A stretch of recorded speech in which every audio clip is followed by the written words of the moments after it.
Easterners at this Kandy Dam construction.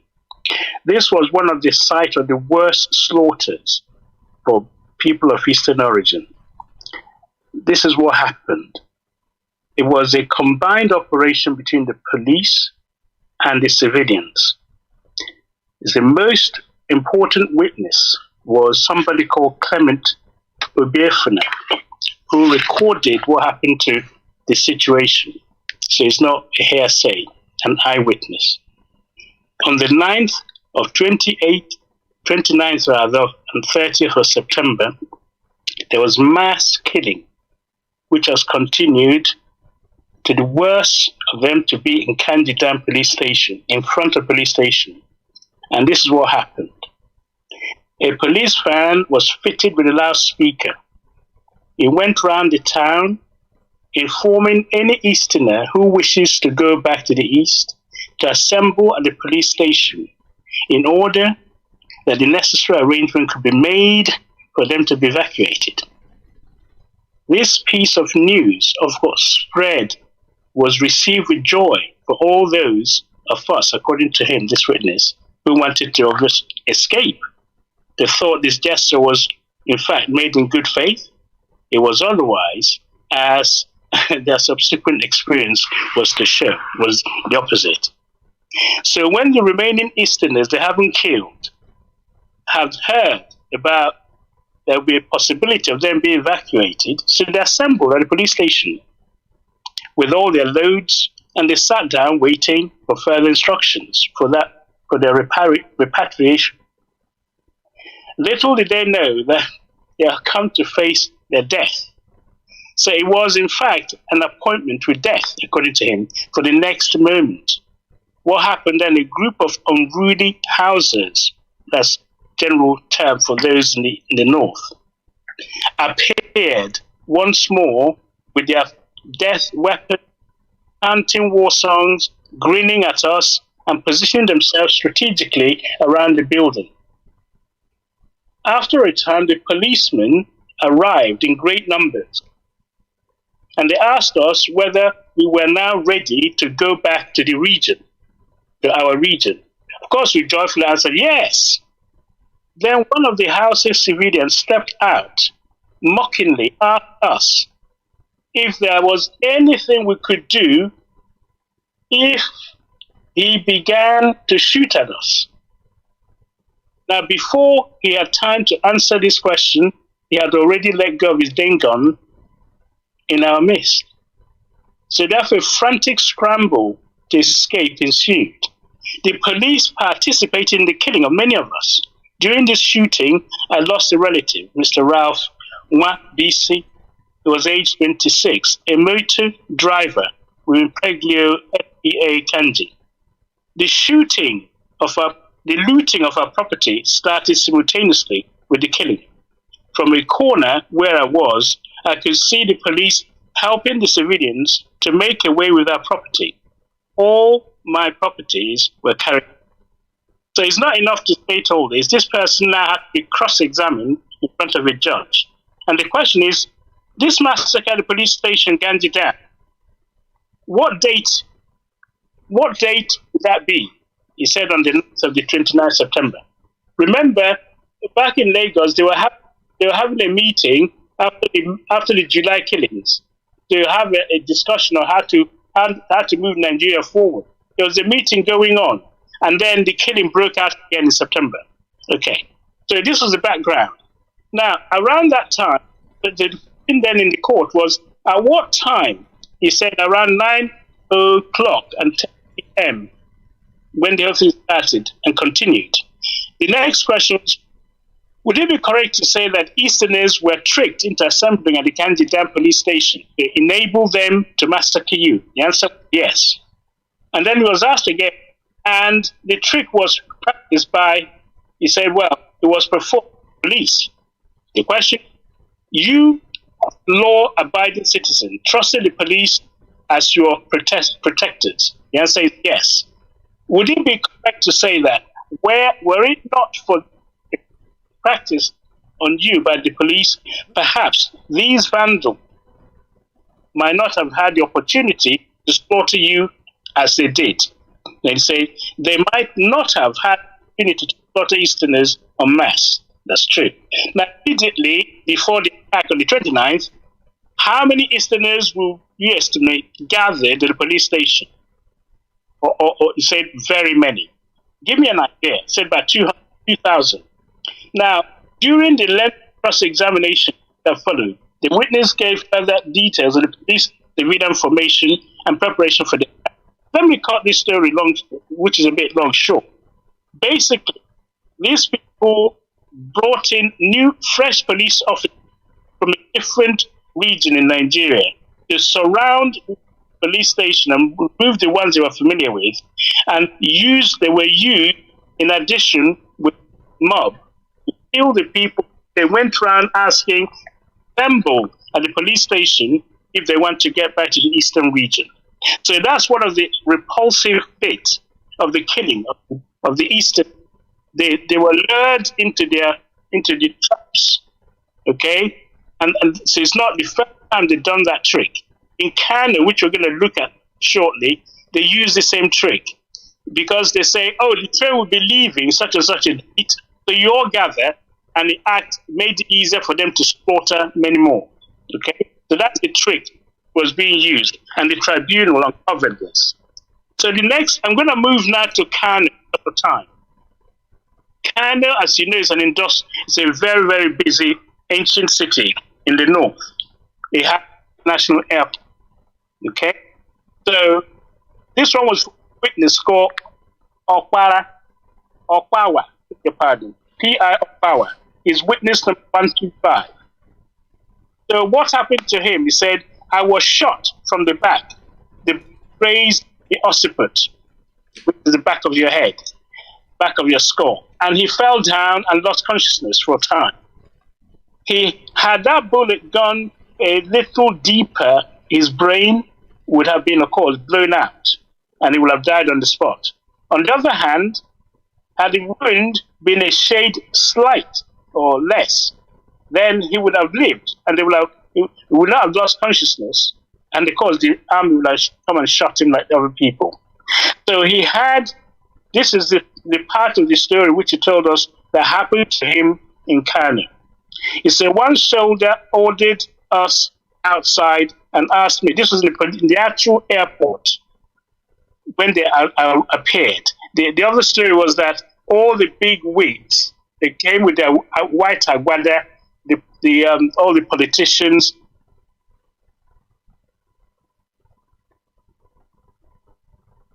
Manda's clip of the bit of the film they're allowed to show. There was an attack inside an airport terminal, an international airport. The police arrived, the army arrived, and they said, where are the young and they start shooting, hitting people. So this is a scene from that. Okay, the plane had just arrived from London, parked in Kanu. People are just coming out, disembarking at Kanu. If you're from the eastern region, they lined you up and shot you. They were from abroad. So this is a report of what happened in Kanu. And the people doing the killing are Nigeria's best. In other words, they went to Congo to Nigeria, the United Nations force. You have to keep peace in Congo. So they are the police. They are the actual elite of the Nigerian army, if you like, in Kanu. It was actually commanded by Chukwemeka Dumegwu. Yeah, it's a battalion. So where he was, of course, at this stage in the eastern region as a governor, eastern region. So what was left of the Nigerian army in Kanu joined the troops, joined the civilians in massacring ordinary civilians. They burst into the airport, and this is what happened.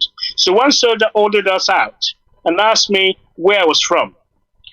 When I told him I was from Midwesterner, he told me that I was lying because he knew where I came from.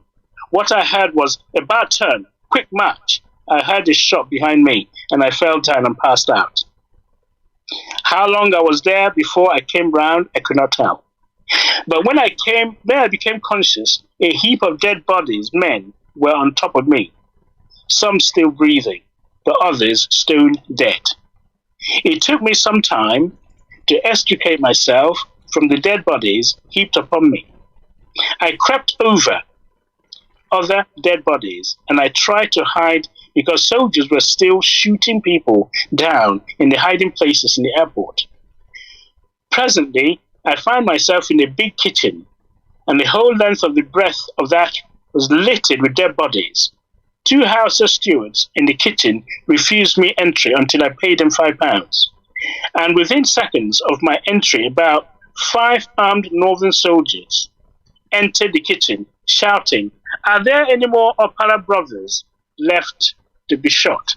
Opera, of course, was Dr. Michael Opera, who was the premier of the Eastern region. He wasn't killed in the first coup of January 66. He was the governor of the Eastern region, and at this stage, the Northerners hate him because he did not agree with the census when they did the census, I believe in 63 or so. And he said it was inflated and it cannot hold. So they hated him as a result of it. And everybody from the East, they were suspecting them because they wanted the Northerners to give the impression that they have more population than everybody else. But that's a different story. So they hate the Opera brothers. If you're an Opera brother, it means you're from the Eastern region.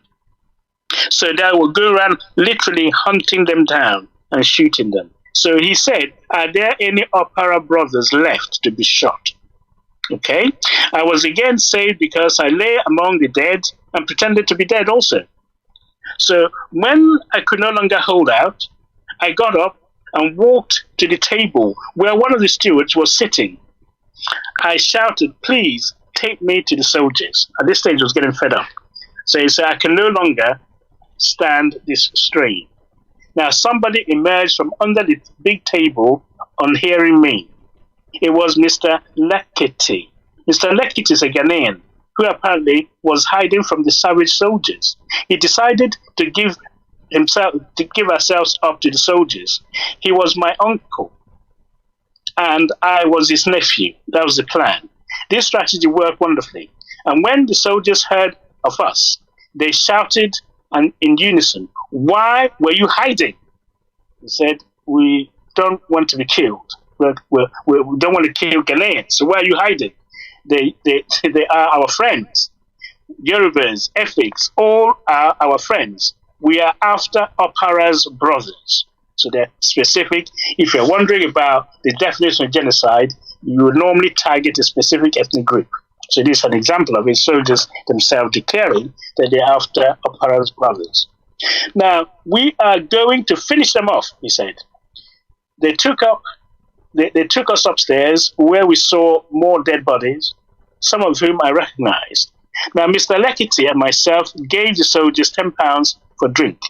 They drank until 6:30 a.m. the following morning. This happened at night, which was the 2nd of October. The reason why they trapped so many people was the 1st of October, which is an Independence Day, which is a celebration, like a holiday. So people are returning and traveling. So the airport was full of those who are arriving, those who are departing. So they pounced on all the people of the Eastern origin or Opera brothers. Now, these soldiers had some harsh things to say about Opera and Igbos. Opera was their arch enemy, who must be destroyed.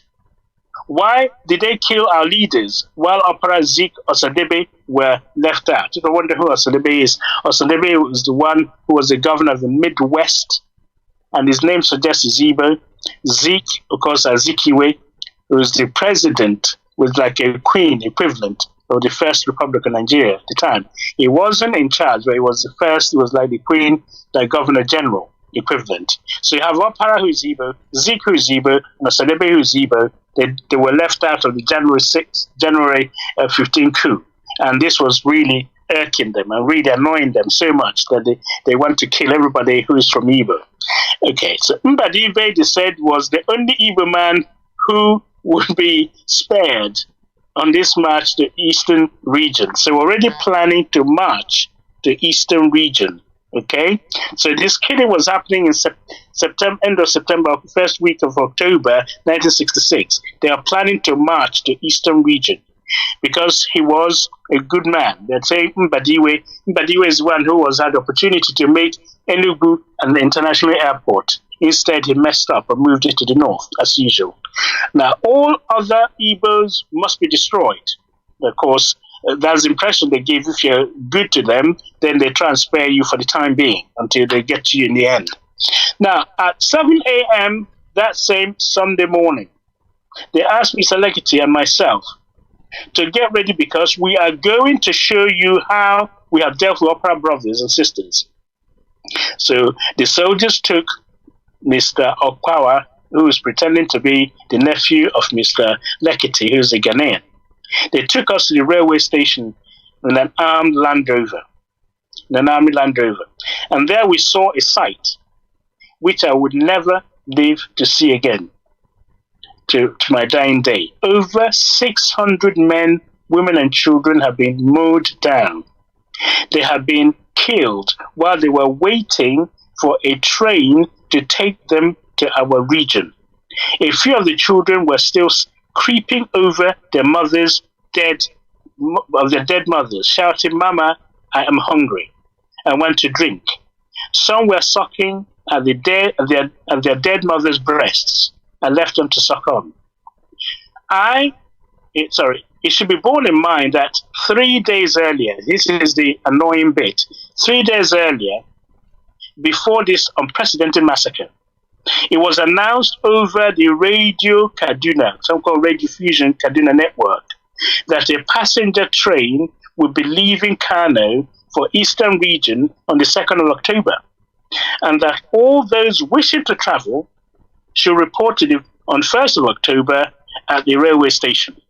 Of course, over 700 Igbos packed to the railway station. The announcement was made by, guess who?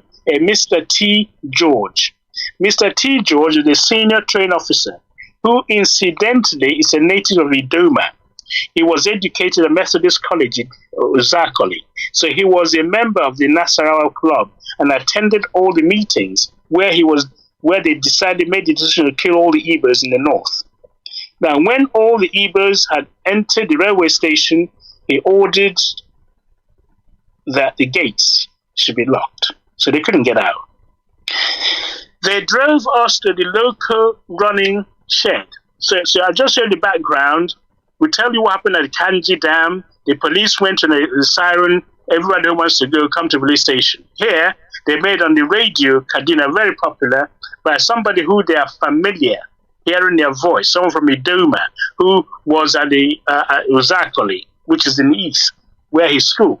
So his voice is familiar in order to lure all those Easterners who want to travel back to the east. 700 of them descended. They went to pack their things and go on the bank holiday, which was on the 1st of October, and they were mown down. Okay? So these people say, I want to stop there for now, because that's the experience that was going on in Kanu. So this guy, of course, eventually managed to escape and got home, and this bullet was fished out from his skull, and they lived to tell the tale. So that I'm just sharing this with you all so that you know the background to what happened to your people, to our people in the northern part of Nigeria. So I'm giving you the killing fields of K, Kaduna, K, Katsina, K, Kanji Dam, and K in Kanu. There are so many other towns with similar stories, just killing after killing after killing. So the only killing, the story goes that this killing stopped when? Anyone know? Oh, when there was no more Igbos or Nyamaris left in the north to kill. So as a result, there were an exodus, right? You weren't going to be told to hang around in the north. The only thing that's in everyone from the east, the only thing in their mind is how do we get home? They abandoned everything. They started walking. Some jumped into a plane that was going somewhere. Some jumped into a train. And when they got to Otupo or near the border of Enugu, as they about to cross the River Benue, the train would stop. The mob would jump in, kill as many as they can, put the bodies back in, so that when they arrive at Enugu, they're injured, maimed, half dead, and so on, to frighten the Easterners. Okay, so that was the killing that was going on.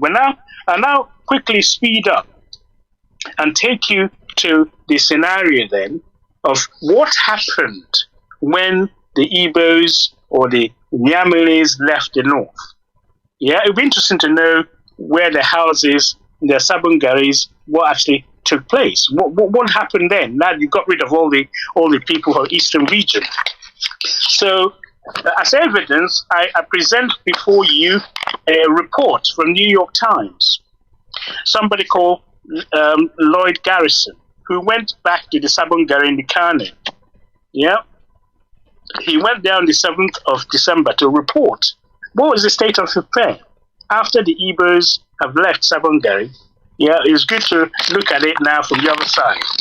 He said, after the massacre of over 2,000 Igbos in Kanu in September 29, 1966, and the massive exodus of Igbos that immediately followed, New York Times correspondent Lloyd Garrison visited a deserted and desolate Sabungari Kanu, where the eastern Igbo quarters, and filed this report.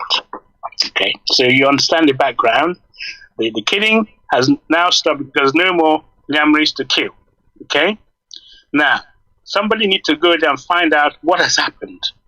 Okay, so he says outside the old city walls in Sabungari, or strangers' quarters, that's what it actually means, Sabungari, where the quarters in the north, you're not allowed to live inside their walled city because you're a foreigner, you're a stranger. So you left outside. So outside the walled cities, the houses were now empty and the streets were deserted today, except for a stray dog resting in the shade of a tree. The only sound was the creaking of the house doors as they swung gently back and forth in the light breeze. Suddenly, a gust of wind blew several doors shut, and the dog, as if startled by a rifle shot, crouched. The sound left the dog trembling with fear, even now, more than 2 months after the massacre of the Igbos in the heart of the northern Nigeria Muslim North. There's little else to remind one of what happened here, except the sight of the occasional litter, the torn Bible on the floor of the Baptist church, and the OK Jazz stationery store. Otherwise, the shops and houses have been stripped of their furnishings, as if no one ever lived there. 30,000 Igbos once filled these dwellings, 30,000. But now, the Sabungari has become quite simply a ghost town. The bloodbath began on the 9th of September 29th, when northern troops opened fire on the Igbo refugees standing by at the airport. By dawn, northern soldiers with automatic weapons and civilians with machetes had swept through the city, burning, looting, and killing. As if by signal, most foreign observers here are convinced that the pogrom was planned. I told you before that it was not only planned, they didn't just have automatic weapons, rifles, bows and arrows, bricks, anything they can use to kill people. They also have typed addresses of where the Nyamari is supposed to live. So it's not something you say is a riot, it just happened, it was planned. And then, the slaying spreads to other Igbo communities in Nigeria, vast northern interests. So that's part of the report. Now, carry on with the report in the New York Times. No one knows how many were killed, and that's the fact. It's difficult to estimate the actual number that died. The report, the tribunal were mentioning, and those who escaped with their lives were able to tell the story. There are worse, gruesome stories which cannot be told because the people who it was acted upon have died. So they're not telling you the full story because you can't. It's just impossible. The extent of the calamity that befell our people. but the official census of the Northern Military Nigerian in Lagos had approved. You see, you have to approve. They say, well, we're going to agree that 7,000 died. That's the if 7,000 died, you have to times it by 100, as you and I know. Okay, so that's the one the official government approved. They actually agreed that thousands died. That's the key thing. Now, this is considered to be a conservative estimate. That's according to New York Times. A conservative estimate means it's under exaggerated. Now, Northerners here do not talk about what happened unless you ask them. Surprise, surprise. And their responses frequently include a comment that, the Igbos had it coming to them. Some samples. They were too pushy. So if you're very pushy, you should be killed. That's what they're saying. They took the best jobs. Okay, so because they have good jobs, you have to go and kill them. I told you before, there's something called privileged pariah. They were privileged because they had these jobs, but they are pariah, they're hated because they're in the different parts of the country. So you kill them because they had the best jobs. They weren't content to do business. I don't know what they're supposed to do. You can't come into your wall city. They're not content to do business. They wanted to run everything. Guess who's running everything in Nigeria at the moment? Okay. Now, they called us backward because we were Muslims, really. Okay. But we were reading Arabic for centuries while they were still cannibals, really. Okay. Now, these are all the comments when this reporter went around asking, what happened? Can you tell us about these Igbo people? They're pushy. They don't want to do business. They call us backwards. They are cannibals. And so kill them. Yeah? Okay, now, if there was a plan to rid of the north of all Igbos, well, Harrison said it has succeeded. More than 1 million Igbos living in the north and in many other parts of the Federation have retreated to the sanctuary of the Eastern region. So remember the word, the sanctuary. So Eastern region, which later became Biafra, was as a result of all these killings. People retreated into what we call the sanctuary, into their homelands, into their villages, to their hamlets, where their extended families absorbed them. So if you want to talk about Biafra, you cannot but mention this. Yeah, it was a retreat into a sanctuary where you at least, you're not going to be killed the next minute. Okay? There's nowhere else that was safe for you. Okay. Now, in the East, it is widely believed that the pogrom had religious overtones because the Igbos, of course, are Christians. But of the 32 northern soldiers now in detention, so actually, they actually arrested some of the northern soldiers in detention. They had roads in killing. Most of them, they said, were southern half of the region, in other words, the mid-belt, where missionary education was permitted to penetrate. Remember I told you missionary education was not allowed to go into the north because they said we want to rule indirectly. Therefore, we maintain the Muslim way of doing things. Therefore, book is haram. Hence, you have Boko Haram. So therefore, if you learned anything about how you read and write and so on to do the modernity things, it was said to be haram. You're not allowed. So, but in the middle belt, missionary managed to get up there. And therefore, you have people like Gowan, whose father was a priest, and he was able to read and write, and therefore was anyway, and people like him. Now, 11 of those who were captured, the rioters, they said 11 of them were Catholic, and 10 of them were Protestants, and then 10 were Muslim. So these are the group of soldiers who did the killing. Now, with the Igbos departed, many predicted the North economy would then be paralyzed. So what happened when the Igbos left the North? All this, they had their privileged jobs and so on. Now, this is the situation. The breakdown may yet come, yeah? Because efficiency has certainly fallen off. So what are the actual Easterners doing in North? Well, there are some doubts that 50 million groundnut crops can be shipped to Lagos for export. There's some doubt about the economy. Now, but the train, now this is what is the thing I'm telling you the Igbos have been doing. The trains are gradually beginning to run again. When the Igbos left, the trains wasn't running.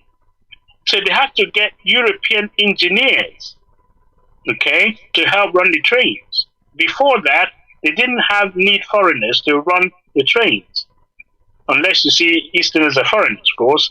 Now, and the Northern launched 2-month program to train Northern clerks, accountants, adding machine operators. They now have to recruit their own people, force them to learn to do all those things which the Igbos were doing. The telephone still worked, and the mail gets through. Although a letter posted from Lagos may take a week to arrive in Kanu. Let me repeat that. When the Igbos left, the letter you post from Lagos will take you 1 week to arrive in Kanu.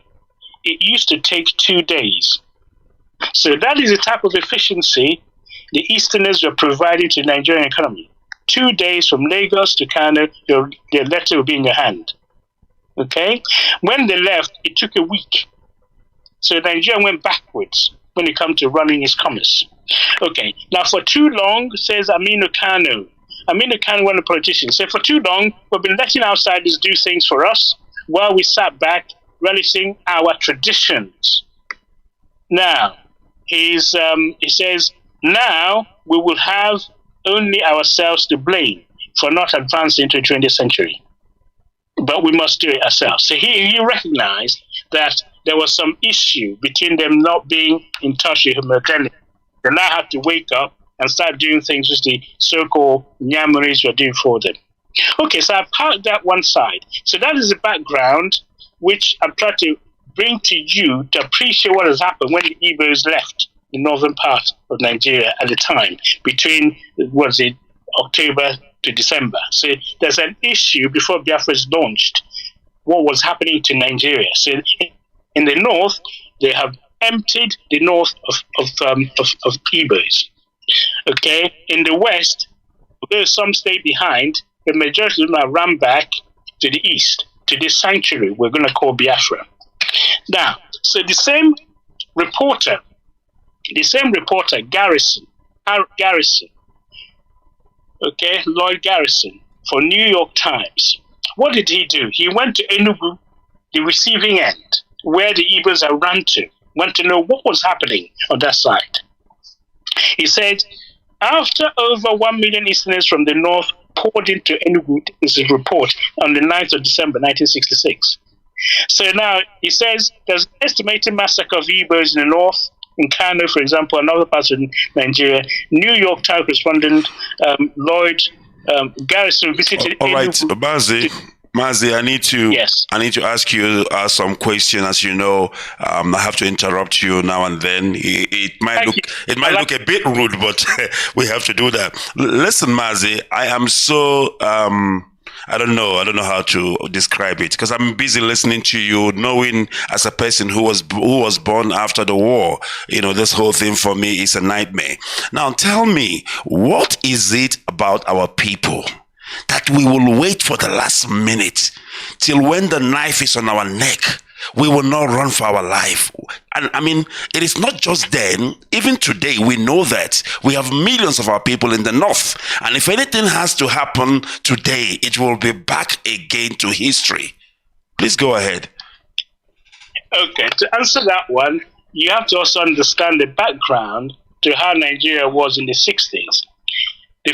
Remember, we've been killed in 1945 in Jos. We've been killed in 1953 in Kanu. Okay? Now, this is 66. The strange thing about 66 was the primordial hatred was now unleashed. Is this deep-seated hatred was now industrialized and fanned.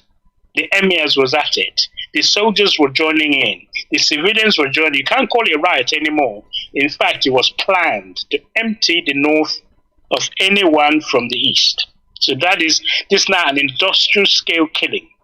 Now, in May, when the first riot was taking place, Major General Aguirre, who is supposed to be an Igbo person, was the one head of government in Nigeria. You agree with that? So he was able to stamp out the May 66 rioting. They actually physically sent troops to go and quell it, and restore peace and order.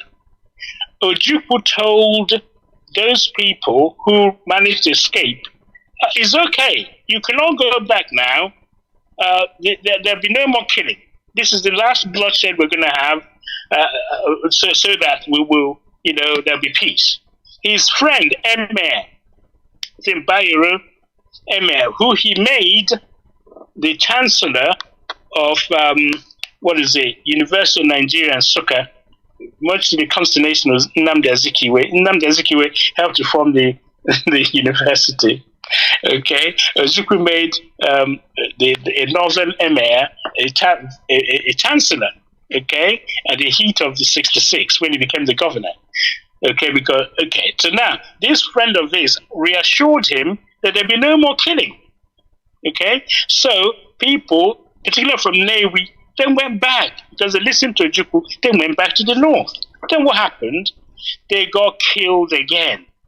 Okay, now you can blame them for why did they leave at the last minute? They were reassured in May. Okay, so now because we were reassured in May, they were able to go back. Now, what then happened was there's a chain of events, which one thing, when they then killed Agi Urensi, and this one is the coup, which Gowon became the head of, Muritala Muhammad and his gang, they killed Agi Urensi and started killing all the Igbo officers. So there was no more support to prevent any further killings. So the people living in the north, they have to literally make their way home. Okay? You will say, why don't they do it then? But because the coup was aborted, the eastern part, this was a coup which was supposed to take over the whole Nigeria, but the eastern part, Ojukwu was still in charge. He heard there was going to be a coup. He ran into the police station where he stayed and he was guarded. So they did not get at him. They didn't get him to replace him. You remember the Enugu garrison was run by the northern soldiers. Benjamin Adekunle was actually in charge there at the time. So they could have killed Ojukwu, but the coup didn't work. So at that stage then, Ojukwu became the only person who could ask people and protect them. He couldn't protect his people because he can't tell them, stay in the north. Don't come back to east or whatever. So he says, if you can cross this line, if you can come over to the eastern region by whatever means, then you are safe. Going back to this concept of sanctuary. So when they were told to return, every nook and cranny, anyone who can write, say, if you have a relative in the north, you were told, come home. That was one singular information. Come home was the message, and Igbos, they poured home. Okay, so I would agree with you. At the moment in time, we tend to leave things too late, but at the 66 killings, they had no choice. That's why they came home in droves. Okay, so we have to perhaps differentiate that. Now, dial that forward. I believe in the 80s or so, 90s, they were trying to kill the Igbos again, right? So Ojukwu said, look, this time round, we're not running. We're not going to go anywhere. I've forgotten what declaration it is. Is it the Kanu, Kaduna, or whatever declaration is called? They say, if they kill them back. Yeah, so he warned the Kanu Emir. When you start killing the Igbos, remember, when this time finishes, there'll be nothing left in Kanu. So that's how they backed off. Okay? So they decided, we're not running anymore. We're going to stay there and die and fight with them. So there's a change in the scene. For those who feel that, you can just go and kill the Igbos anyhow you like. All right, Mazi. All right, not interrupting again, but I need to come in here. Now, would it be right if I say that the reason why our people don't want to leave the north, even till today, is because of business interest and wrong investment they made in the wrong place? Okay, I will answer that. First of all,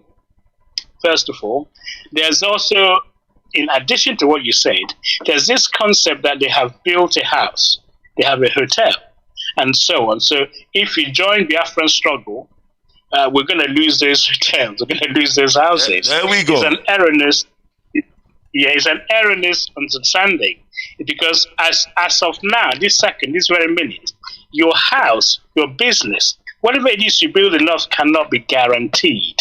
The only thing that guarantees it is that you have a Biafra as a country, so that if anything happens to you, you be a foreign indigent, they have to compensate you for what you have. At the moment, they feel that, well, we're not going to join this Biafra train, because if we do, we lose our investment. It's a wrong thing. It's a wrong thinking. And the second part to that question is, why did they not invest in Biafra land? Because there's nothing there. You don't have the roads. Go to the north and see what the roads are like. You don't have the trains. How many trains do you have in the Igbo land, Biafra land? You have the infrastructure. It's not there, and it's deliberately so that you're forcing them to invest outside Nigeria. So if you change that scenario whereby you quit the East, there'll be no need for them to go and live there and stick their neck out, because they know if you have a beauty contest and a stage in the north, and somebody said, we don't like what's happening, they kill the Igbos. If there's a lunar eclipse somewhere, they turn around and kill the Igbos. If there's a Denmark cartoonist drawing about Muhammad, they turn around and kill the Igbos. So I'm afraid the scenario continues until our people understand that they once upon a time, the killing stopped. Not only when they killed all the Igbos in the north, also when they had a place called Biafra, you have to come and defend and fight your way through every village. And in the end of that fighting, they say no victor, no vanquish. Because unless you have a place you can call your home, you're carrying going to be killed like a stray dog, I'm afraid to say. Thank you. Thank you very much. Please continue uninterruptedly. I think we still have almost half an hour to go again. Take it up. So the steamer was developing then was the fact that we had now been to the north, we've been kicked out.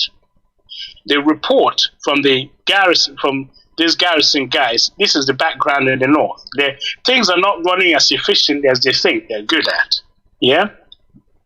Because the Igbos are providing some important services. The English or the British who appointed them to those posts before independence was because they are the ones who can read and write, who can do the job properly. Okay, the British will not say to you, oh, because you're from a tribe 7, therefore I'm going to appoint you. They say, you are from tribe whatever, you can do the job, I appoint you. So that's one thing that was not made known to those in the north. So they saw those who came from outside as privileged pariahs, as I keep using the term, the sociologists use. So I'll now tell you what happened at Enugu. So they are poured into Enugu as the capital or other parts of the eastern region. So this garrison went there to report the events. Now, this is what happened. So he got to a place where they called, where they were settling the refugees. So here is a snippet of what happened. Somebody was lining up and they said, what is your name, sir, please? They asked the man behind a desk, yeah, without looking up at the applicant standing before him. So people are returned and they went to an office to register the fact that they're refugees. Is there any job for them? So this is an important part of why Biafra came. These are refugees that need to be rehabilitated. There are over 2 million. Remember the Rohingyas scenario, they left where they were and the whole world knew that there was a crisis. Anywhere where you have a flock of people pouring into one part, yeah, be it people leaving Syria, people leaving Afghanistan, doesn't matter where they are, when they arrive at the other destination, they become refugees. But when this happened to the Easterners, they poured into the Eastern region. And somehow, there was no external help. Even their own government, who's supposed to help them, turned their back. And this is what led to Biafra being established. I'll come back to this thing. So, Garrison therefore visited what was like a center where these people have been processed. Yeah? So, he said, what's your name? So, my name is Sunday Ofokaja. Ofokaja. I'm not sure I pronounced it properly. Ofokaja. Yeah, Ofokaja. So age 41, occupation, certified public accountant. Sign the card here and print your name and address under the signature, said the man. Fine. Next. So they were being processed. It's not a laughing matter. There are people in the queue. They were being processed. You're an accountant. You're a mechanic. You're this. We have to try and find a job for you now in the eastern region. Okay? So there was people who were destitute. Remember, this is December. Christmas is coming. The school fees haven't been paid. The children, some have escaped, some have, and so on and so forth. Now, so this reporter was reporting the scenario in the eastern region, the crisis on one of the towns. Said it was such an abrupt ritual that the accountant had no time to say more, to pour out his desperation, to tell how he lost everything in Kanu, his job at the bank, his car, his TV set. And say that this was, and then say all he had was his lucky escape with his life. Without a word, this Sunday guy turned and left, passing a long line of refugees that stretched along the corridor down the steps of the Eastern Region Refugee Commission headquarters here in Enugu, which is the region capital. The accountant was one of slightly more than 1 million Easterners, most of them Igbos, who fled to their eastern region homeland after the September massacre, Easterners living in northern region. The commission here is well staffed and is working overtime to settle the refugees. But it is an awesome undertaking. So far, the Eastern Region government has earmarked £2.8 million equivalent for rehabilitation. Meaning it's okay. They said $2.8 million because they're writing in the American newspaper, New York Times. They said as equivalent of $2.8 million for the rehab. And then the federal government in Lagos is supposed to contribute $980,000. Now, nearly half of this total is going to pay the salaries of hundreds of civil servants who retreated here from all parts of the Federation and who had been absorbed by putting them on the regional government payroll. So the scenario was you worked for the government, but you have now left Kanu, you left Kaduna, you ran away, and no one is paying your salary. So you have to be absorbed by the Eastern Region government. Okay, bear that in mind. I'll visit this later. Now, the bulk of the rest of the money, which is more than 600,000, is being invested in new farm cooperatives to increase the food production and provide new job opportunities. But we are already encountering some difficulty with all the farm schemes and so on. So I will spare you reading the whole story if you get a chance to study it. What it is that the government was trying its best to rehabilitate these people who have then left in a hurry. Their television, their cars, their jobs not being paid, and so on. Someone had to somehow carry this burden. In the tradition, be an African tradition, an Igbo tradition, someone comes from somewhere. So you have to rely on your extended family to support you. If it wasn't for the extended family system, it would have been impossible to reabsorb 2 million people, which is 17% of the population at the time in the Eastern region. Okay? So that was the background then when all the killings was going on in the north, and we now have Eastern region as a sanctuary. Okay, if I just use that term for now. We're now talking December. So what was going on? Well, I tell you, there was a song, okay, because every single village or town that you go to, if your relative didn't come back from Lagos or from Kanu, from Zaria, from Kaduna, from Maiduguri, from Sokoto, you have a story to tell. I said last time, some people were cut in pieces that they weren't even culturally allowed to be buried in their own compound. So the scenario in the Eastern region in the December of 1966 was very, very grim indeed. And artists, those musicians, they always sing about what they're seeing in front of them. So there's a song by Rex Lawson that goes something like this. Onwuzuruwa. Yeah? Onwuzuruwe. Let me just force myself to sing it. Onwuzuruwe. Mashingi arawanne. Ashingi arawanne. Onariba. He played it over and over and over again. It was the mood, it's a somber music. Everybody heard it. And he was just playing it over and over because Onwuzuruwa means there's death everywhere. There's nowhere on the planet where you don't have any death. So it's like a balm to try and cushion the impact, the people, the suffering, just to dampen them down. Okay? But, human beings, we're not satisfied. The Igbos, on the other hand, the people who were in the eastern region, they felt they needed the vengeance. It's like when you send the Abriba warriors to go across the north and kill as many northerners as possible. Yeah? So there was some areas where, indeed, the northerners were attacked. But the Juku said, we mustn't do this. No way. He wasn't going to have it.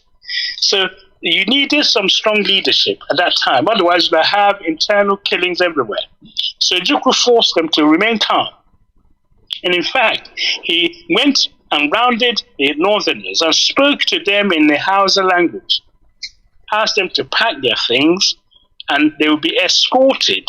Can you believe that? They had the soldiers, the army, to escort them out to the east. Some took the flight, some were taken across to the Niger border, they went to go via Lagos area. So they were escorted out of the east by the forces in the east, so that they would be immune or protected from what the general public were seeing.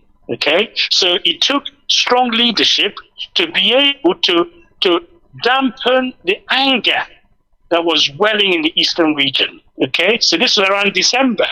Okay, so this is before Ojukwu then had to go to Aburi, because at this stage we say we've been chased out of Nigeria. Okay, one who is rejected by others cannot reject himself. It's time for us to go.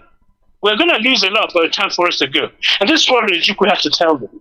He has to provide strong leadership. We're talking a 32, 33-year-old man as the head of state. Can you imagine? Okay, he said, of all the things that we suffered, this is a quote I got from 1966. Indeed, he said, we are braced to face and encounter the challenge of the future. We believe that the tomorrow we face, or the battle for survival, will not be won by bullets or savagery, but by brain power, modern skills, and the determination to live and succeed. We also believe that out of the carnage and wrecks of the past will emerge a new breed of men and women who are resolute, powerful, and prosperous. That's Lieutenant Colonel C. Odime Ojukwu, 1966. Biafra hasn't been declared, but he has to calm his people. He has to tame them. He has to tell them, let's look not for revenge, but to build a new country, build a new path to survive as a people. Okay? That is what we mean by strong leadership. And he had a class, 1966, class 1970, to thank for. They were really, really up for it. Okay. Sorry, you were going to say something? No, not at all. Go ahead. I'm listening. Okay, so what I said, therefore, we needed strong leadership. At that time, otherwise Nigeria would just flare up. Everybody just go take the knife and go to the north and start killing for what has happened to their own people. So he managed to contain it. As you know, Ojukwu, when he came back from exile, he was called Eze Bulubulu Igbo. Is that right? Eze Ndibo Bulubulu. And he says, Onu Nekuru Orama. Now is the mouthpiece for his people. So he stepped in the gap. We've never seen such a leader. He came in to dampen the pain of his people. And then he was told that we should, why are we still in Nigeria? he took one extra step called the Aburi. Yeah? He has to go that extra mile. And this is very important. As I said last time, the killing started in May. It was in May the year after, 1 year before Biafra was declared. Biafra, as you've been to understand now, is like a sanctuary. We can't go back to Nigeria, they kill us. If we stay here, well, we have to build a new system. But we built Nigeria, but we have to now build. Remember the trains, remember the newspaper, remember the post office running efficiently from Lagos to Kaduna or to Kanu in 2 days. When we left, it take off the 1 week, if at all it gets there. Okay? So the efficiency with which Nigeria was run, thanks to those people, has now been kicked out, and nobody cared. Right. Now, so that's against the background to which we are now going to find a solution to all these killings. And that is why Aburi was called. Why Aburi? Well, Aburi was because the last time they had a conference when Gowon became the head of state, or they took over the government, there was a conference going on, and while the conference was going on, the killing resumed in the north. So Gowon wasn't actually stopping anybody being killed. And in the end, he got exasperated. He said, for God's sake, the killing has to stop. Enough bloodshed. Enough. So, but from July, August, September, October, people were being killed. He did nothing as the head of state. Okay? So, he made fancy speeches. God has made it possible for the Northerners to become the head of state again. Da-da-da-da-da-da. He wasn't really doing anything to stem the bloodshed. But so, we got to December. We now got to find a solution to all this goings on. So that is why Aburi was an important meeting.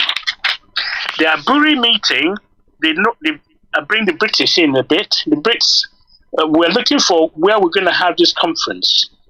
If Ojukwu went back to Lagos, they'll arrest him. They'll kill him. If he went to the north, he'll not be safe to come back. So he says there's nowhere in Nigeria where we can sit down and have this meeting. That's how bad things were. And of course, Nigerians had to come back and say, well, we can't trust that Gowon will come to the east and be safe either, well, which may well be true. So they cannot have the meeting about the future security of the country within the same country. So that's how bad things were. The British stepped in. Oh, why don't we have this meeting at the British warship parked outside the shores of Nigeria in Lagos? So, any scholars, history scholars here, why that would not be a good idea? British government was offering them to have this conference in a British warship off the coast of Nigeria. And of course, Ojukwu did history in Oxford. Mm-hmm. I think you will have come across the history of Jaja of Opobo. Jaja of Opobo, as you all know, was trading independently and competing with the British under Victorian rule. So they said, let's have a conference in our boat parked outside Opobo. So he by the way, when he comes, don't bring your army. It's okay. So he turned up for this gentleman's meeting. They kidnapped him, extraordinary renditioned him to West Indian island, and on his way back he died. So you could remember the history. So you can't go and have a meeting in the British boat. So he has got an antecedent to follow. So therefore he said, no, I'm not going to a British warship to discuss what's happening. So this is where the Ghanaians stepped in. General Ankara, who took over from Nkrumah, decided, let's have this meeting in Ghana, a neutral ground. Ojukwu flies straight to Ghana, and the Nigerian delegate would go to Ghana, and they will meet at the conference place. So, 4th and 5th of January 1967. So we survived 66 with a lot of wound for the people of the Eastern region. We now need to find a solution. So they went to Aburi on 4th January and 5th of January to discuss how are we going to live together, okay, in one country. What is the way forward? So they met in Aburi. I'll say to you, after the war, Gowon said, there are no victors, no vanquished. Is that not so? And we have 3 R's. Yeah? Reconstruction, reconciliation, and rehabilitation. Yeah? Great. Okay. All sounds very good, but if you study it, there are 2 cons in that 3 R's. Anyway, we'll come back to that. The Aburi Accord had actually 6 R's, what I call 6 R's. After the war, you have 3 R's. What I'll say to you, if we have carried out the Aburi Accord, the 6 R's, there'll have been no need for the 3 R's, which was a sham anyway. Okay.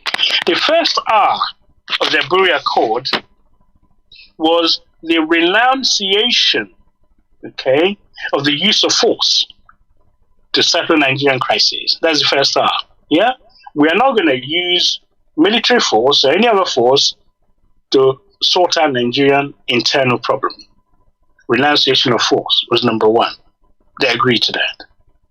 The second R was reorganization of the army. Why do we need to reorganize the army? Well, we have the Northern Army going around killing people who are not of Eastern origin, and nowhere else is safe in Nigeria. So the army needs to be reorganized. Who army have you got? Is it Northern Army?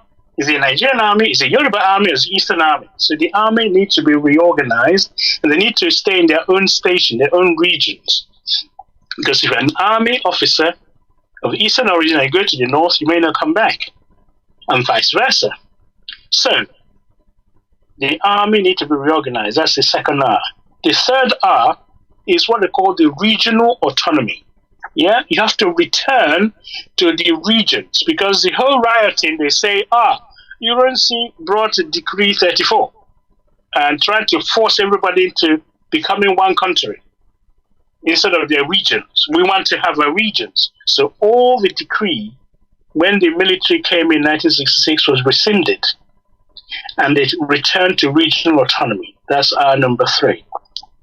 R number 4, now, I mentioned to you, those people lining up in Enugu, trying to find a means of living again, we call rehabilitation of the Eastern refugees. You need to rehabilitate them. You need to pay their salary. You need to remember this area, this region now needs support from the center. You need to rehabilitate those who have been killed. We aren't even talking compensation yet. Just get them employed. Get their means of livelihood going again. We need to rehabilitate them. Don't wait till you finish killing them in the war and start rehabilitating them. You can do it now. Okay? So that's the 4th R. The 5th R is what they call revenue reallocation for financial secretaries. They were supposed to meet, and their revenue reallocation was to be formalized. Yeah, they're supposed to do revenue reallocation. Okay? So at the moment, Zamfara, we have gold, and we're not bringing it to the center. And the riverine area, we say this oil belongs to us. We want to. So the formula for sharing what you have was discussed in Aburi. That's R number 5. R number 6. Let me explain this one. They wanted the actual recording. This particular peace talk, they wanted it to be handed over to the OAU, Organization of African Unity, what they call Adi Amama, as a guarantee that we have had a chat. This is what we discussed, just in case other countries don't know what happened. So Ojukwu brought this idea. They said, no, we are brothers. No. This is an internal matter. We will deal with it. No, we're not going to go to the OAU and hand over what we discussed. So this R number 6 was not agreed upon. But every other R, 5 out of 6, as I mentioned to you, the renunciation of use of force, the reorganization of the army, the return of regional autonomy, the rehabilitation of Eastern refugees, the revenue allocation, all these were agreed upon. Okay? And something about if you're going to have a decision, it has to have concurrence of all the various regions, because they now have regional commanders. Everything was formularized, and so those are the the principles on which Aburi was based on. So Ojukwu didn't get the 6 out of the 6 R's, the one where you report all the findings and deposit it in OAU. They turned it down. But nevertheless, the whole conference was recorded in a gramophone long play LP, so that it is possible to play it, so nobody will say, this is not what we said. And at the end, they all have to read the transcript, and they all have to sign it in front of General Ankara. General Ankara read it and said, anyone want to amend anything? They said no. And they signed it. And if you look at the pictures, Ojukwu and Gowon was eating from the same plate, a bowl of rice, if I recall, and some meat in it. None of them was using a long spoon, okay? They were eating as brothers. Everybody agreed. The Aburi Accord was very, very successful. So on the 5th of January, they all left Ghana. Everybody breathed a huge sigh of relief. Whew, we can carry on again as a family. Then the problem started.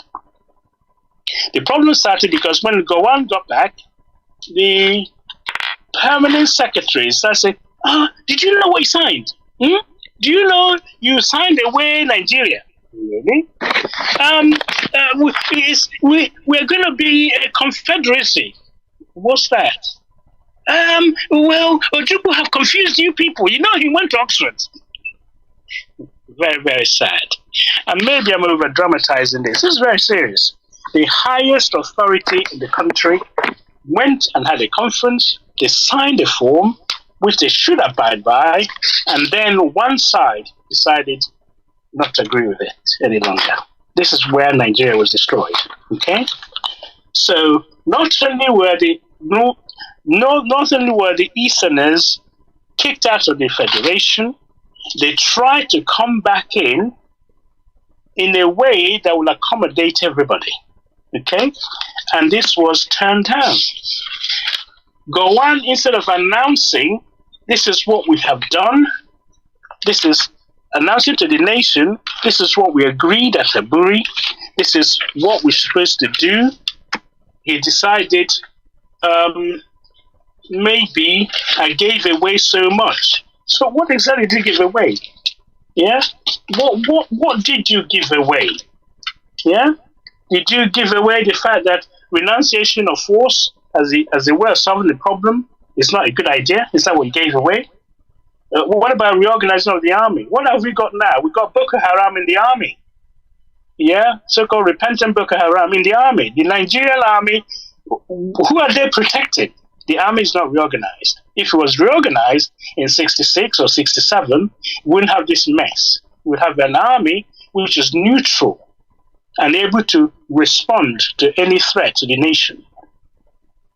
What about regional autonomy? Well, that's what we are vying for now. Everybody wants to have their own autonomy. If this region wants to do this region, that is what is happening now. How about rehabilitation of refugees? You now have, because you didn't do this to the eastern refugees, you now have internally displaced refugees in the north, more than, I dare say, than they had in the eastern region before the war started.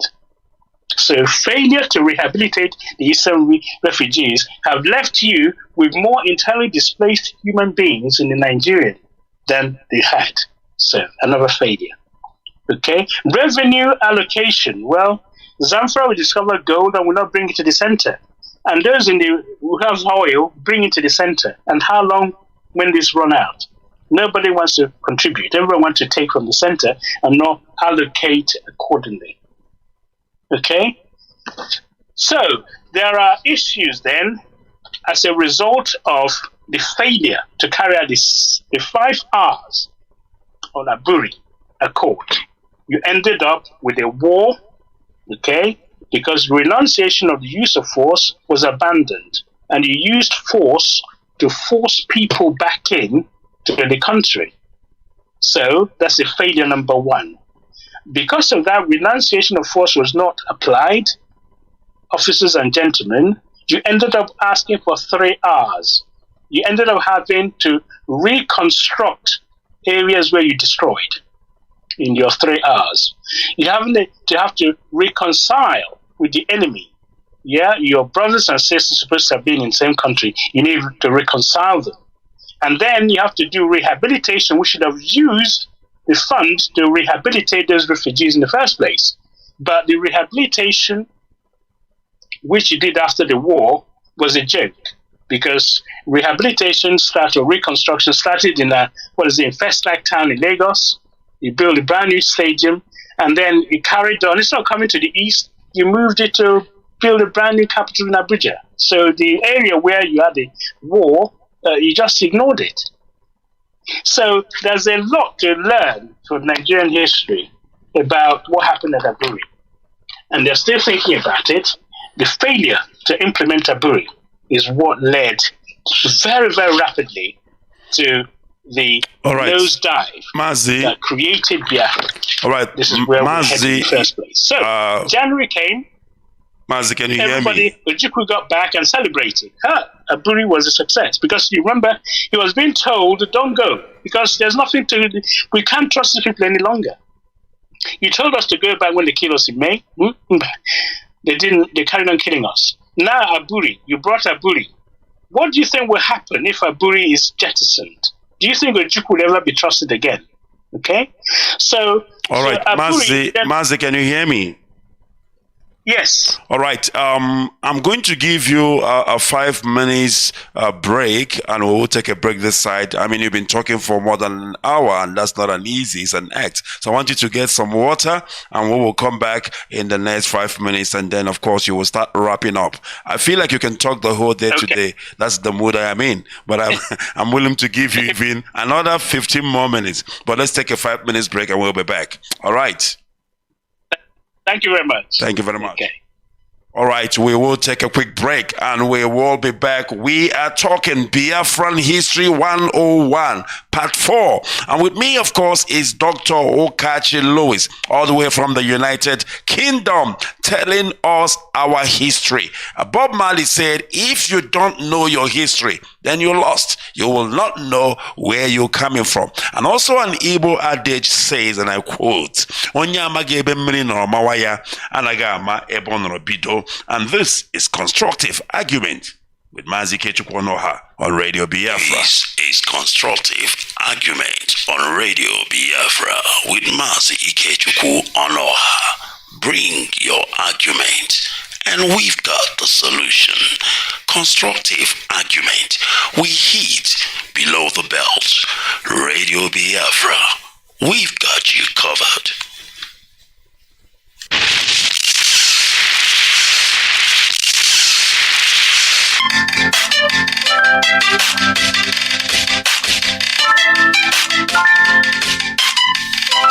This is Constructive Argument on Radio Biafra with Mazi Ikechukwu. Bring your argument, and we've got the solution. Constructive Argument. We hit below the belt. Radio Biafra. We've got you covered.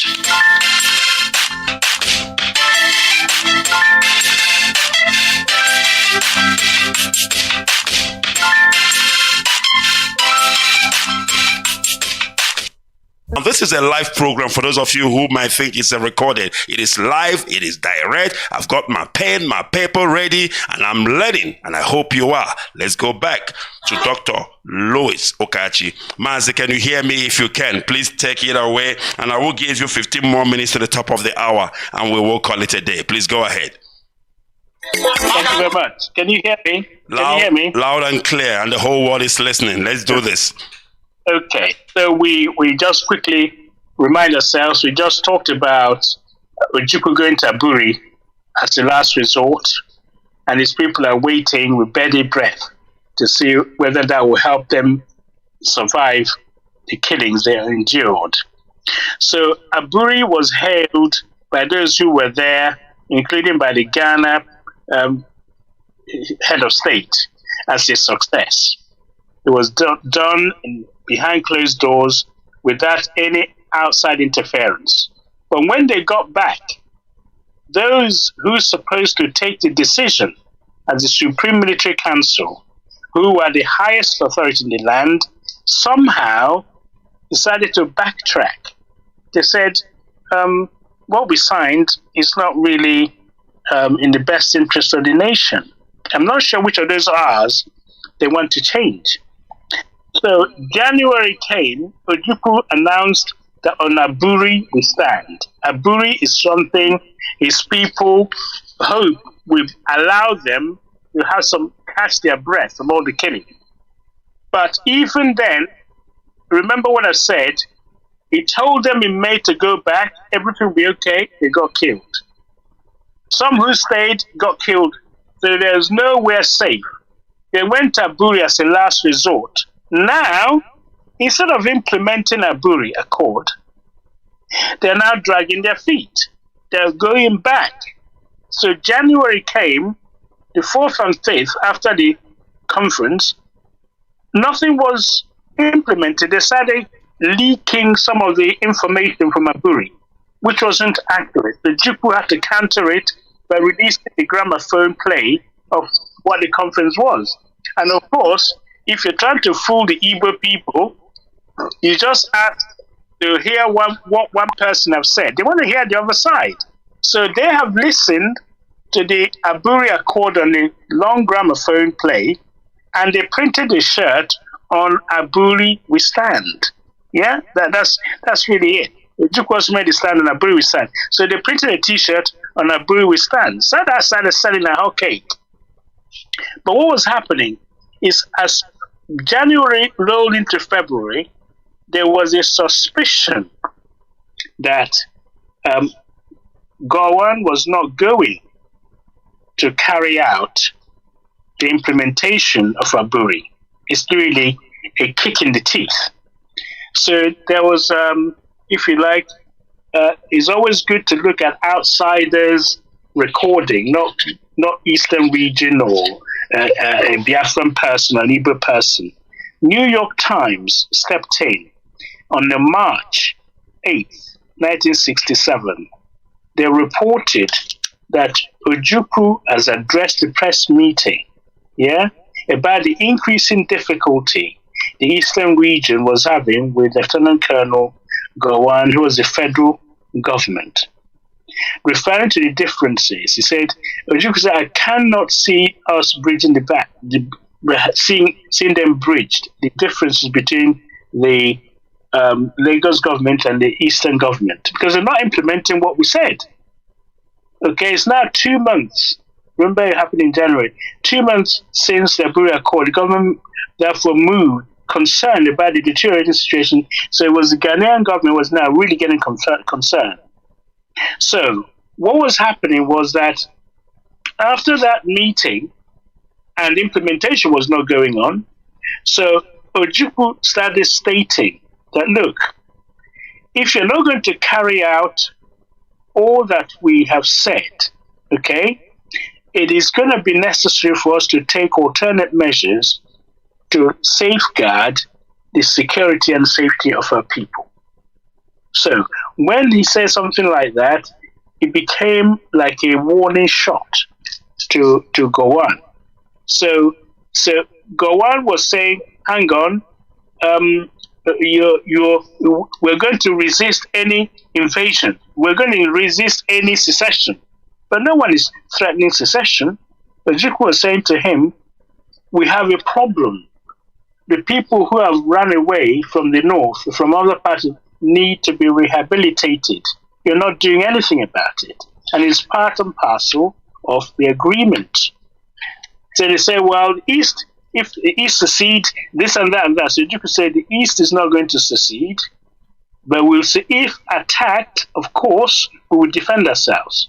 These are the conditions for East seceding. East will secede if there's a blockade, okay, and if physically attacked, we have every right to defend ourselves. So that is what was happening now. We're heading to tension between the Nigerian Lagos government and the Eastern region government. And I explained to you what that means.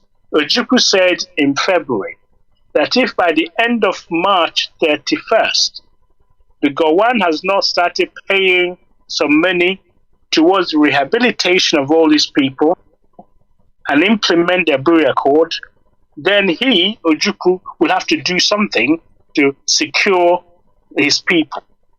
Okay? So, they announced that on the 31st of March, there's something called Survival Edict. Survival Edict is an important thing to understand.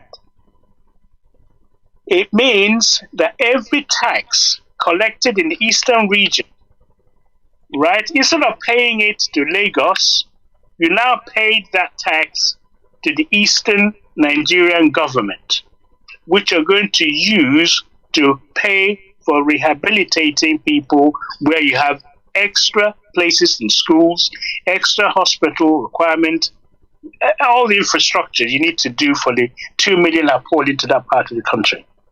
So it's a 6-page edict directing all federal tax collectors in the east to pay the revenues direct to the eastern region. Gowon went berserk.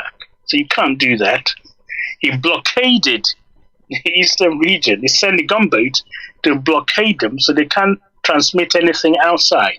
They can't trade with anybody. So Ojukwu said, hang on, there are 2 ways of killing somebody. If you shoot at them, I forgot the exact quote. So if you shoot somebody, you'll be accused of murder, yes? Also, if you strangle them, you'll also be accused of murder, yes?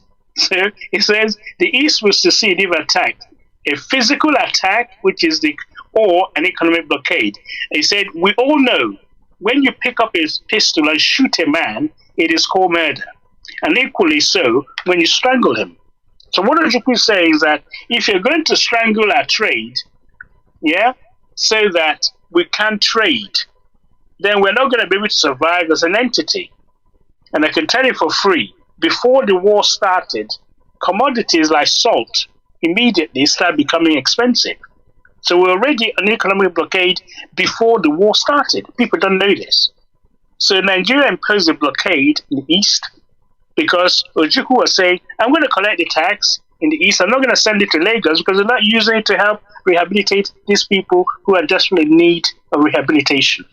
So the whole thing was, if you like, it was spreading in the media. So much so, there's something called the liaison officer in international post. Every region in those days, be you north, midwest, west, and east, you had a representative office in Washington, in America, in London. In other words, it's like your own mini embassy. So the Biafran or the Eastern Region's liaison officer had to take an advert on the newspaper in the New York Times to explain the eastern side of what was happening. Because the Americans were now accusing the Eastern region, oh, you're about to secede. You're about to secede. What is going on here? So I read you the letter in the New York Times from someone who is the liaison officer. All right, explaining Mazi, we need to start wrapping it up. Our time is up, and of course, next week we start the part 5. Please go ahead and round up. Thank you very much. So this letter will help us to understand the East's position before Biafra was declared. He wrote a letter. So in a letter to the editor of the New York Times, the Eastern Region Nigeria Liaison Officer, Mr. Oji, explained his position. This is the summary of where we are before Biafra was declared. He said, Eastern Nigeria appreciates your concern over the crisis in our country. To eliminate possible misunderstanding, however, may I comment on 2 points. Your March 11th editorial referred to me as an Eastern Nigerian who represents himself as liaison officer in the United States for Ojukwu's regime. So they already started calling him a regime. I am not here for self-appointment. For 4 years, I served as consul, commercial, for the Nigerian Consul General in New York. As a Nigerian of Eastern origin, I was recently forced out of that position. He's already been kicked out as a Nigerian. Okay? Now he's representing the Eastern region. The Eastern region therefore gave me a current post. Each of the 4 regions in Nigeria had the privilege of representing abroad or promote trade and investment. Eastern Nigeria has had a representative in New York and London intermittently during the last few years. This is no different in the recent opening in New York. My office is properly registered. It is free world. We are entitled to provide information of concern and interest to the American people to make known our point of view. Here we go. A picture captioned March 10th said that Colonel Ojukwu, the military governor of Eastern Nigeria, is leading a secessionist movement. Colonel Ojukwu is not leading a secessionist movement. He is attempting to lead the people of this region out of an untenable position forced on them by northern-dominated federal government. Some 30,000 Nigerians of Eastern origin were killed in the north during 1966. Some 2 million Eastern Nigerians were forced to flee other sections of the country and seek safety and protection in their home region. There is little understanding of the awesome burden placed on the Eastern region to provide housing, jobs, security for these people, whose presence has expanded the population by 17%. And there is little understanding of the indifference of the federal government to their problem. The situation demands a reallocation of revenues between the regions and the federal government. Accordingly, Colonel Ojukwu and his government of the region met in Aburi, Ghana in January, negotiated an agreement which, among other things, provide for a study of revenue to reallocation of the finance secretaries of the region and the federal government. The Eastern region has been calling for such meeting of the finance secretaries, but the federal government have not acted. Only the implementation of the Aburi Agreement can save the Nigerian Federation. This is the fight Colonel Ojukwu is leading, not a secessionist movement. So that was the, if you like, the situation where we are at the moment. Because of the reneging of the signing at Aburi, Nigeria faced a situation where the East had to decide what to do next. Okay? So the next time we talk about it is the declaration of Biafra. I think I've been able to lay bare where we started and how we got to where we are. So whereby Colonel Ojukwu at that time, then known, and Gowon were not singing from the same hymn sheet any longer. They were no longer compatible because Ojukwu was saying one thing, Gowon was insisting on certain things being done. And as a result, Ojukwu was going to ask the representative of Eastern Nigeria to tell him what to do. So they called the chiefs and elders, 300 of them turned up, and they voted with their feet that we have been kicked out of Nigeria. Let's go it alone and declare Biafra. So he got the mandate, and Biafra was declared.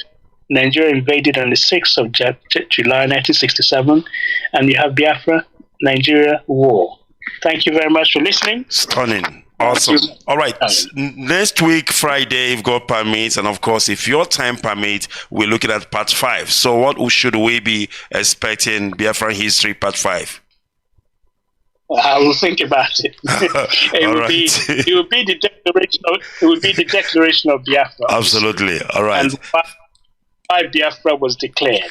I've given you all the. It's purely for security. It's a safe haven from all the killings. And then, but we haven't declared that you then have to defend your right. And that's what happened. And from there, we lead to humanitarian crises that made Biafra a conscience of the world. Thank you. Thank you very much, sir. I really appreciate your time once again. And of course, if God's saving us and sparing us, we're looking forward to part 5 next week. Thank you, and God bless. Good night, everybody. Bye-bye. All right. That was Dr. Justice Okachi Lois, of course, giving us History 101, Biafran History Part 4, and we are looking for Part 5. This is going to be an archive because our children must know they must learn. He was talking about kanjidan. Can you believe when I was in primary school, they were shoving down this kanjidan in my mouth, telling me about kanjidan. I have no clue what the hell is kanji. And today, there we go. But nobody was telling me about Aburi. Nobody was telling me about the killings in Kanu airport. Nobody was telling me everything about us. But today, it has been laid bare in the open, and we know who we are. And of course, we must restore Biafra.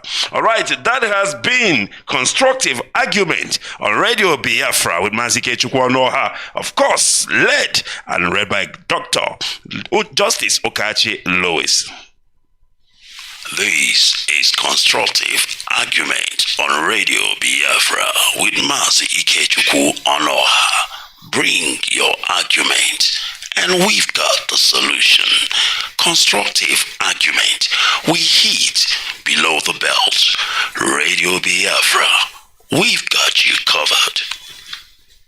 All right, thank you very much, great Biafrans. And of course, this is where we are going to leave it tonight. It has been indeed an intriguing one. It has been a beautiful one indeed. And I thank our brother, Dr. Justice, for giving us this in-depth history. My goodness me, I've never heard it this good before.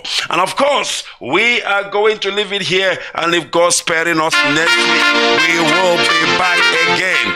And of course, I want to close with this. Wherever you see Alhaji Oji Okalo and his co-conspirators, treat them as a non-grata in Biafra land. They have been officially declared an enemy of Biafran people. So you know what to do. Do the needful. All right. Goodbye. And may God bless Biafra. From me, from here, it is goodbye.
Radio Biafra, we saturate the whole of Biafra land. Wherever you are, just touch the dial 102.1 FM. Olu, Owerri, Enugu, Anambra, Abakaliki, Nsukka, Asaba, and many more. Radio Biafra, we got you covered. Radio Biafra, the first and the last.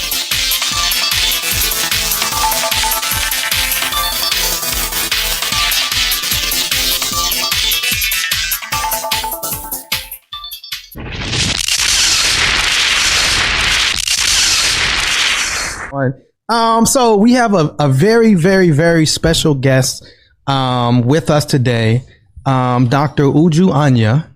And she is a professor at Carnegie Mellon University in applied linguistics. Yeah. And so welcome. So I had two more questions and I want to open it up. Has this experience changed the way, because like you said, you kind of go in, you use Twitter, you kind of almost like prepare, like you said, to teach when you go in there. Has this experience changed the way you're looking at engaging in social media, or do you intend to continue to engage in the way you have? So even in this, my most intense moment on social media, fundamentally, more than I am anything else in this world, more than I am a mother, more than I am a researcher, more than I am a sister, a community member, I am a teacher. And if I'm going to do anything, I'm going to teach. Right. And even in that very intense moment of profound pain and my outburst, my emotional outburst of deep, deep pain, I was teaching. I followed up explaining that there was a genocide against the Biafra people. Right. Right. Who were trying, the Igbo people who were trying to form an independent nation of Biafra. They wanted to be separate from the country that the British Empire had imposed on us, which was this country of Nigeria, where they kind of took a bunch of independent nations who don't have anything to do with each other, don't even speak each other's language, don't relate. Many of them were even enemies and warring at the time, smushed them all together and drew these arbitrary lines around them. And call them countries and name those countries. Right. And then said, now y'all get along and do a country for us and be a union for us.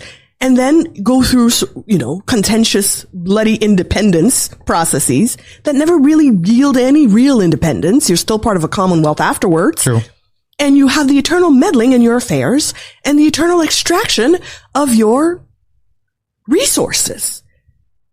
And the eternal fomenting of divisiveness and infighting in order to be able to control you. This is what an oppressor does, a colonizer does. These are, tactics and strategies of dominance. Right. We were subjected to that as a larger unit of Nigeria. And then when the Igbo people said, we want our own thing, let's go and do that. Well, it so happened to be that the territory that this new country of Biafra was going to be in included very, very rich oil reserves. And the British were not going to let go of that. Wow. And the people that they had put in power, their puppet Nigerian governments weren't going to do that either because they needed it for the Nigerian project. Right. And Britain needed it for its own interests and uses. So Great Britain got directly involved in this civil war and in the war for independence and decided that they would do everything to make sure that Biafra did not go. Wow.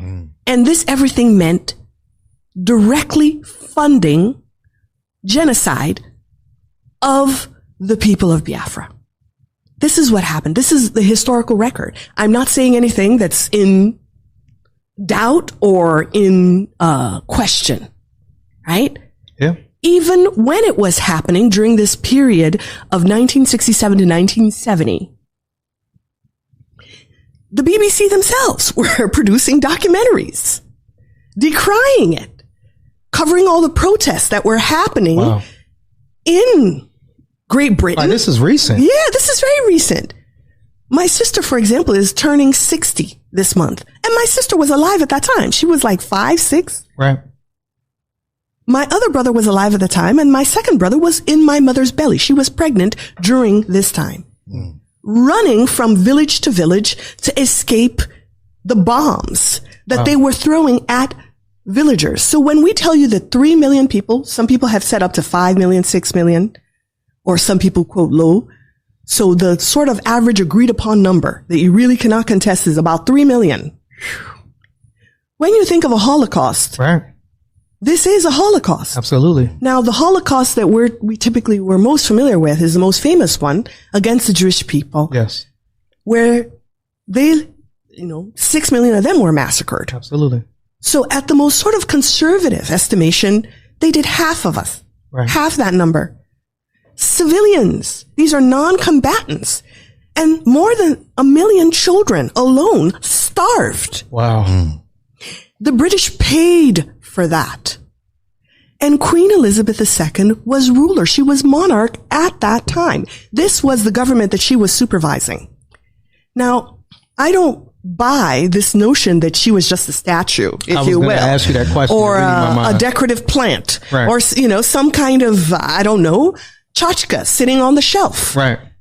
This was a ruler. This was someone, the very crown that she had on her head, signifying the fact that she's a monarch, was made from plunder. Right. Diamonds, blood diamonds. Absolutely. So the throne that she's sitting on is a throne of blood. So you cannot say that she was just this little old lady or this figurehead that really had nothing to do with anything, and it was just the British government that were making their deals and, governing however they would, without relating it directly to her, because she directly benefited her very position as a monarch, the palace that she lived in, the opulence, the obscene levels of wealth that she enjoyed. Absolutely. Were all paid for by our blood. And I don't say this figuratively. Right. And I don't say this as something that, this long remote past, let's say, of human enslavement, which on my mother's side, she's from Trinidad, my ancestors over there were enslaved by the British. I'm talking about recent living memory of people still alive today. Her money, her government funded our slaughter. And people expected me to be calm or to be, I don't know what they expected. Right. When the person who literally paid money for bombs and guns and military supplies to come and massacre your people is dying. Right. You're not supposed to dance. What's the reaction to that? I remember when we found out that Osama bin Laden was killed, and Americans celebrated, right? Because they held him responsible for 9/11, which just passed, and that terror that occurred and those 3,000 or so people that died. Yeah. And it's like, but when it's our terror, when it's our pain, when it's our loss as Black and brown people, and particularly when we express it in a way that challenges, white supremacy, the white supremacy dominant narrative, and this, kind of almost like Disneying idea that people had of a queen, then all of a sudden it's like we're always told to be civil, to be calm, to be peaceful as Black and brown people. And so, but when it's somebody that you feel harmed America, you can dance, you can celebrate, you can take out your flags, and that's held up. You can have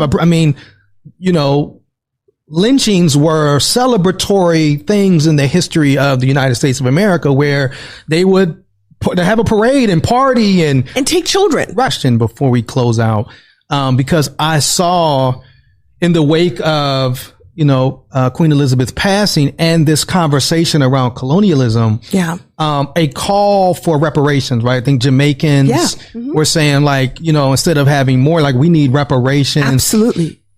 You spoke, you taught us about this very recent history around Biafra. Is there a movement or calls for some type of reparation? Because, we've seen reparations happen with the Holocaust of Jewish people. Absolutely. Deservedly so. You mentioned, I'm part of the National African Americans Reparation Commission that was started by Dr. Ron Daniels. Absolutely. First of all, the Queen never once apologized. She never once opened her mouth to say sorry. Everybody, the history records know what happened and what was done in her name and for her crown. Not just to the people of Biafra, but you talked about the Kenyans, the Indians, the indigenous people, right? Native Americans. So it's just never once have they taken responsibility and just said sorry. So what I am advocating for, and what a lot of people are advocating for, number one is to just recognize what you did and say sorry. And then we can move on to conversations about what does reparations look like. It could look like leaving the oil alone. Right. It could look like, actual payments and repayments, of the compensating the 3 million lives that were lost. Right. I don't know. We haven't even gotten that far yet because we can't even get them to admit the shit they did. Wow. Man. And how does that feel as a language professor to know? It's so, it could all be so simple. Yeah. And then just that refusal. They continue to dehumanize us. That's what it feels like.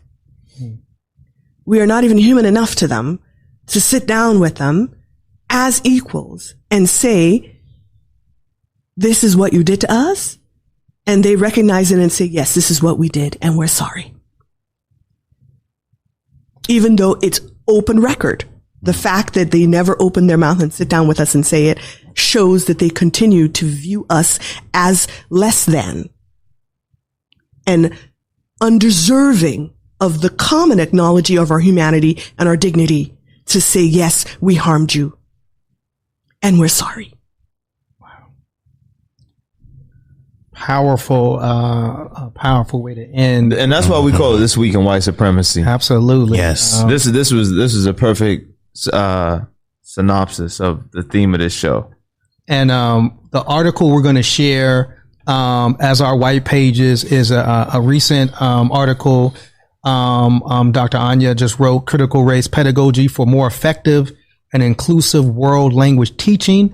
Asking folks to, you said you liberated this article from behind. I did. It was behind a paywall, and I used money from my research funds to pay the publisher to not put a paywall on it, because I believe that the teachers that I work for and I write for, who benefit from my work and who I also benefit from the work they're doing because they provide me with material for scholarship and investigation. I believe that they should have free access to the results of the work I do for them and with them.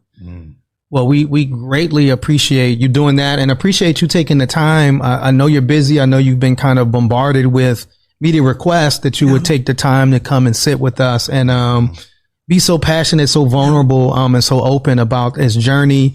And we're thankful to have this relationship with you now and looking forward to continuing to support the incredible work that you're doing at Carnegie Mellon University. Thank you. And onwards and upwards. I'm in the Modern Languages Department in the Second Language Acquisition Program. All right. Any closing thoughts? And I know we got some announcements. Treble? I just want to say I am extremely grateful for you sitting down and talking with us, because you taught me a lot just by listening to everything that you were saying. And you provided not only us, but our viewers with the context that is needed to understand why there's a mixed reaction to the death of the Queen. So thank you. Thank you. Thank you for having me here, for hosting me. And thank you for, being my entryway into Black Pittsburgh, where I want to dwell. Oh, that means two things. Let's get it. Come on, let's go. That means two things. BlackPittsburgh.com. Yeah, yes. Thank you so much. Thank you. I know it's a lot, so I really appreciate you trusting us, and thank you so much to your partner as well. Just love y'all. I took the time to come here, and I do get a lot of requests, but because you are Black people working for us, and I want to be a part of this community and what you're doing. So thank you for having me here. Thank you so much. All right, welcome back once again. Of course, it is Radio Biafra. This is Hello Motherland, and I thank you all for joining us this evening for History Lesson. Mazi. Good evening and welcome to Constructive Argument. Thank you very much, Mazi. We need to go ahead straight. It is an hour that we have this evening. If you can take it from now to the top of the hour, Biafrans are listening. Please go ahead. Greetings to all Biafrans. Regards to our leader, Mazi Nnamdi Kanu, and we pray shortly that he be released. It's been a privilege and an opportunity to share with you the history that brought Biafra about. And we're still in the history. It's dynamic, it has not stopped. And we are therefore living the history. So before further ado, so the usual protocol for everyone respected. Thank you all for listening. So let the words of my mouth and the meditation of my heart be acceptable in thy sight, O Lord, strength of my Redeemer. He's saying. Mazi, some of the tracks you played are quite interesting. Thank you for playing this track. I was trying to sing Always the Way before, that is exactly where we were before Biafra was declared. My talk this evening will be from Aburi to the declaration of Biafra, because that's when everything unraveled. Most of you understand the Aburi Accord. Events that led to it, but after the Aburi, until the 30th of May, things moved very, very fast. And therefore, I'm going to try and unmask as much of it as possible. I was also happy listening to Asampete Special, and when you played it. It's one of those music where when you go to a party in those days, those who can't dance, so those who have 2 feet like me, and those who are sitting on the wheelchair, those who have got delay actually get up and dance. It was a wonderful time. And then the Ikenga's Superstar. Long Live Africa. The interesting thing about that one was when the group of Biafran soldiers, when they got out of when the war ended, they had nothing much to do, no employment, so they formed bands, and that was one of the tracks from that group. It's a party shaker, as in those days. So thank you for playing them. It's a pleasure. We're going back to this Aburi. What exactly happened from the 4th and 5th of January 1960s was that an attempt was made to calm nerves, to find a solution to how do you now live together in a country where a section of population have been massacred. They ran back to their villages, awaiting further instructions. They told Ojukwu, don't go. You can't trust these people. He said, let's go this extra mile. They went there, they discussed, they came up with solutions that will save the country and unite everybody, and they tried to patch things up. At the end of the accord, Ojukwu and Gowon were eating with the same plate. Most of you will see the video. I think Gowon put a meatball in his mouth and Ojukwu picked some rice. And none of them used a long spoon or a long fork. They were eating from the same plate. So something very, very strange happened when they got back, Ojukwu to the eastern part and Gowon to Lagos. What we believe happened was that Gowon was given some strange instructions. And rather than announce as now the head of the government, remember, before Aburi, Gowon was not recognized by Ojukwu as the head of the government because he had a coup. At that moment in time, the commander-in-chief, Major General J.T. Aguiyi was missing, although we knew he was killed. He was not being declared as killed because Gowon took over power. So it was at Aburi that Gowon was conferred the actual privilege of being the supreme head of the Nigerian government by the Eastern delegation. Because up until then, the East have not recognized him. So people forget to know that. So Ojukwu had to recognize Gowon, who is if you like, has got a higher rank than Ojukwu himself in the military, but in the military depends on the rank. Gowon rank is less than Adebayo, who was the governor of the West. He's no more than Ojukwu's one, because they're about the same. In fact, the person ruling the Navy was more superior than all of them. Yet Gowon, because of people backing him with a gun, made him the head of state.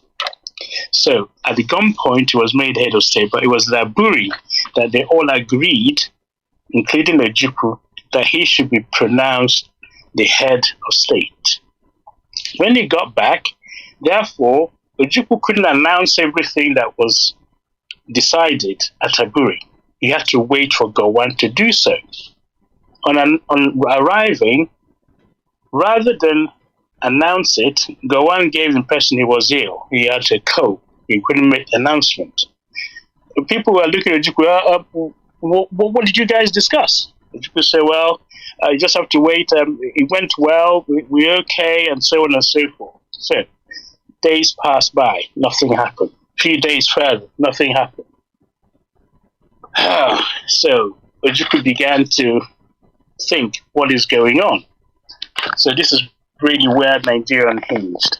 Because what was happening at this stage was Gowon was getting instructions from his permanent secretaries and perhaps from foreign people who were advising him that this thing, if people decided that Aburi is not going to work because it's going to be a way of dividing Nigeria, pushing them into a confederacy instead of one country united. But what they forgot was that what they decided at Aburi was a way of patching something that was broken. They are one country still, but what was decided was to have individual regions running their affairs. You can't have an Igbo person now going back to the north because Ojukwu told them to return and they were killed. You can't say that a second time. No one will listen to him. They've been chased out of Lagos. They can't go back. There's no guarantee for their safety. So there's a need for them to stay in their separate regions until temper cools. Okay? So that was what people misinterpreted as confederation. If you're running the eastern region, you're going to have a police force, your army, your area of command, you look after that area. The same for the north, the same for the west, the same for the Midwest. So that's what was agreed. And they agreed on certain formulas on how to share their revenues and resources and so on and so forth. But if you then start going back on those terms, and they're supposed to, part of the clause, if you change a clause, you have to talk to other governors of those regions, so you have concurrence. Everyone agrees. So no one is left out, no one is pushed away, there's no suspicion. So all these things was in place as a safety. And the Ojukwu's group and the rest of Nigeria's group, their secretaries, they read through the minutes of the communique, the minutes of the discussion. Ankara himself, the Ghanaian head of state, also went through it and asked them, are you people happy with this? Yes. Do you want to change anything? They said no. They signed it. Ojukwu and Gowon apparently was driven to their respective airports or planes by Ankara himself, and both of those sat in the same car. So it was very, very strange when Gowon started talking about things which was not decided and signed, gramophone, tape-recorded conversations at Aburi.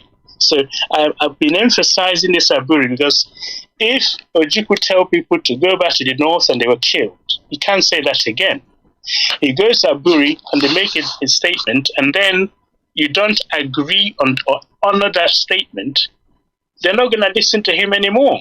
Remember, at this stage, there's nowhere safe to go and have a conversation or have meetings in Nigeria up until then. So it was a very strange situation. So I summarize it by pulling out a comment which Ojukwu made in when the confusion started.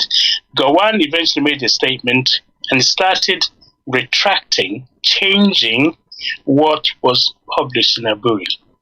So Ojukwu, I just pulled this out, he said, anybody who was present at Aburi meeting and has read the minutes, the communique, the statements, verbatim report, in other words, line by line, would be surprised that a person who calls himself a head of state, now Ojukwu talking about Gowon, could so deliberately mislead accredited representatives of foreign governments by saying that the implementation of each item of the conclusions required prior detailed examination by the administrative and professional experts in the various fields.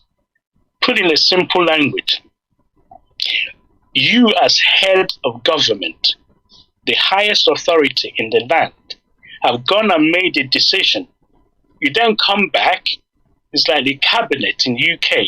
the government and the UK have gone somewhere, made a decision. You then come back and your permanent secretary say, no, we're not going to agree with this plan. You tell them what to do. They don't tell you what to do. And the delicate nature of the situation is such that your permanent secretary can only advise you. They can't change the content of the communique. So Gowon was saying, hiding behind the permanent secretary, said, these people are giving us a different advice. But they're not running the country. You are. Okay. So the conclusions in Aburi were no proposals, but decisions. That's what Ojukwu is saying. They were not proposals. We're not proposing this is what we ought to do. These were decisions taken by the highest authority in the land. Okay. So this topic is called On Aburi We Stand. So if the highest authority in the land are taking decision concluded in Aburi, how can you then start changing it unilaterally? Remember, part of the content was if you change it, you have to get the concurrence. Everybody who signed the paper have to agree. You can't then change it unilaterally and expect everybody else to agree with you. So it doesn't work that way. So-called gentleman's agreement. They're officers and gentlemen. They should honor what is signed. Not that honoring it is going to devalue or put any other part of Nigeria into a, if you like, under bondage. By honoring it, you're respecting every part of Nigeria equally. You're not victimizing anybody. You're trying to soothe or find a balm for those who have been injured and try and alleviate their suffering. You're not there to dictate to anybody. So then he says that what happened, in fact, Ojukwu was saying, was that specific matters, namely the decrees and section of decrees to be repealed, the mechanics of army reorganization, the question of rehabilitation refugees were referred to experts. You have made a decision, now experts, you go ahead and do it. Okay, so the meeting of the financial experts to be considered the question of rehabilitation, displaced persons, has not been held because the Ministry of Finance has not come round to doing that. Okay, the meeting would serve any useful purpose. They haven't done that. So the army experts met and reached agreement, but these were rejected. So the finance people have not met yet.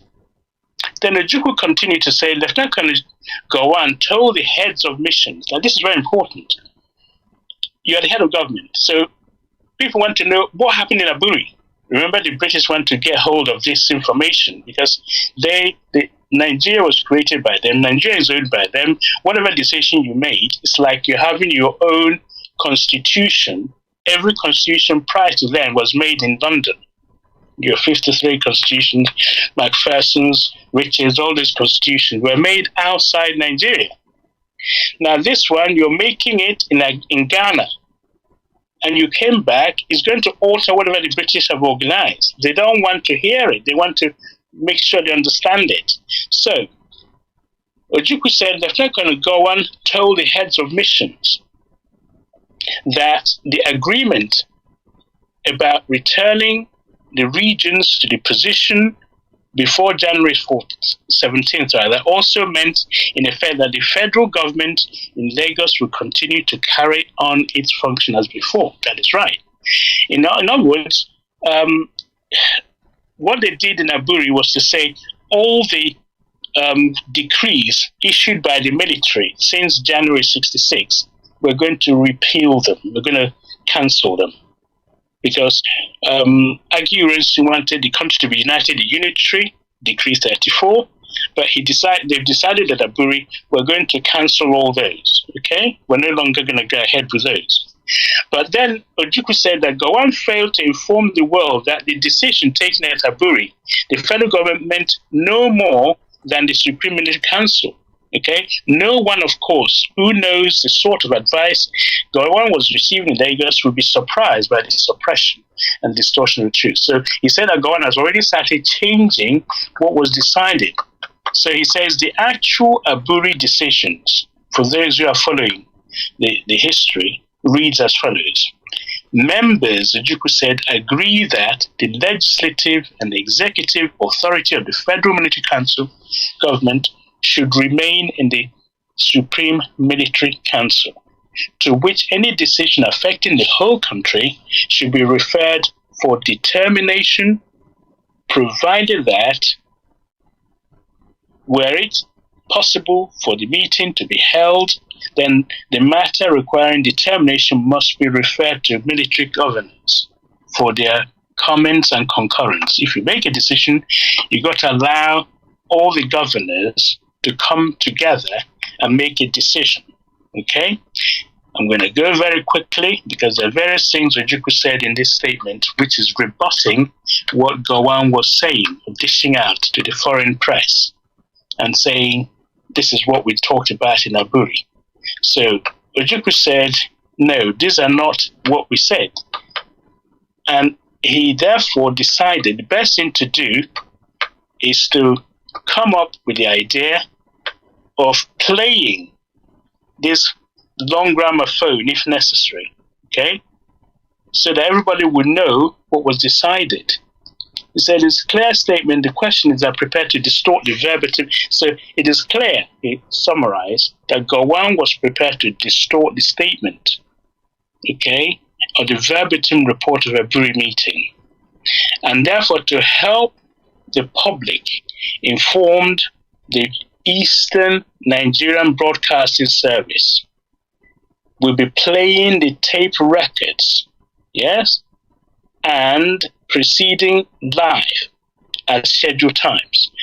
Arrangements have been made to transform these tape recordings into long-playing gramophone records. He said, we are also going to ahead to print and publish the documents and records of our Aburi meeting.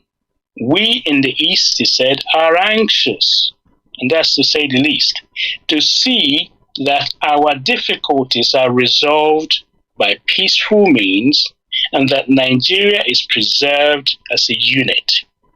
But it is doubtful, and the world must judge, whether Lieutenant Colonel Gowon attitudes and their exhibitions of his insincerity are something which can lead to a return of normalcy and confidence in the country. That's a very damning thing to say.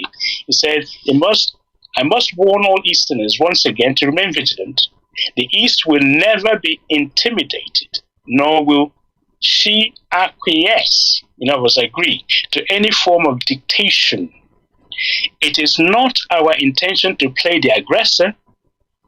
Nonetheless, it is not our intention to be slaughtered in our beds. We are ready to defend our homeland. Fellow countrymen and women, on Aburi we stand. There will be no compromise. God grant us peace in our time. So this is really, I had to read that out so we all understand that when the people said on Aburi we stand, it is the last bus stop. There's nowhere else to go if Nigeria reneged or messed up the Aburi Accord. So that is the reason why I'm drumming on this. Okay, so Ojukwu therefore fired that warning to Gowon. He should stop meddling, trying to tinker the agreement that was agreed. Don't try and change it. Start implementing it. Okay? If you don't want to implement it, well, I'll have no choice but to find a way of resolving the problem for those people who are desperate to need help from the government. Remember, the people of Eastern origin have been killed, and the government is supposed to be running around to sort things out, but they're not doing that. That is where it's hurting the East a lot. January 26, Gowon held a press conference in Lagos, which he reported to reveal the agreement of the Aburi meeting. Remember, he had a meeting and said, this is what we decided. People say, my goodness, this is not what we talked about. So the text of the press conference appears to be based not on the minutes of the final agreement of Aburi, but on the criticisms of those documents by the permanent secretaries. Reading the two press secretaries, reading two side by side. one wonders whether Gowon was really present at Aburi. So that's how bad the disparity between what Gowon was saying and what was discussed. It's like somebody else who wasn't even there was talking about Aburi, criticizing what they decided. But that isn't what they're supposed to be doing. They're supposed to be implementing what was happening. Okay? So, Ojukwu then went on to say that if the Aburi agreement are not fully implemented by the 31st of December, okay? If you don't implement them by 31st of March, of 1967, remember, the conference was held on the 4th and 5th of January.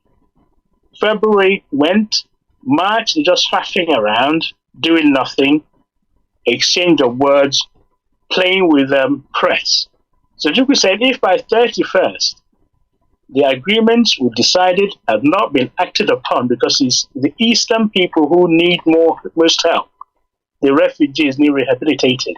If you're not going to implement it, Ojukwu said, I shall have no alternative but to feel free to take whatever measures may be necessary to give effect in this region to those agreements.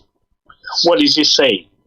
If the central government in Lagos are going to run away from their responsibility, I, Ojukwu, will do something to help those who are in desperate need of rehabilitation. Okay? So that is how far the Aburi Accord had degenerated. Okay? So then what happened was that Ojukwu was then, because the significance of 30th of March is to do with financial year. So whatever has happened, 1966, we're now going to finish in financial year, it's a bit like the British one, 31st of March, because the 1st of April is the beginning of the new financial year. So whatever we've done, at the end of the financial year 31st, we need to decide what to do going forward. Okay. So, on the 31st, so therefore there's something called Survival Edict. Okay? Revenue Allocation Edict. Let me explain that. When the 1st of April came, the East felt necessary that from there on, when we collect taxes, rather than pay direct to the government in the Lagos, we use it to look after those who are in need of rehabilitation. That was step one, in the beginning of the headaches that led to Nigeria unraveling. Okay? So, for 4 months since Aburi, nothing has happened. Right? So, therefore, one of the reasons that Ojukwu did that was to make sure these people did not starve. Some salaries haven't been paid. Okay? And so on and so forth. I'll read a bit more for you. Right. So, when Ojukwu said this is what he's going to do, on the day the departure of Eastern Nigeria was fully expected, journalists arrived in Enugu for a press conference. Because when Ojukwu said that, people rushed to Enugu to go and hear what was going on. Okay? So, instead, they're still playing they're still talking about one Nigeria. Ojukwu told them that he was issuing a revenue edict, appropriating all federal revenue collected in the East as a means of paying for the rehabilitation program. Remember, they've started a rehabilitation program, but no one was funding it. And Aburi Accord was supposed to fund it, but it wasn't. So Ojukwu had to collect taxes to fund it. So the decree did not affect oil revenues. Very, very important. Ojukwu didn't say those who are in the East collecting money and selling oil should pay me revenue direct. Nigeria will be threatened because they need that oil money. So Ojukwu is saying these are the tax we collected from people, company taxes and so on. Because the oil revenue, interestingly, is paid direct to Lagos. So Ojukwu was not asking for that. He's asking to collect tax and use the tax which he collects from the East, rather than handing over to the Lagos, use it for the rehabilitation. Okay. So now, as Ojukwu said, this decree did not affect Oyo, as I said, and these were collected late. Now, the reporter was stunned. All the reporters were amazed. He said, how come? They had expected fire and brimstone, therefore to confront and say the physical problem that Ojukwu was pulling out. Ojukwu wasn't pulling out. He was trying to find a peaceful way of resolving the problem. So Ojukwu told them that the East would only pull out of Nigeria if she were attacked or blockaded. Okay? So here we go.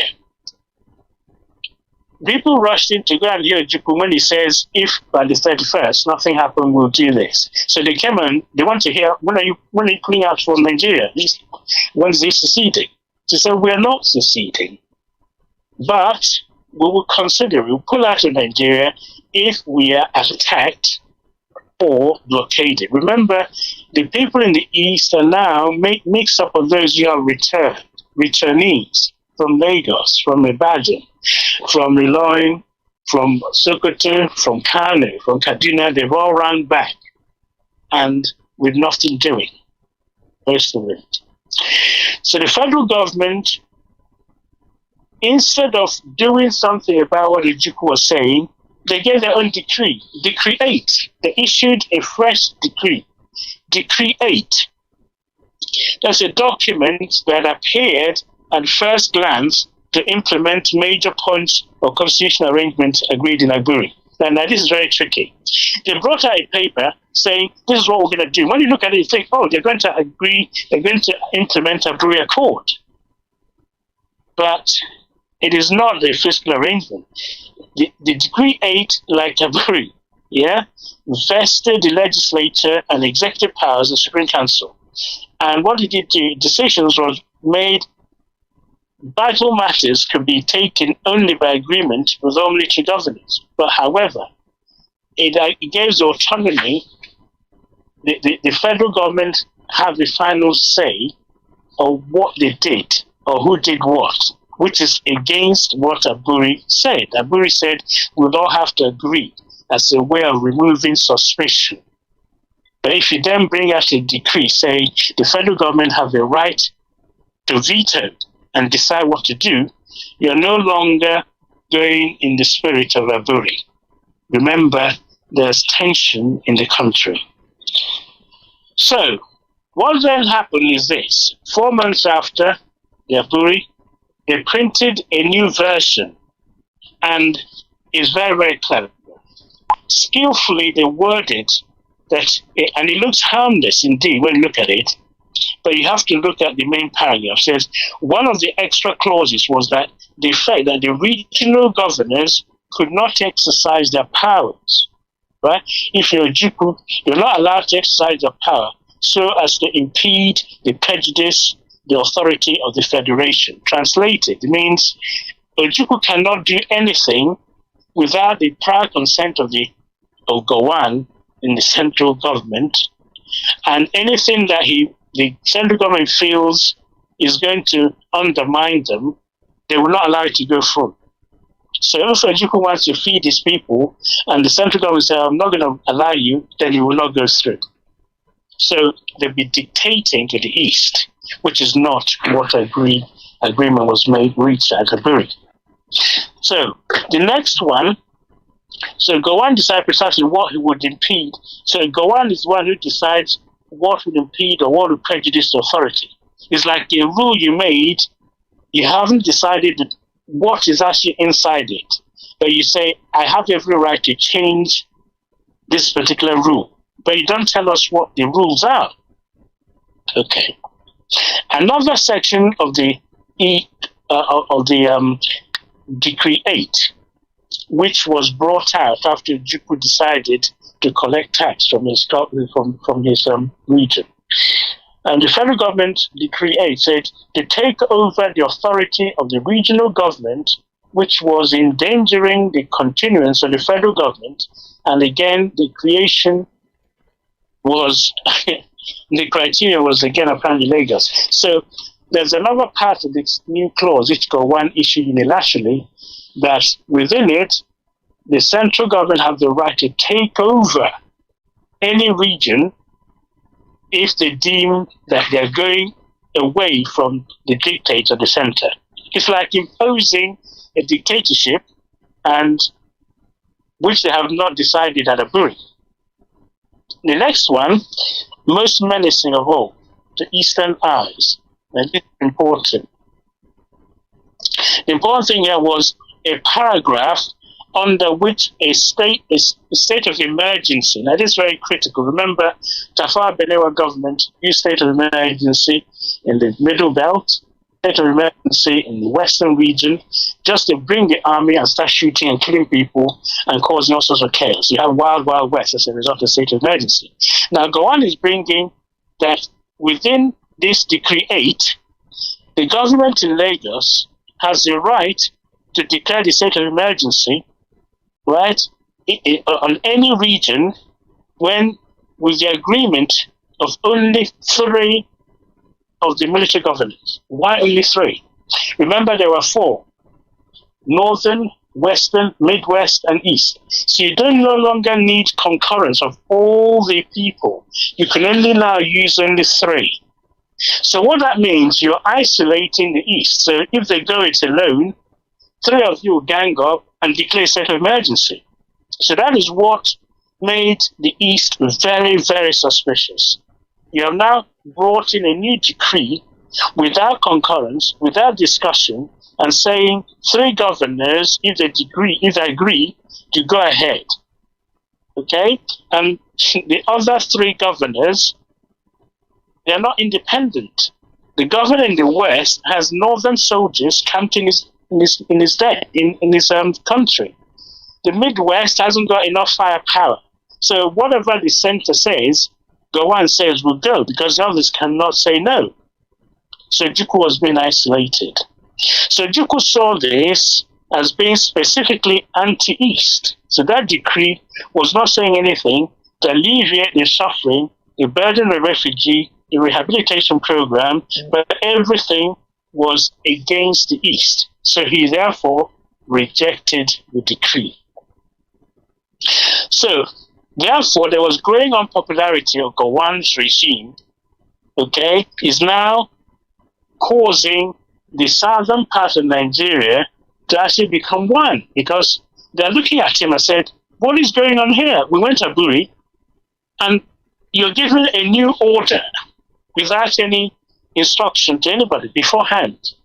So now, Q, the Western region, the Yoruba people, there was growing resentment over the failure, first of all, to remove the northern troops who are sitting in Ibadan, who are garrisoned in Lagos, Ikeja. So they wanted them returned to the north, because that's what Aburi said. But Gowon wasn't budging, okay, because that's what was stated. So Chief Awolowo led the actual protest. Following his tradition, so it's made among it, as you know, Chief Awolowo was locked up in prison. They accused him of sedition under Balewa's government. He was released by Agi Irensi, but Gowon, when Agi Irensi was killed, the day Awolowo was going to be released, Gowon jumped in and released him. So the Yoruba thing that Gowon released Awolowo. So Awolowo is now at large in the West and is following what is going on. So he mentioned to the leaders of thought in the West, these are the powerful people in the Western region, Yoruba leaders of thought. They all met in Ibadan. And he said it's in his considered opinion that some of the demands from the East are actually, they're not altogether perfect, but he said they're excessive. Within the context of the Nigerian Union, most of such demands are not only well-founded, he thinks they're well-founded, but are designed for smooth and healthy association within the various nations units in Nigeria. And what are we saying, in effect, that most of what the Eastern region are demanding are reasonable, and they are designed to allow them to cohabit with the rest of Nigeria. So Chief Awolowo, who has been to the east to see Ojukwu, and as a witness, and he was the one who would understand the feelings in the east, because if you've been there, as one of the music was playing, Onwuzuruwe, it was playing, everybody was a big town, because you have a relative who went to the north who may not have returned, some from Lagos who didn't make it, some who maybe have wounds. So you are constantly reminded of the pressure that the Eastern region were under. So there was a lot of sympathy for the refugee to go. Awolowo, who went to the East to feel the pain of the East and understand their concerns and the anxiety over the Aburi Accord not being implemented. So, to cut a long story not so short, Gowon said, Awolowo said, if the East decided to pull away by one reason or the other, by omission or commission, the West will have no choice but also consider pulling out of the Federation. So this rattled Gowon, because he feels that if the East pull away, the West pull away, then Nigeria more or less is finished. And the Northerners, they will have a real job if they're going to attack the East, going it alone. Remember, Nigeria is on a tripod, North, East, and West. So if the North can get the West on their side, then they can bully the East. Likewise, if the East and West could come together, this handshake across the bridge, this River Niger, this handshake across River Niger, the North cannot dictate too much to those two together. So Gowon has a decision to make. Okay, so this is how he solved his problem. Remember that the North and the West were somewhat in collusion in this tripod thing, because the Obas of Yoruba land in October 66, they went up to the North to thank the Emirs for not killing the Yorubas. Let me just explain that. Up in the North, there were Yoruba people and Eastern people. There were Westerners and Easterners. They were all in the North. The Northern pogrom, they planned to just get rid of the Igbos. Sometimes when the Igbos escape from their house and they run into the Yoruba, if you're lucky, the Yoruba person can help you. If you're a real friend. If you're real enemies, they say they're not going to help you or they chase you out. So the Yorubas were, large extent, spared. Remember I said last time, you can tell if somebody is Yoruba, most of them have tribal marking. If they're Hausa, you also have tribal marking, but the Igbos didn't have so much tribal marking. So you can identify in that sense. So the Obas of Yoruba land, the chiefs and elders, they went up to the north and thanked the Emirs for sparing the Yorubas. So that's number one. Now, so they're beginning to work together to make sure their people are not, exposed to killings. But they have military camped in Ibadan and in Lagos, ready to pounce. These are the same military that was helping Tafawa Balewa's military. Tafawa Balewa's First Republic in suppressing the West because of the wild West, all the commotion that were going west. So I'm just saying that as by the way. Awolowo, therefore, Gowon and Awolowo need to work together with the Obas of the West to make sure the Yoruba people are safeguarded. So what then happened was that it was in late April. Remember, we started this talk from January 67. We're now in April. So Awolowo went and said that if the East pulled out, once again, the West will pull out. So this was a big, big problem for Gowon and the Northern and the those who are plotting and planning how to dominate Nigeria. So what the Northerners did then, because they can sense the feeling in the East, they can also sense the feeling in the West. So they have to find a way of dividing them. So what they did, the Northerners suddenly changed their mind and said that they will now welcome any plan to divide the North into more states. That's a master coup.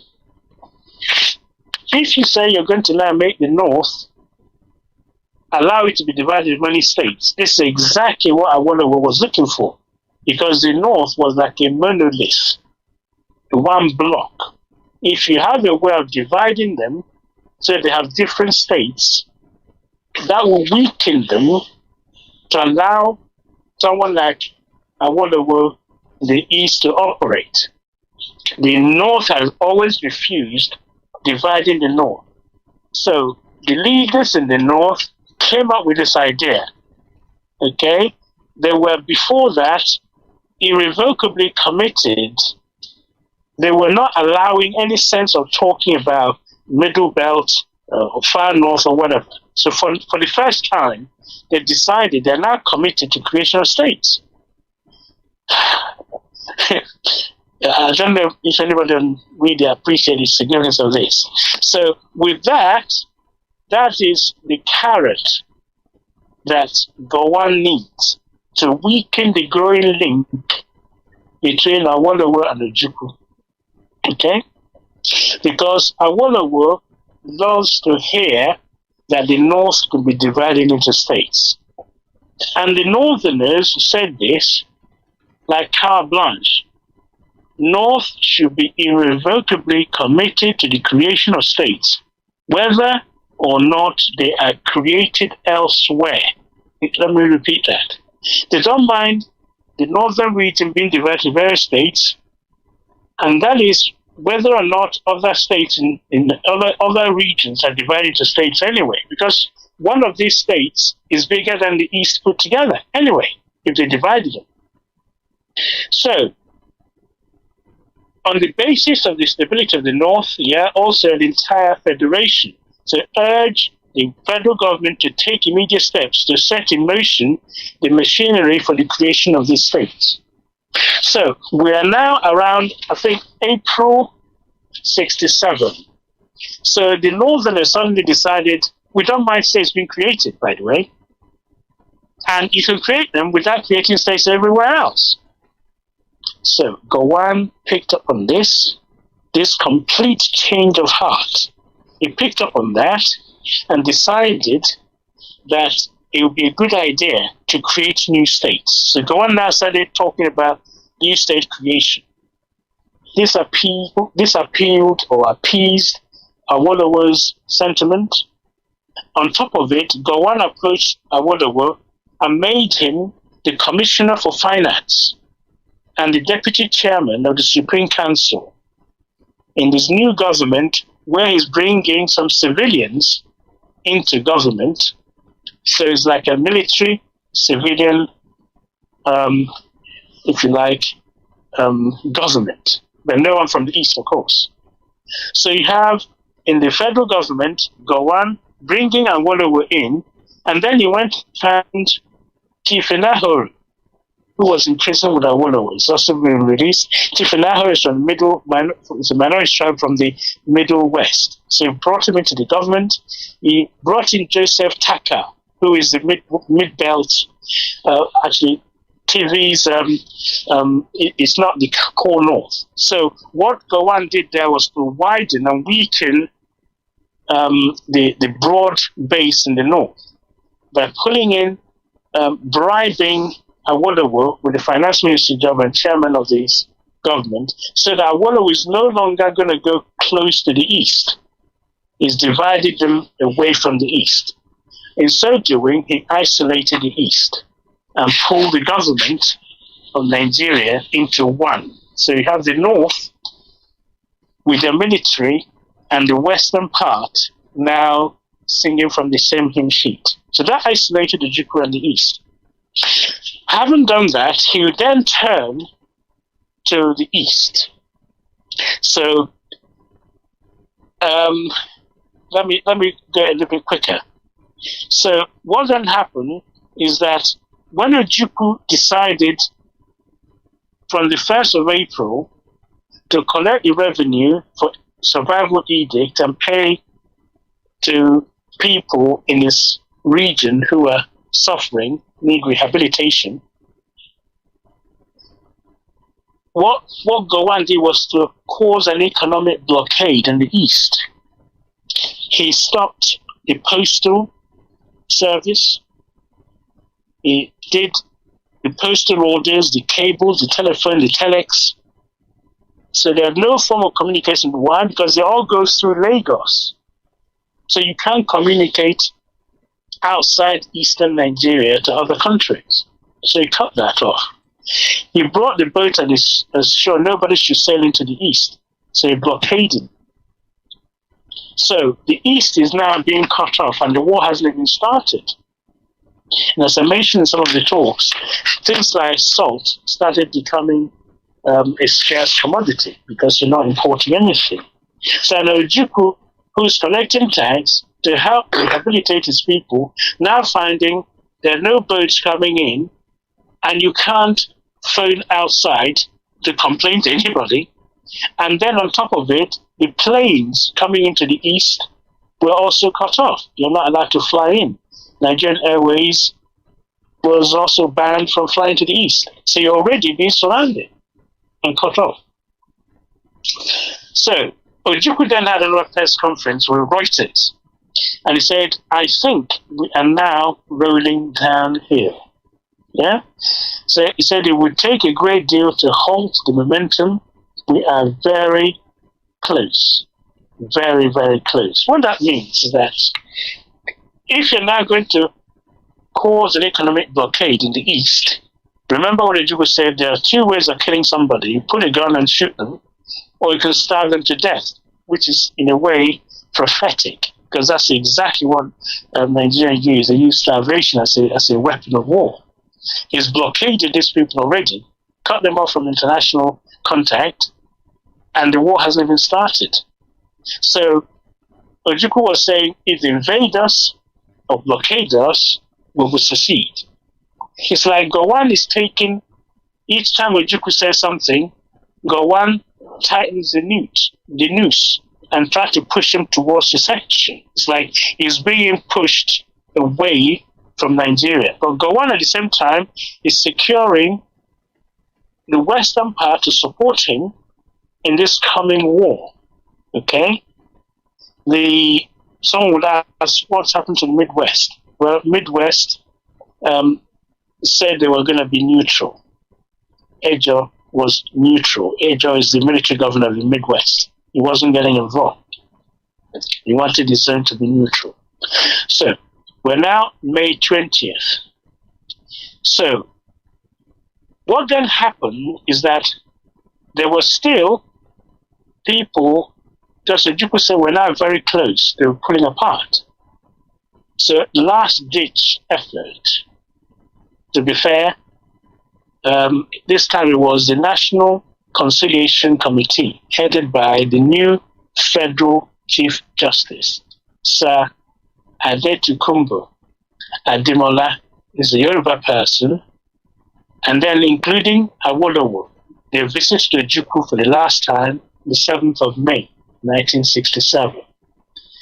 Once again, they listened to Ojukwu's views, they listened to the problems they're having, they accepted all his demands, and called on the federal government to implement these demands. These demands included implementation of what was agreed in Aburi, okay, and also the troops back to their regions of origin, and the call off the economic sanction. Okay, so the people who visited Ojukwu went back to Gowon and said, these people are being tortured unnecessarily. You need to call off all the sanctions. They don't make sense. So on the 20th of May, Gowon accepted all the recommendations, but it was another illusory hope. He said he's agreed to now de-escalate. But he announced that the ban on Nigerian Airways flight to the east was lifted, although with other sanctions. Yeah. However, the director of Nigerian Airways said privately, no one had told him, given an order to resume flights, so he wasn't going to carry that out either. So Gowon will say one thing, but behind, something else was going on. So if he lifted the order, he just tell the director of Nigerian Airways to start flying to the east straight away, but he didn't do that. Now, the troops moving away from the east was part of a Aburi Accord. Colonel Katsina, who was, of course, now he used to be the governor of the northern region. He was made the chief of staff when Gowon became the commander-in-chief, as he made himself. So Katsina then flew from Kaduna to Ibadan and informed the troops that they were going away from Ibadan. What did he do? He moved them to Ilorin. Ilorin, as you know, is in Kwara State now, but it's really next door to Ibadan. Yeah, Ilorin is on the same road, a throwing stone away from the border between west and north, and within the snap of the moment, they can return back to Lagos and to Ibadan. Yeah, so although the troops are moved away from the west, they're not too far away. If they need it, they can return immediately and start doing whatever it is they want to do. Okay, so what's happening in the east? Well, the clamor in the east, most people, if you listen to that song, Omuzuruwa, they're still mourning, they're still feeling rejected. So they're asking Ojukwu, please pull us out. We've had enough. Can't go on like this. So the clamor for Ojukwu to become too hard for him to bear. So on the 26th of May, 1967, he called over 300 members of Consultative Assembly of Chiefs and Elders. Yeah, 335 of them.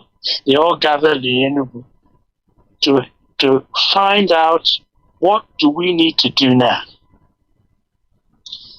If we leave things as they are, we have to answer to the dictates, for one, and they will be telling us what to do for the rest of our lives.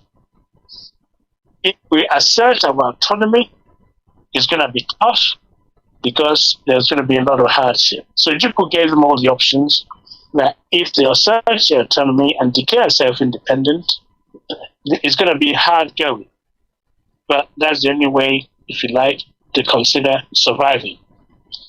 So this is really where we are. So you've seen all the steps that was taken after Aburi to now 26th of May, when these people gathered to decide the fate of the people in the East, whether to continue in Nigeria or to find a way out and start afresh. These people are the ones that built Nigeria. They've abandoned their precious goods and so on. Now they run back to the East and no one is listening to them. So it's very, very critical, the next step. So when they met, on the 26th, it was a 2-day conference. They deliberated, and as I said in the previous talks, the voting was unanimous, and it's from every nook and cranny of the eastern region. No one was left out. Whichever tribe you are, whichever region, province, you were well represented. So it was a unanimous decision on the 27th to pull out eastern region and make it a sovereign state called Biafra. So they gave Ojukwu the mandate. As soon as that meeting ended, Gowon declared the state of emergency. So they have given Ojukwu the mandate. Ojukwu didn't declare immediately. What happened was Gowon decided to push the button. On the 27th, on the same day, he came an emergency announcement. There will now be an emergency. I've taken over. There's going to be there's a state of emergency. I've declared. So let me just try and put this, it's not my own words. Okay? So, mandate was given to Ojukwu. It's not necessarily for secession, but at the earliest practicable date, to declare Eastern region a sovereign state. Okay? So, Gowon decided to declare a state of emergency on the same day, simultaneously, published a decree dividing Nigeria into 12 new states. Now, he had an option about the north, dividing it because it's so big, but in the east, he divided a tiny place into 3 places. Okay? And there was no consultation of the people who live in those places. There was no boundary that you know of. He just carved places up. To make the matter worse, to really, really provoke the Easterners. Okay, so there were tiny states, 3 tiny states. Each of them, if you left them on their own, they're isolated. And the East Central State, which he called, is where he joined a dot and said, this is now where the Easterners of the Igbo origin are going to be. He removed Port Harcourt away from them, which is an Igbo state, and made it the capital of River State. As I said before, Port Harcourt, in effect, and most people will know, used to be an Owerri province, was built by both the Igbos and the riverine people. So to suddenly come and carve it away from the Igbo people, their houses there, some of them have abandoned everything, and some have housing. So it was very, very difficult. So the government said in the same broadcast, okay, he announced the imposition of a blockade. He reimposed the blockade. So what Gowon had done there is like an open challenge. Ojukwu, you've now been given a mandate, but I dare you to secede. Who would have thought in Aburi we discussed no use of force? There should be unanimity when we decide things. In other words, you consult people before you divide them into states. None of this. Gowon was deliberately rolling out program after program of challenge. And the world turned around and said Ojukwu was rebelling. You see, it was twisted round. So it was like an open challenge. You can't provoke anyone more than Gowon provoked the East. Yeah? So I dare you people to do your worst. I want you to succeed. Yeah? So that is really where we are. So for the short period, so this is what Gowon said. Decree 8, he said, has been abrogated. Decree 8 has some elements of Aburi. He cancelled it. And he says it's now going to take full powers, an emergency declaration for the short period, quote unquote, for the short period necessary to carry out the measures which are now urgently required. What exactly is urgently required now? Yeah, people have had a meeting about how they're going to carry on associating with a part of the country. You said now as a state of emergency, you're going to come in and do what you like with your army, and you dare them to secede. So therefore, on the 30th of May, in the early hours, Ojukwu called diplomats, journalists to the State House, Enugu, okay, to hear what Ojukwu has to say following the meeting. This is, of course, Declaration of Independence of Biafra. And I'm going to read it out in full because it's a significant day for every Biafran. So you understand the setup from Aburi, all the goings on, all the, if you like, bad faith, pushing the Easterners instead of helping to, them to overcome the wound and the suffering and the pain. And this music, Onwuzurua, was playing. They have so much pain. They have been rejected in the country they helped to build. And now you say to them, I dare you. I've divided you now into 3. Okay?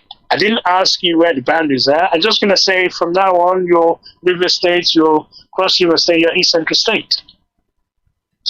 So Ojukwu then called all this press, and this is what he said.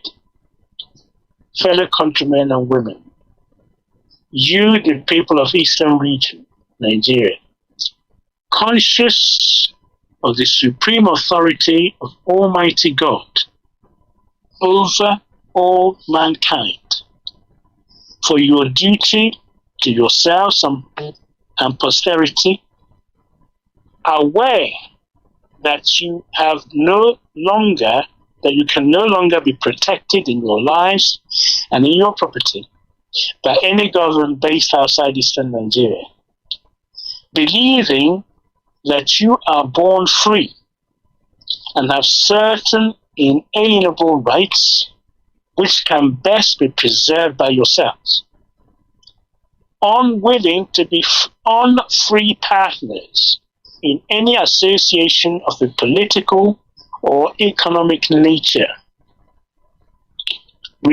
rejecting the authority of any person or persons other than the military government of Eastern Nigeria to make any imposition of whatsoever kind or nature upon you, determined to dissolve all political and other ties between you and the former Federal Republic of Nigeria, prepared to enter into such associations, treaty, or alliance with any sovereign state within the former Federal Republic of Nigeria and elsewhere on such terms and conditions as best to subserve your common good, affirming your trust and confidence in me, having mandated me to proclaim on your behalf and in your name that Eastern Nigeria be a sovereign independent republic. Now, therefore, I, Lieutenant Colonel Chukwuemeka Odumegwu, military governor of Eastern Nigeria, by virtue of the authority and pursuant to the principles recited above, do hereby solemnly proclaim that the territory and region known as and called Eastern Nigeria, together with their continental shelf and territorial waters, shall henceforth be an independent sovereign state of the name and title the Republic Biafra. So there you have it. Biafra came into existence, and it's all about security of the people. Thank you. All right. Brilliant. So, Mazi, thank you. How many more minutes have I got? I think we are over the minute. Mazi, yes, but I think you wrapped up in time with the declaration. Are you with me? Yes. Can you hear me? Yes, I can hear you. Can you hear me?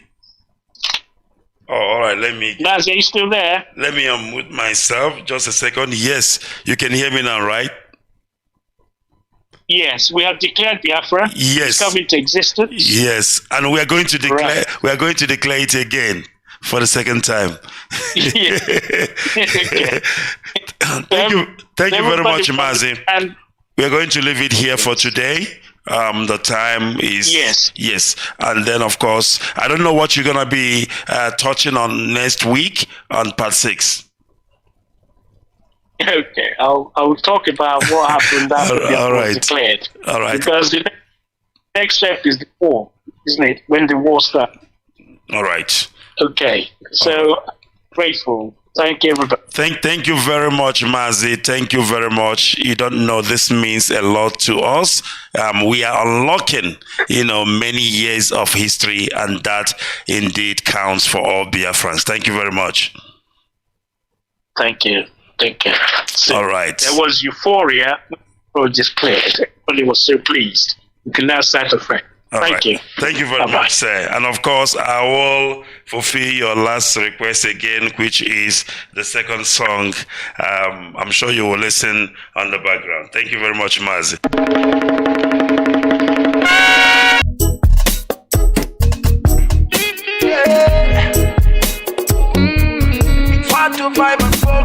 It's M. Josh on the beat.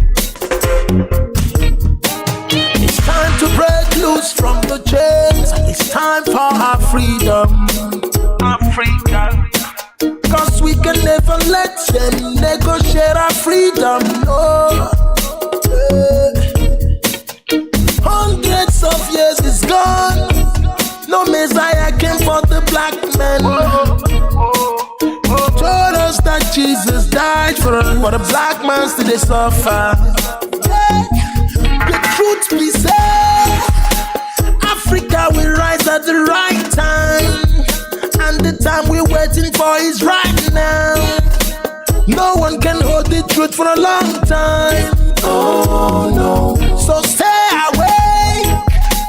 The sun is risen from the east, and the Messiah you're waiting is right here, and no one is gonna try to stop that.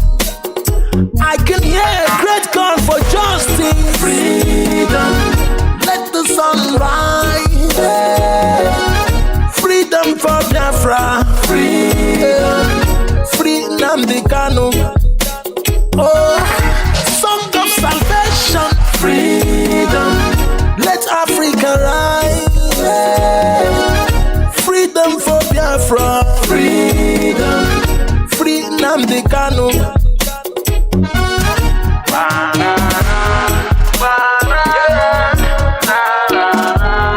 Free Nnamdi Kanu.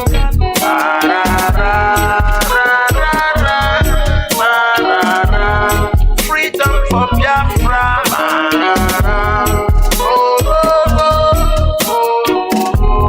Free Nnamdi Kanu.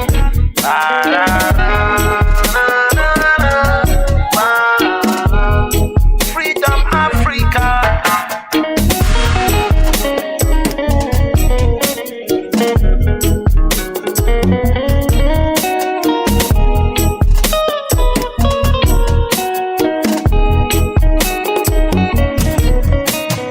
White man fighting for self-determination is celebrated. Black man seeking for self-determination is a separatist and a terrorist. Yeah. When they jail a black freedom fighter, they jail in African freedom. Don't I have rights to my self-determination? Is that a crime? Oh no. Don't I have rights to live? Don't I have rights to express myself? Don't I have rights to speak? Can't I complain if I'm marginalized? There's genocide in the land that nobody even cared about. Even when I try to speak, my voice is muted every time. I'm like a slave in my land, I can't take it anymore. I hope the world is listening to my plight. I can hear a great call for justice. Freedom, let the sun rise. Freedom for Biafra. Freedom, free Nnamdi Kanu. Oh, the song of salvation. Freedom, let Africa rise. Freedom for Biafra. Freedom, free Nnamdi Kanu.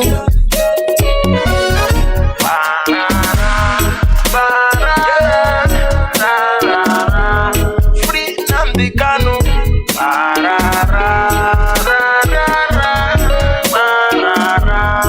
Freedom for Biafra.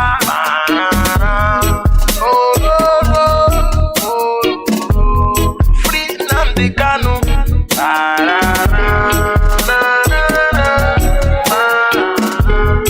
Freedom Africa.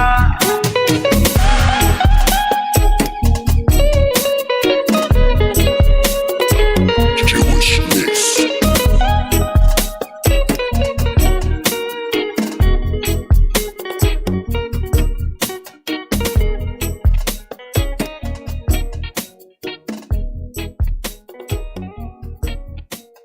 We are too big to fall. No. Nothing fit to stop us. My people demand freedom. Should be not cry to ask for your right. Ask for your right. I will take it and let me know. We know they do the same thing. We know they go the same way. We don't carry the same the language format. Free me, make I do my thing. Freedom for my people. Freedom. Freedom for my nation. Freedom. Free Mazi and Kanu. Freedom. Freedom for my people. Freedom. No, no, no, no.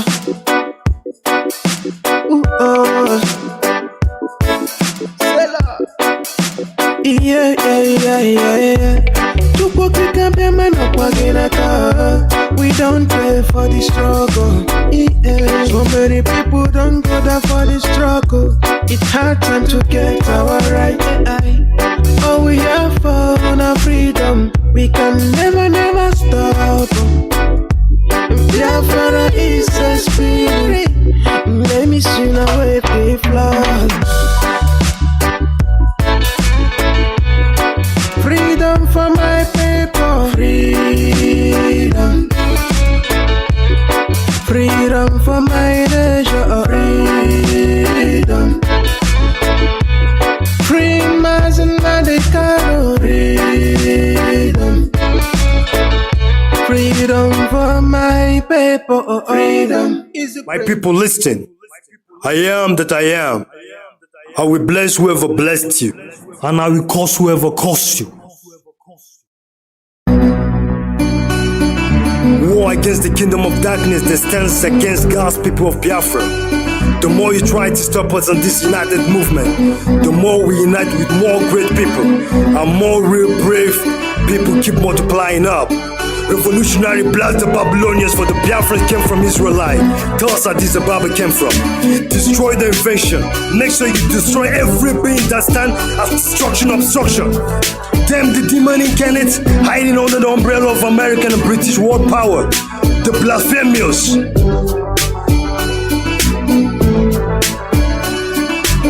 Babylonians surprised how we survived the strike of 1967. Bomb bullet the project. It's hardcore Biafran striving for heaven with psychological object. You can't stop the revolutionary strive. The media life from generation to generation just to fly. But we bring you down with the Biafran necktie. Testify, bonify, 45 Biafran rose with the tools to blow. We've beyond perspective point, consuming so many history books. As the years took for us to trace the truth to the roots, they used to roost the home of the brave. Cause we were blinded with white men lies they imposed on our region. We were civilized with the Jewish religion before the white men disease came to Black Gold Kingdom. With their demons, they chain our freedom. We took fortitude for all the pains we passed through. The era of slavery to date bondage.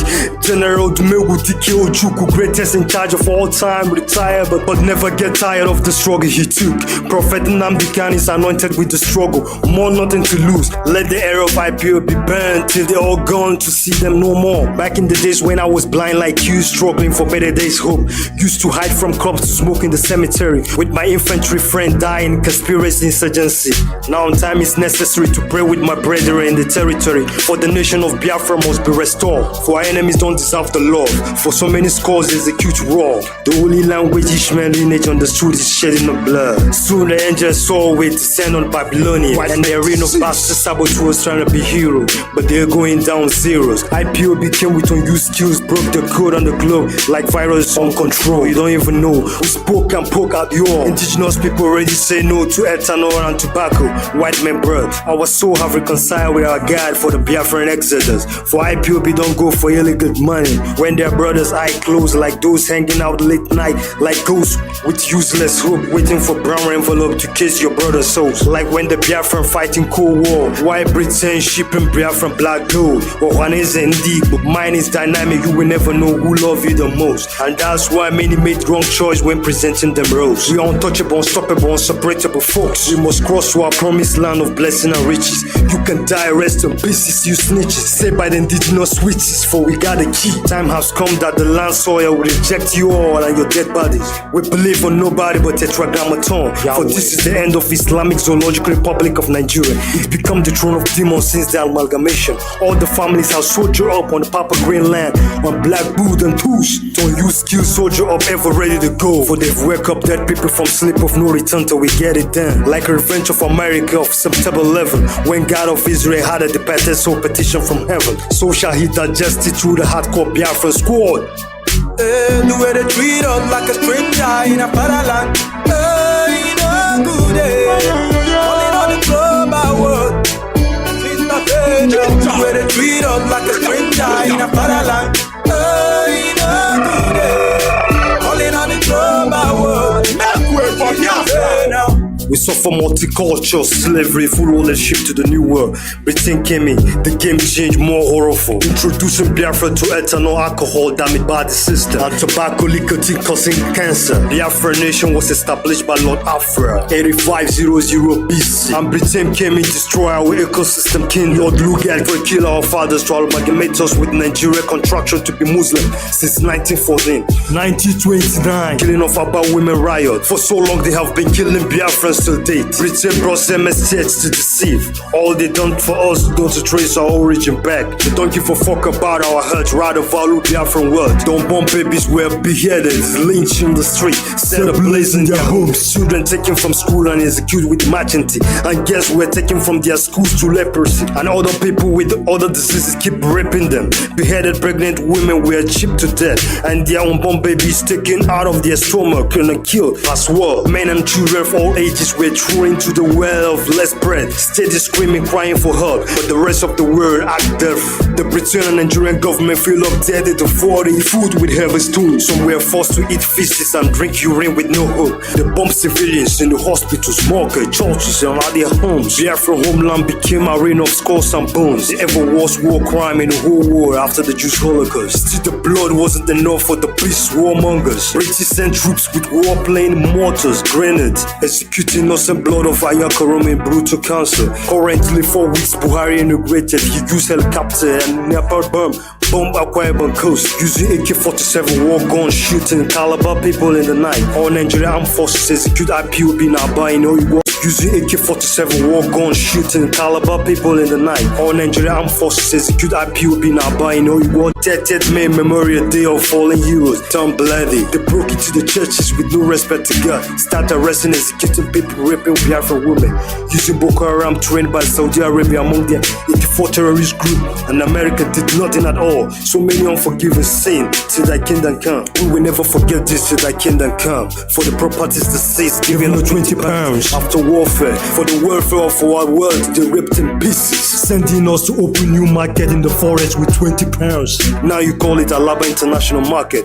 An updated Britain who were past and present against Biafra succeeded. Now fought and gotten India succeed from European Union. America said who support freedom of speech only on the lips to black people. Biafran came looking for freedom. We realize American Britain kingdom are ruled by incarnates of demons. No surprise American give the logic to those behind the scopic who make the mechanic blood execution of skulls of 1967 unique people. I know many won't understand it, like magic from aquatic. Take and listen to one of my speech brethren, or make it so very stop corporate news lying to you and your children. Do you ever thought how Islam came into existence? Do you ever thought how Islam came into the place you were living? Do your memory ever connect to how your grandfather's religion was raised? Execute many black skulls before imposing Islam into African region. Out of fear, many souls were submissive to Islam religion. So many souls Muslim rule. Got people real fool about the inferior system Islam religion. It's ever lied told before that Islam is a peaceful religion. This is a paradox they use to cripple talking and to see Africa as a land of monkey to mockery. My papa told me Biafran story, so shall I tell my unborn kids about the worry. Watching Biafra documentary issue, reminiscing tears as the years too ever gone. It's over if you don't believe worship a tetragrammaton. You don't deserve to sleep with Biafra Kakadonis. For the Biafran till we're gone.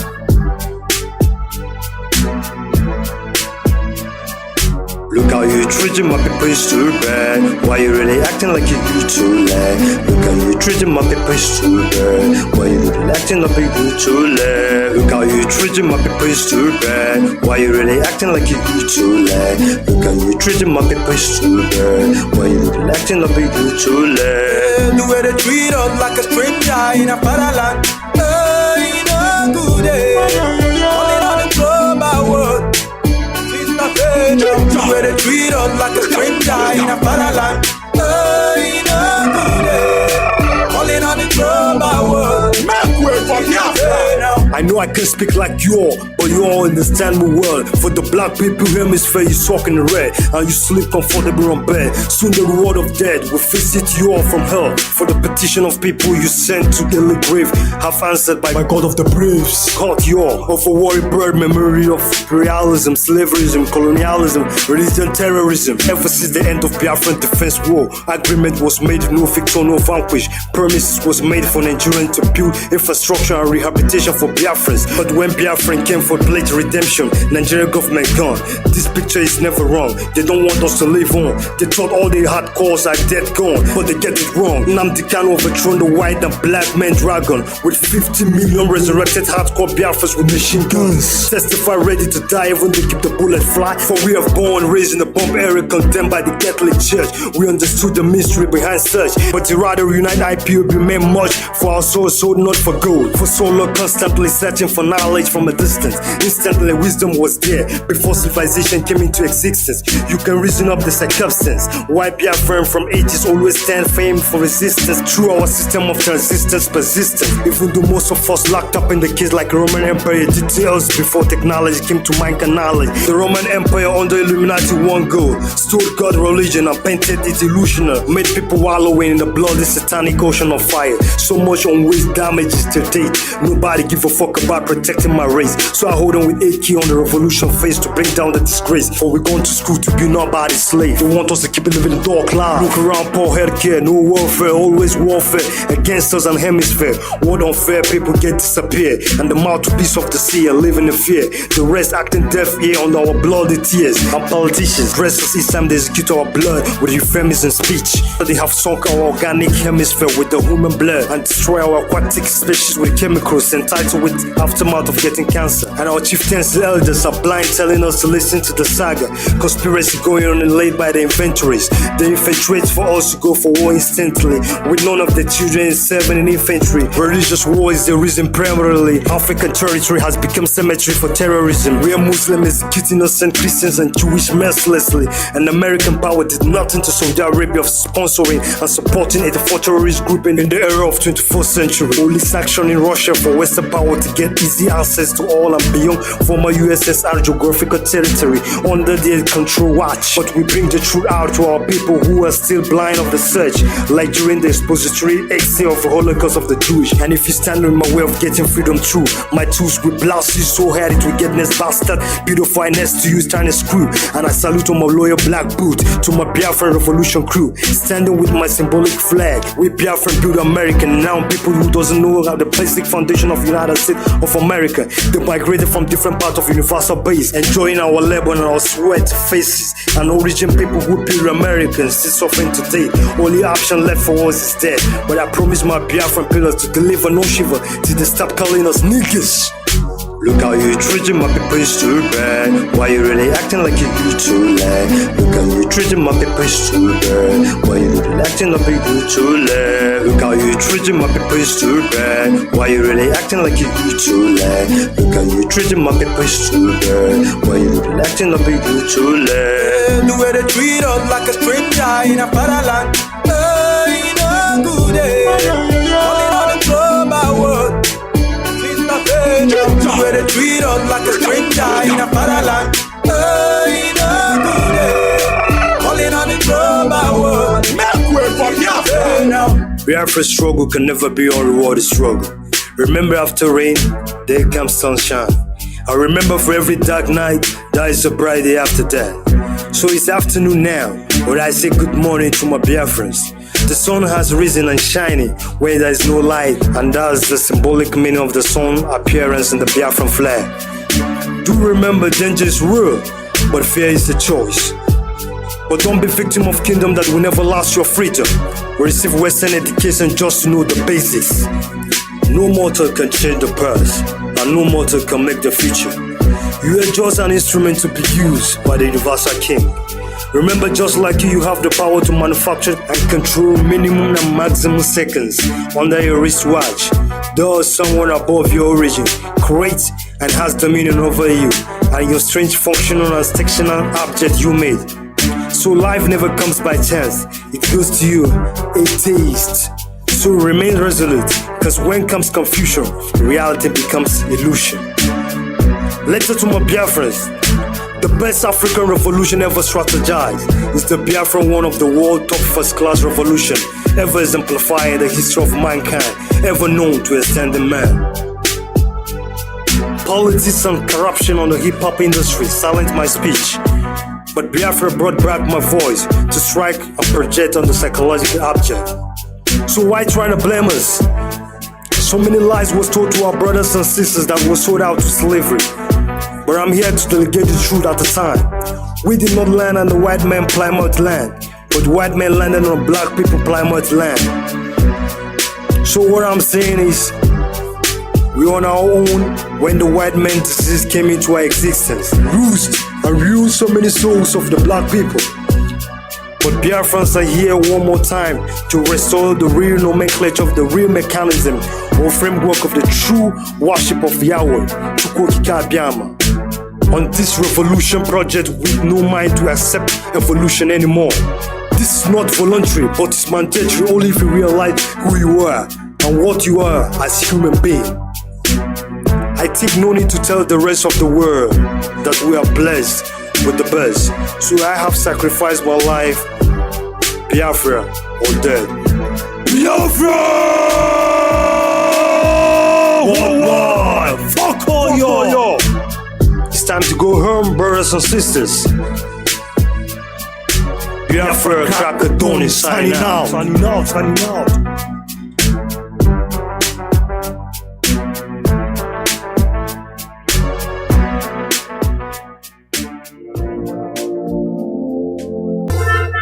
What I am saying, Honorable Manyamini, our people are lame.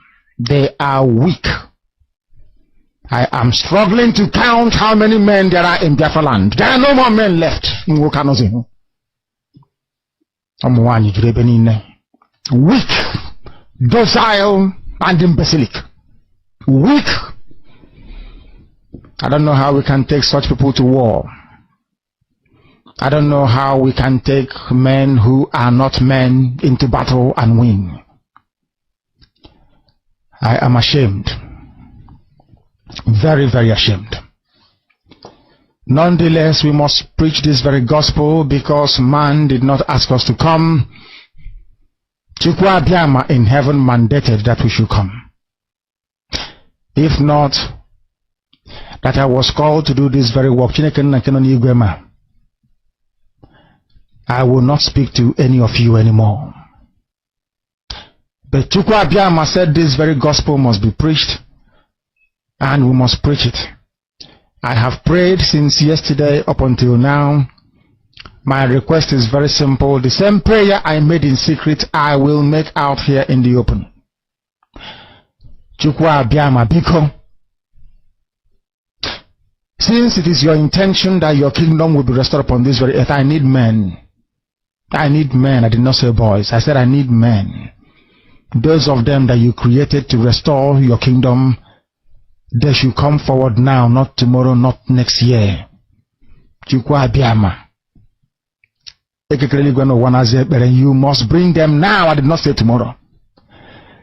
Because the insult is too much. It is beyond what any human being can endure.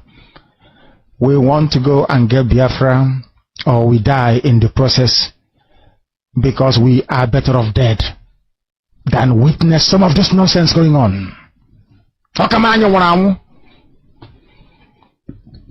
The level of insult is beyond what any decent human being can tolerate. I was an Nama. They bring their cattle into our land. They desecrate our land. They kill us in the presence of our families, and nobody does anything about it. And when the police attend, the police sit idly by as people are being killed by not a multitude of people. Only 4. Only 4 Hausa people can sack an entire village in Biafra land, and we call ourselves men. No, we are not men until we redeem our honor, until we look at integrity and say, we must have a part of it. Until then, to be honest with you. This is Radio Biafra. Now is the time to come forward. I did not say tomorrow. Now, tonight, is the time to come forward. 100 of us, and then we march. 100 and we march. The rest can come later if they want to. I'm tired of broadcasting. I want to fight for my country. I want to carry arms to defend the honor and integrity of my country. I want to avenge the death of 6 million people. I want Biafra to stand as a beacon of hope, freedom, and liberty in black world. I want Biafra to stand as a testament to the glory of heaven upon the face of this very earth.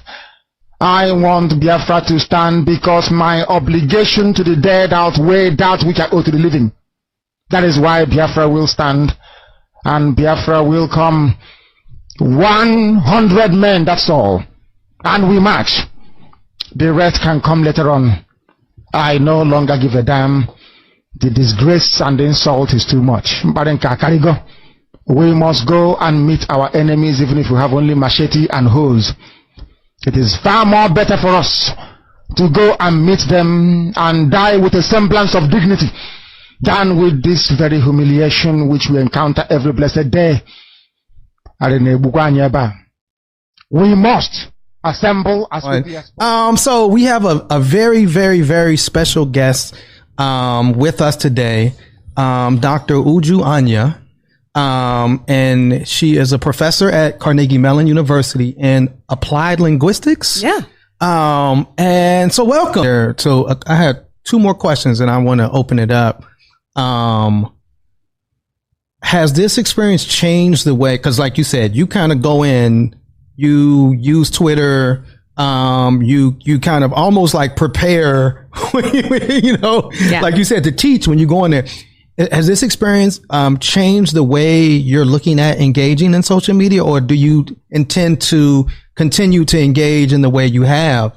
So even in this, my most intense moment on social media, fundamentally, more than I am anything else in this world, more than I am a mother, more than I am a researcher, more than I am a sister, a community member, I am a teacher. And if I'm going to do anything, I'm going to teach. Right. And even in that very intense moment of profound pain and my outburst, my emotional outburst of deep, deep pain, I was teaching. I followed up explaining that there was a genocide against the Biafra people. Right. Right. Who were trying, the Igbo people who were trying to form an independent nation of Biafra. They wanted to be separate from the country that the British Empire had imposed on us, which was this country of Nigeria, where they kind of took a bunch of independent nations who don't have anything to do with each other, don't even speak each other's language, don't relate. Many of them were even enemies and warring at the time, smushed them all together and drew these arbitrary lines around them and called them countries and named those countries. Right. And then said, now y'all get along and do a country for us and be a union for us. And then go through, contentious, bloody independence processes that never really yield any real independence. You're still part of a commonwealth afterwards. True. And you have the eternal meddling in your affairs and the eternal extraction of your resources and the eternal fomenting of divisiveness and infighting in order to be able to control you. This is what an oppressor does, a colonizer does. These are, tactics and strategies of dominance. Right. We were subjected to that as a larger unit of Nigeria. And then when the Igbo people said, we want our own thing, let's go and do that. Well, it so happened to be that the territory that this new country of Biafra was going to be in included very, very rich oil reserves. And the British were not going to let go of that. Wow. And the people that they had put in power, their puppet Nigerian governments weren't going to do that either because they needed it for the Nigerian project. Right. And Britain needed it for its own interests and uses. So Great Britain got directly involved in this civil war and in the war for independence and decided that they would do everything to make sure that Biafra did not go. Wow. And this everything meant directly funding genocide of the people of Biafra. This is what happened. This is the historical record. I'm not saying anything that's in doubt or in question, right? Yeah. Even when it was happening during this period of 1967 to 1970, the BBC themselves were producing documentaries decrying it, covering all the protests that were happening in Great Britain. This is recent. Yeah, this is very recent. My sister, for example, is turning 60 this month. And my sister was alive at that time. She was like 5, 6. Right. My other brother was alive at the time. And my second brother was in my mother's belly. She was pregnant during this time. Running from village to village to escape the bombs that they were throwing at villagers. So when we tell you that 3 million people, some people have said up to 5 million, 6 million, or some people quote low. So the sort of average agreed upon number that you really cannot contest is about 3 million. When you think of a Holocaust, right, this is a Holocaust. Absolutely. Now, the Holocaust that we typically were most familiar with is the most famous one against the Jewish people. Yes.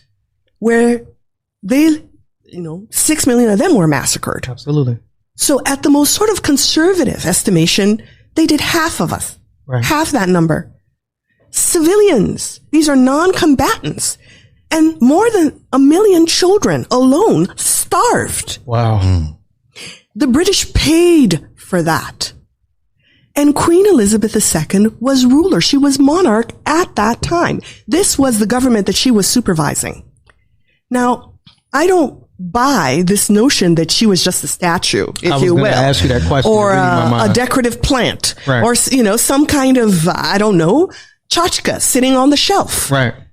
This was a ruler. This was someone, the very crown that she had on her head, signifying the fact that she's a monarch, was made from plunder. Right. Diamonds, blood diamonds. Absolutely. So the throne that she's sitting on is a throne of blood.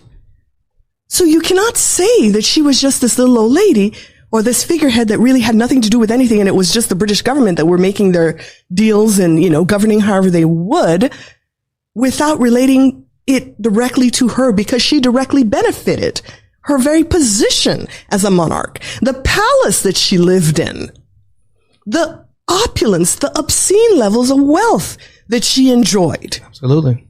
Were all paid for by our blood. And I don't say this figuratively.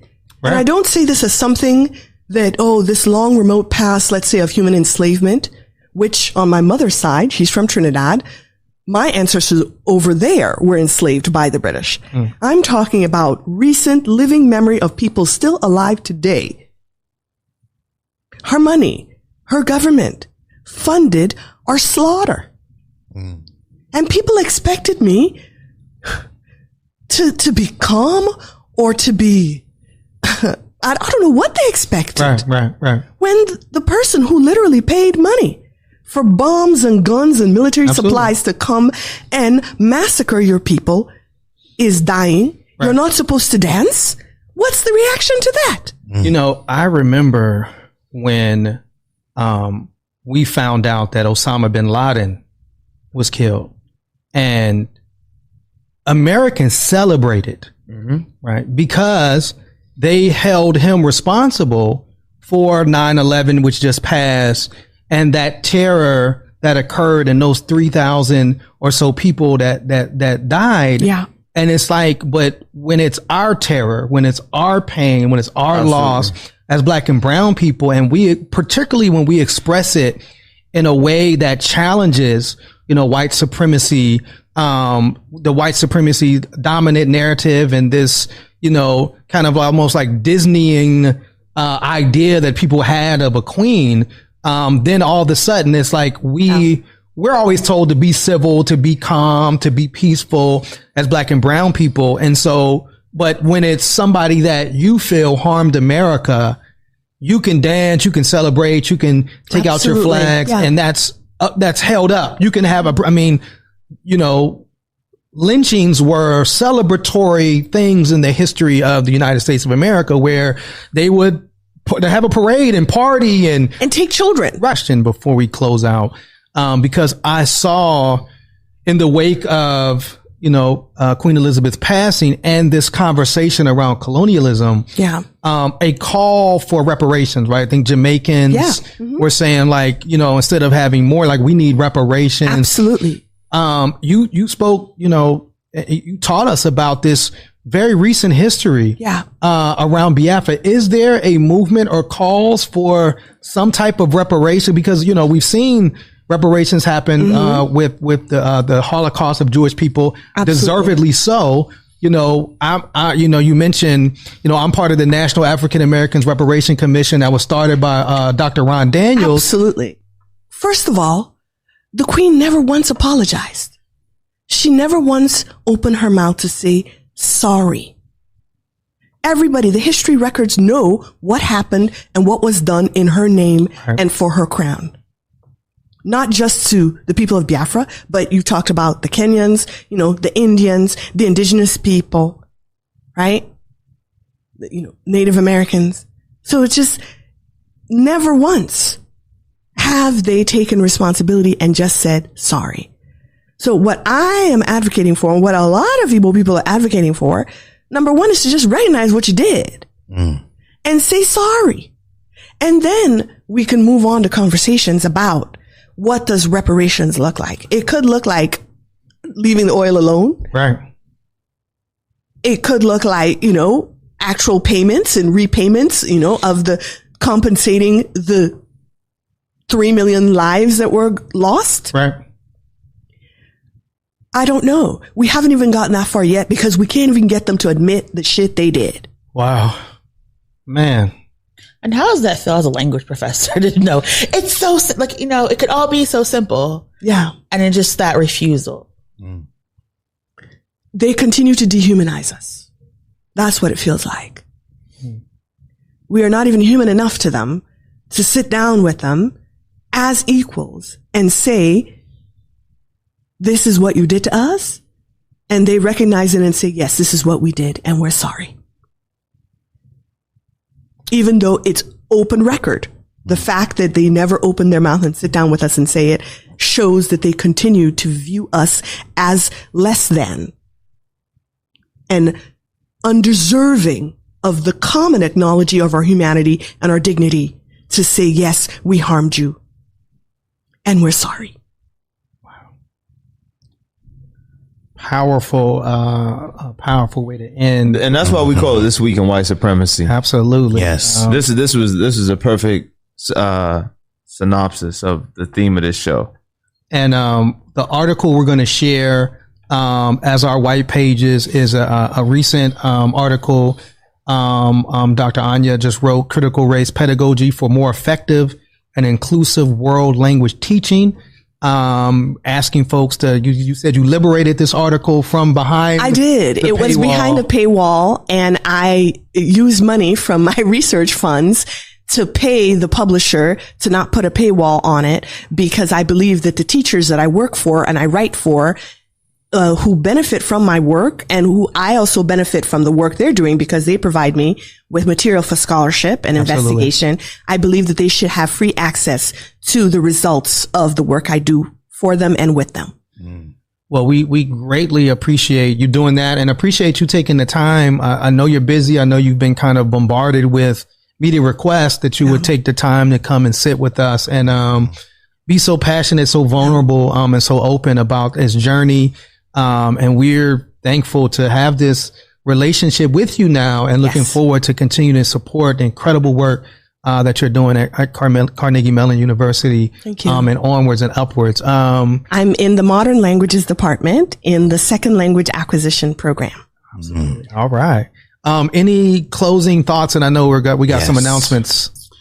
Treble? I just want to say I am extremely grateful for you sitting down and talking with us, because you taught me a lot just by listening to everything that you were saying, and you provided not only us but our viewers with the context that is needed to understand why there's a mixed reaction to the death of the Queen. So thank you. Thank you. Thank you for having me here, for hosting me, and thank you for, being my entryway into Black Pittsburgh, where I want to dwell. Oh, that means two things. Let's get it. Come on, let's go. That means two things. BlackPittsburgh.com. Yeah, yes. Thank you so much. Thank you. I know it's a lot, so I really appreciate you trusting us, and thank you so much to your partner as well. Just love y'all. I took the time to come here, and I do get a lot of requests, but because you are Black people working for us, and I want to be a part of this community and what you're doing. So thank you for having me here. Thank you so much. ISIS will enter the zoo and Chad unless, and this is from an Islamic newspaper. As I told you before, anything you hear on Radio Biafra is correct. I told you on this platform that they will come for you. You see, let me tell you one thing that people don't know because you don't know history. I forgive some of you because in your schools in the zoo, they don't teach you anything.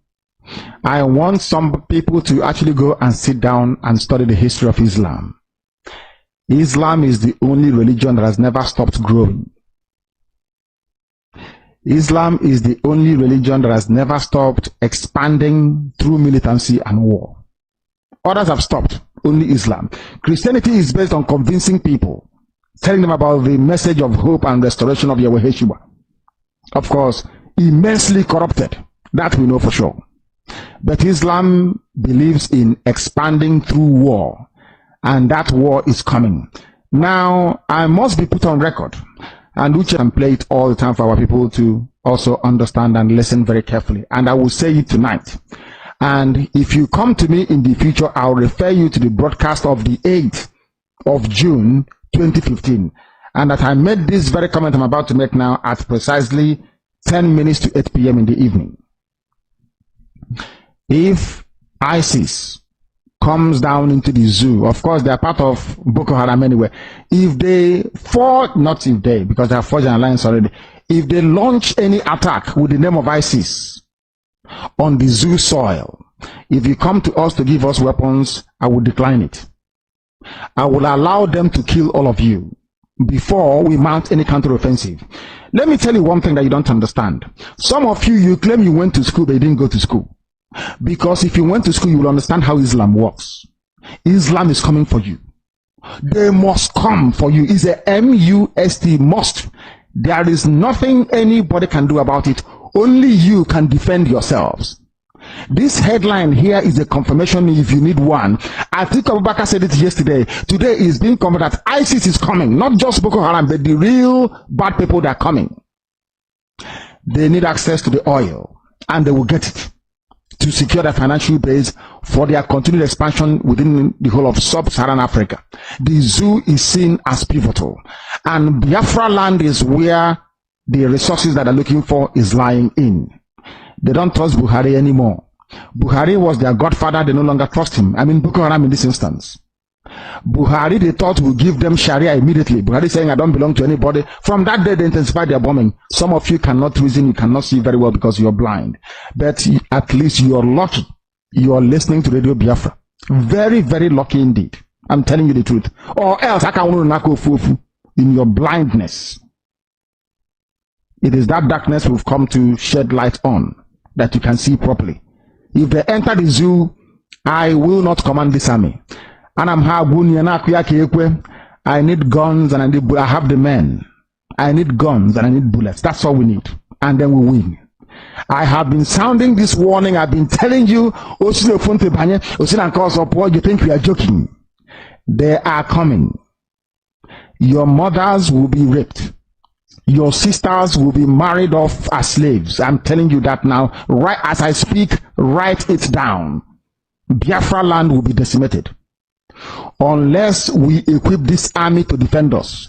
If we don't equip our army to defend us, in other words, if we don't march this year, it will be very difficult for us to recover. Forget all this nonsense. All these so-called pro-Biafra groups you're saying, HAUSA brought them out to confuse you. HAUSA brought them out. That is why they cannot say what we are saying or do what we're capable of doing. These are HAUSA groups, and you are not listening. You are not listening. Because the devil has gone into all these idols that you worship. The devil has gone inside you to harden your heart, to blind your eyes that you can no longer see. That day I will tell you to remember the broadcast of the 8th of June 2015. I will tell you to go back to it. I need guns and I need weapons. If I don't have guns and bullets, the army of Biafra cannot defend your towns and villages. The sooner you get that into your thick skull, the better for everybody. You are black people, you don't reason, I know that for sure. But the sooner you take this very message seriously, the better for everybody. Or else you're finished.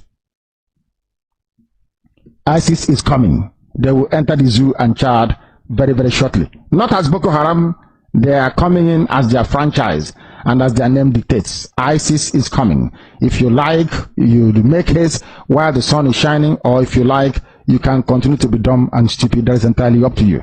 I won't be there, but you'll be dead anyway. And Radio Biafra will not report it, and nobody will. If you like, you give us guns. If you like, you don't. We are trying to save you, not you saving us. We have to come to the conclusion that there are no extenuating circumstances. You have been found guilty on all charges. Is there something you could tell the court before pronouncement of your sentence? All we want is freedom. That's all we want. Freedom. Freedom for children to learn. Freedom for men to work. For mothers to love. For a nation to grow. That's all we want. Equality.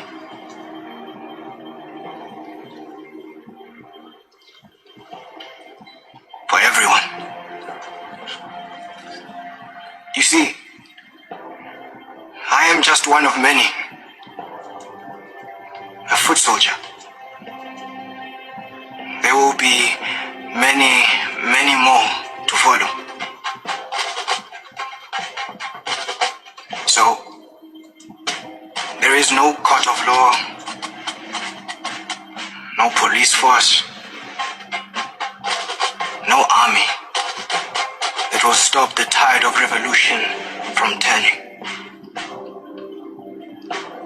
There is no punishment that you can lay out in this court. No law your government can pass that will kill the will of the people. Because we will fight. We will continue to fight until all our people are free. And maybe we can even free you from yourselves. So you can hate us, degrade us, torture us, and kill us. But we will fight. And we will be free. One day, we will be free.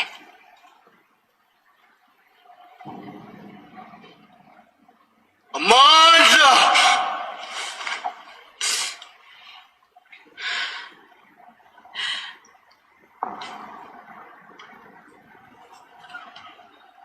Amanda! Where to?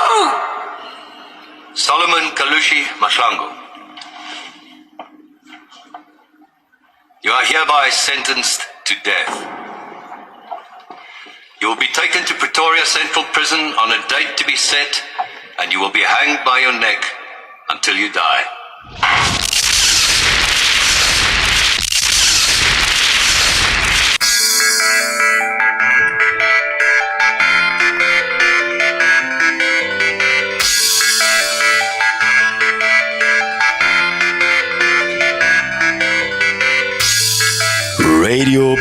Biafra. We saturate the whole of Biafra land.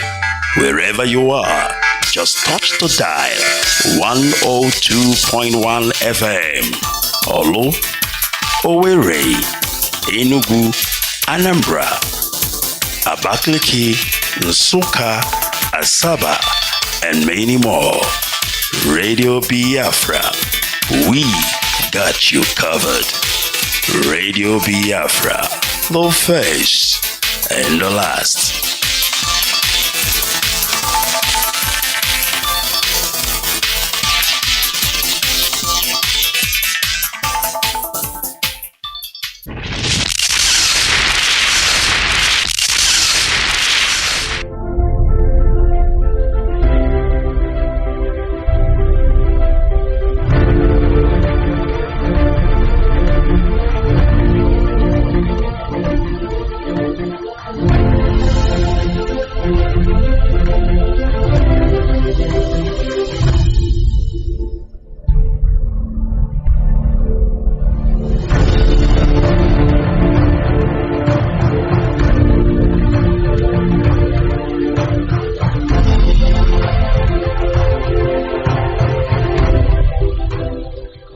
Peace must be our goal and our guide. And all that we strive for as a human family, dignity and hope, progress and prosperity, depends on peace. But peace depends on us.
Good morning, Africa. Good morning, the world, wherever you are in the world. Thank you very much for watching Punchline Africa Television.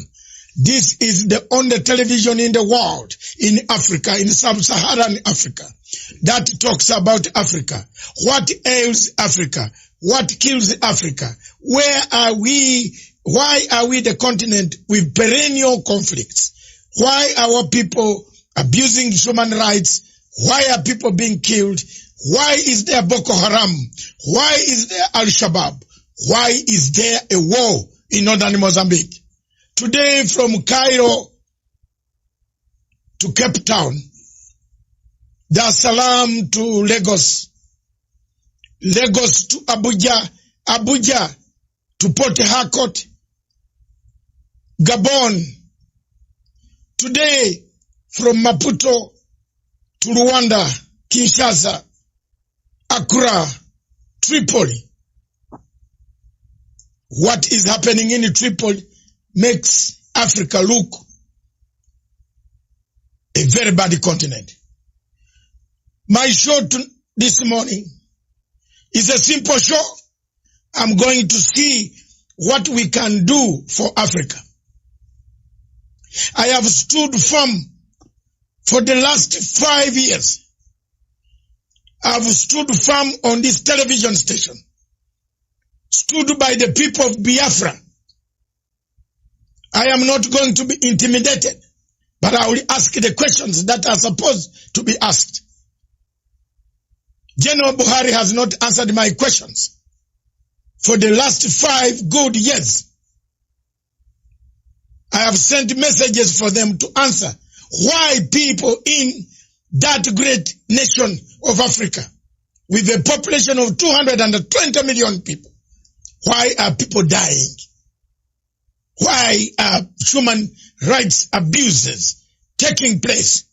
Why are tribes, the Fulani killing the Igbo, Christians being killed by Islamists, Boko Haram taking people, killing people day and night, abducting young girls who should be in school? I want General Buhari. I am also a general. I left the army with a rank lower than yours, but in the rank of a brigadier general by rebel activities that I've conducted worldwide to the struggle for my country. We shook hands and we left. But I want to ask a question. Why have you left Nigeria to collapse, an economic big hub for the people of Africa? We look at you with the huge population, and you are there as a president, claiming to be a president, that you have no moral authority. You promised people in your first term, General Buhari, that you will finish Boko Haram in 100 days. Are you part of Boko Haram? These are the questions that I want to put across. Our television station wants people to understand why Nigeria is collapsing, why Nigeria is disintegrating. Is there a state called Nigeria anymore? Because I don't see it. It has fallen to bandits, hostage takers, kidnappers, Boko Haram, people coming, corruption, people coming in the southeast killing people. The people of Onitsha. I have a friend in Onitsha who always documents everything. And by the way, Buhari, I'm also an international lawyer. I'm waiting for Fatou Bensouda to leave the scene. If they have spared you there, I'm going to take you there. I have a right as a citizen, as a member of the United Nations, as a member of International Criminal Court. My country has signed a signatory to ICC. I'll deliver you there. It doesn't need a Nigerian to deliver you in the ICC. So take note on this show and understand we are not joking. You might joke with Nigerians whom you cut their limbs off every day. But some of us are going to take serious international channels to make sure that you land in whether you wait as a president today or a former president. You will be answerable to the atrocities that you have committed against the people of Nigeria and the Biafran people. Thank you very much. My guest today in the studio, whom I'm interviewing, this is the general headquarters of Punchline Africa Television. We want to take the opportunity to thank the government of Republic of Kenya, the East African community, the African continent, for listening to our plea, giving us the freedom to discuss issues that destroy Africa. We have no regrets for stating statements truthfully what is going on in Africa. The truth is that there is no Nigeria anymore. And if Africans are waiting for Nigeria, and they go to AU and they say, we have Nigeria, we have Buhari, maybe we have Buhari 6.1 feet, but we don't have Nigeria. I have no good words. His Excellency, President Buhari, has to pull up his socks. We are crying for the Nigerians, for the state of Nigeria. It is collapsing. The killings, the murder, the rape, the defilement, the destruction of property, the slaughter of youth, because of one thing they ask for, freedom to express themselves is what makes me very upset. But let me cool down and I come to my guest. My guest today is Mr. Mazi Nnamdi Kanu, the leader of indigenous people of Biafra. Welcome to the show, Mr. Nnamdi Kanu. Thank you. Thank you very much, sir, and thank you for having me on your wonderful program today. It's an honor. I've been looking forward to for a very long time. For very many years, we've been watching, and I'm glad to be here today. Thank you very much. Today, we are honored, and we want to start off by giving you a chance for us to know you, because many of my people in Kenya, and as you are aware, Kenya is the chairperson of Africa Peace Security Council. The authorities in this country, Kenya, are watching. They want to know the difficulties that you have. Two, Kenya also has a lot of Nigerian refugees who have come to Kenya to apply for asylum, especially from the southeast of the Biafran area. They are here. And we should not keep quiet and tell lies. There are many here. They want to know in East Africa, in Uganda, in Tanzania, in Zimbabwe. I've found very many of them. Zimbabwe has given them a lot of asylum. We want to know you. Who are you, sir? I am Mazi Nnamdi Kanu, the leader of the indigenous people of Biafra, IPOB. I represent every aspiration and hope that over 70 million people harbor all over the world. Our job is to restore Biafra in peace and not in pieces by seeking a very simple route via a UN-supervised referendum or plebiscite, as the case may be.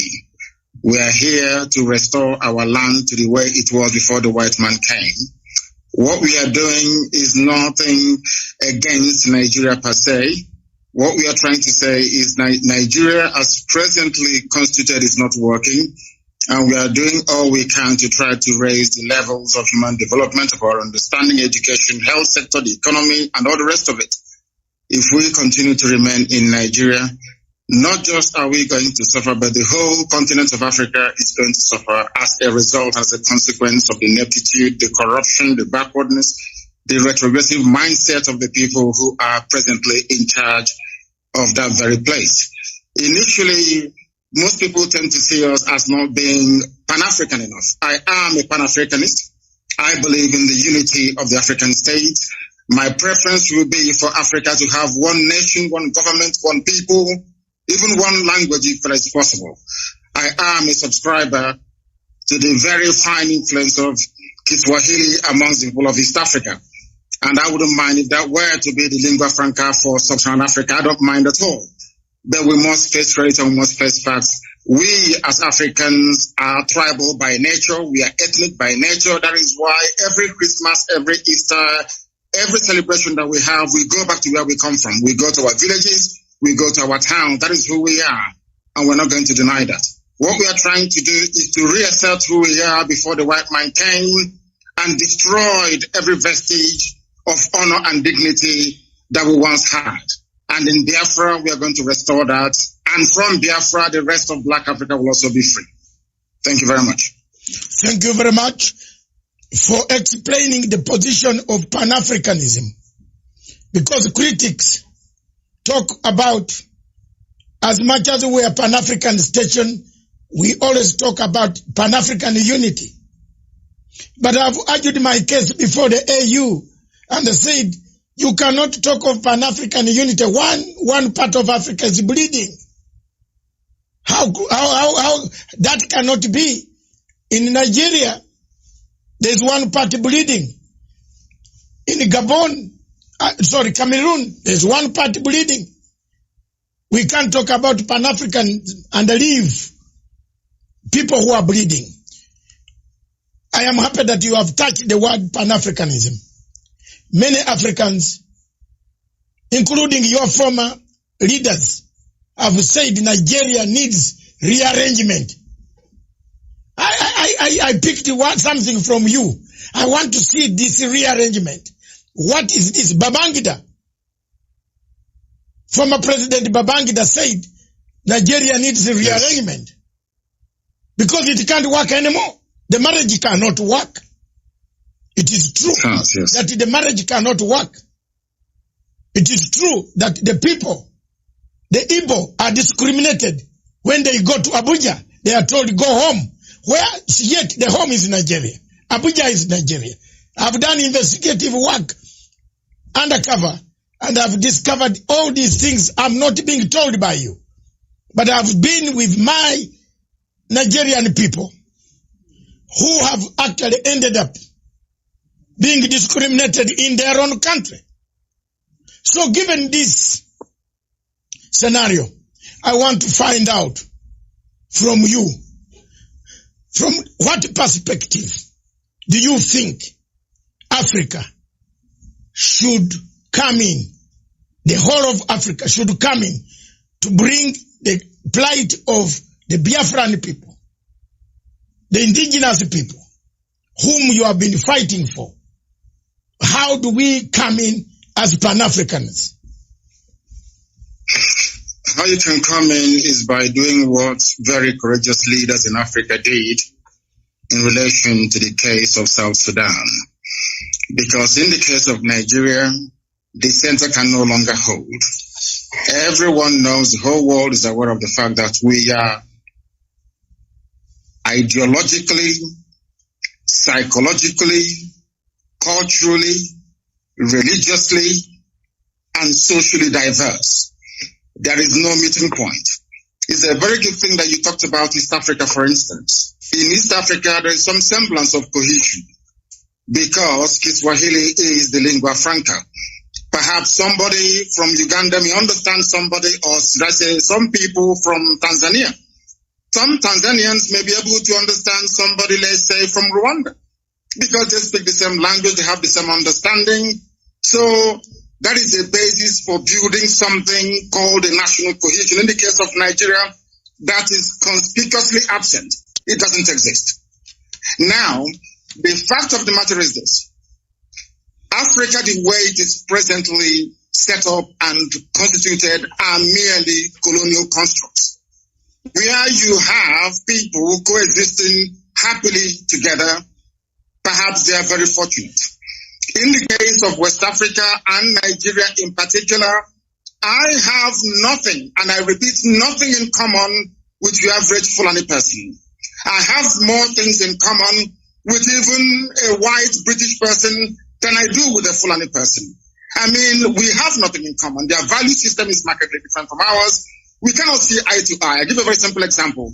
The recent case of the banning of the movement of cattle on foot in the southern part of Nigeria, for instance.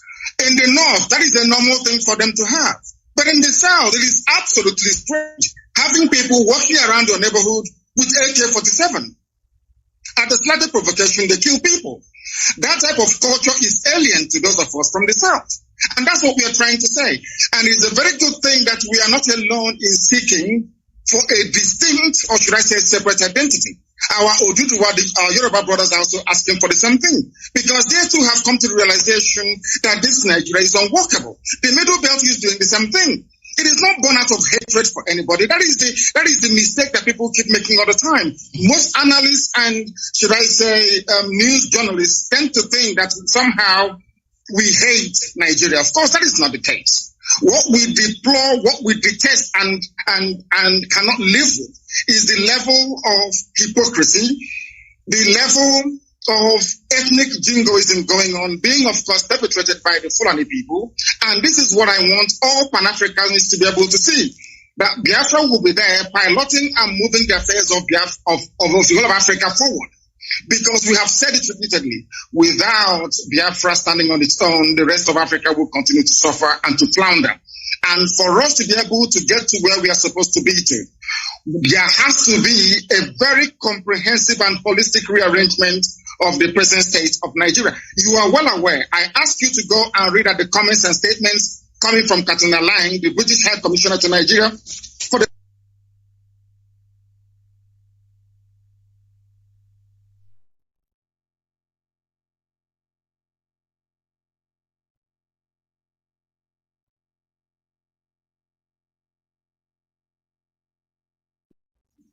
every international norm and diplomatic protocol. That's what is happening in Nigeria. Nigeria doesn't exist as a country. It's not a nation. It's not a state. Nigeria is just a merely business enterprise. That everyone with a vested interest in Nigeria, by which I mean most European countries with their companies in the oil and gas sector in Nigeria, all they want to do is to exploit and to take away without adding anything in. Ogoni hasn't been cleaned up. People are dying in River State, right across from Igbocha and then the coastal region. Everywhere you go, there is mayhem and disorder. In Lagos this morning, the same thing. Everywhere you go to, Nigeria is crumbling because there is a palpable agenda of the Fulani Janja with Caliphate to take over the lands belonging to indigenous populations. And we have said no to that. We're not going to allow it, and we're not going to have it. Okay. Thank you very much. You brought me to a very serious question. A question that has been nagging both the locals, Africans on the continent, and the question of external darker forces. You have just mentioned people who are running the show, the oil companies. For example, they are watching. They have never raised anything on BBC, CNN, or international agencies. We don't hear, apart from we struggling as Africans ourselves, these agencies are not helping to say there are human rights abuses in Nigeria. For example, Nigeria, the American embassy closed its consulate in Abuja because of the huge numbers of people applying for asylum to go to the United States. But American embassy did not go far, and the American government did not go far to condemn and put sanctions on Buhari for failing to contain the malaise that has killed Nigeria. Two, if you look at the Total Oil, Shell BP, they have taken part in extraction of minerals, oil, and so on and so forth. They are doing it when they are seeing human rights abuses in southeast of Nigeria. What do you say about that? It is because we allowed them to. Total is an oil company, it's a private concern. Of course, it's a huge corporation, we know that. The same goes for Shell, for BP, for Halliburton, for ExxonMobil and all the rest of them. They operate the way they like in Africa because we've allowed them to. I was in Texas a few months ago. Most of these oil companies are there. But the type of environmental degradation and damage that we're witnessing in Biafra land do not obtain in Texas because there they have laws governing their operation, how they exploit, how they, extract and distribute this very vital natural resource. But because Nigeria, I think it's a cliche that Nigeria is corrupt. What people don't understand is the depth of the damaging effect of corruption that you have. And I'll give a very simple example. We cannot expect white people to have regard for us when we do not have regard for ourselves. That can never ever happen. Do you know that in Nigeria they import fuel? Are you aware that Nigeria imports petrol? Yes, I've seen the queue. I've seen the queue at the petrol station, yes. Do you know that Nigeria imports kerosene? Oh. They have 5 viable state-of-the-art refineries. Not one of them is functioning, not one single one. When white people are operating in such an environment, seeing how foolish and how stupid the entire country is in terms of their priorities, how do you then expect them to have respect for you or have regard for you? They can go into our land, they can pollute it. Katrina Lang, the British High Commissioner to Nigeria, can be running the show, or if you like, because there seems to be a recognition that these people do not reason like human beings. That is the fact. That's the fact. Tell me what an ambassador will be doing, crisscrossing the entire nation, telling them how to run their security architecture, telling them who to kill and who to spare. Our lawyer had the mom killed 2 days ago. Barrister Okorafor, the mother was assassinated only 2 days ago. All because he was exposing what the army is doing to innocent people. That tells you all you need to know about Nigeria. Nigeria is an albatross around the neck of Africa. Nigeria is the only country in Africa actually dragging Black Africa backwards because of their ineptitude, because of their criminal mindset, and because of the drive of the Fulani to dip the Quran in the Atlantic Ocean. That is the problem. There is nothing wrong with Islam, don't get me wrong. There are some very wrong interpretations of the religion of Muhammad that the Fulanis are using as a driving factor in their push to take over the land belonging to indigenous people all across Nigeria. They've done the same thing to a relative extent in the Middle Belt. They took a chunk of Yoruba land in Ilorin, where they have an emirate today. The same thing they're trying to do in our land, and we said no to it. And the whole world is there. The US mission is in Nigeria. The UK is in Nigeria. EU is in Nigeria. The UN is in Nigeria. And there is wholesale murder and slaughter of people going on in Biafra as I speak to you right now. This very minute. The same people, they claim they know where Boko Haram is from where they launched the attack. The same country is openly supporting ISIS in West Africa. Go to the newspaper pages yesterday, you will see it there. Nigeria government actually supporting ISIS to take over the terror franchise from Boko Haram. They are not hiding it anymore. There's a terrorist who is there as a minister. Now tell me which country in the world will allow a terror sympathizer to be a minister of state only in Nigeria. How can such a country be allowed to exist? Because of what some corrupt people are gaining in America. Because of what some corrupt individuals are gaining from Europe. Because of the corrupt tendencies of Catherine Lang, who is the UK High Commissioner to Nigeria. That is what is happening to us. And because we have no reason up to challenge this very orthodoxy of repression and oppression, that is why that woman keeps gallivanting all over the place, deciding who should live and who should be killed. It is not the fault of Total, not the fault of Shell, not the fault of Mobile. We allowed them, we created the environment to allow them to be so corrupt that now they're controlling our lives. And that is what Biafra will be to an end. I did not say that Biafra will stop the business of Total. I never said that we will not do business with Shell. No, not at all. But it has to be business between two human beings, not a set of human beings and one set of animals. Thank you very much for that question. Let me come back to the question of referendum. You parted ways, and most of us have parted ways with Buhari about the referendum. The people of Biafra have said, and the entire Nigeria, not only Biafra, most people that I meet or whom I've met, including Obasanjo, several times I've confronted Obasanjo. By the way, me and Obasanjo, we can't sit on the table for 2 minutes without exchanging tables because I can't manage. I have asked, and Obasanjo asked, why don't you give a referendum? The marriage is broken. The marriage is gone. The marriage is not worth it. Do you think the referendum issue now can help to stabilize Nigeria? And if so, when and how can African Union, the Commonwealth, the European Union, and the UN can help to make sure that this referendum is put in place? The only way to go is a referendum, because I am a Democrat at heart. I believe that the democratic will of the people must be expressed at all times, and that is the basic governing principle of any viable society.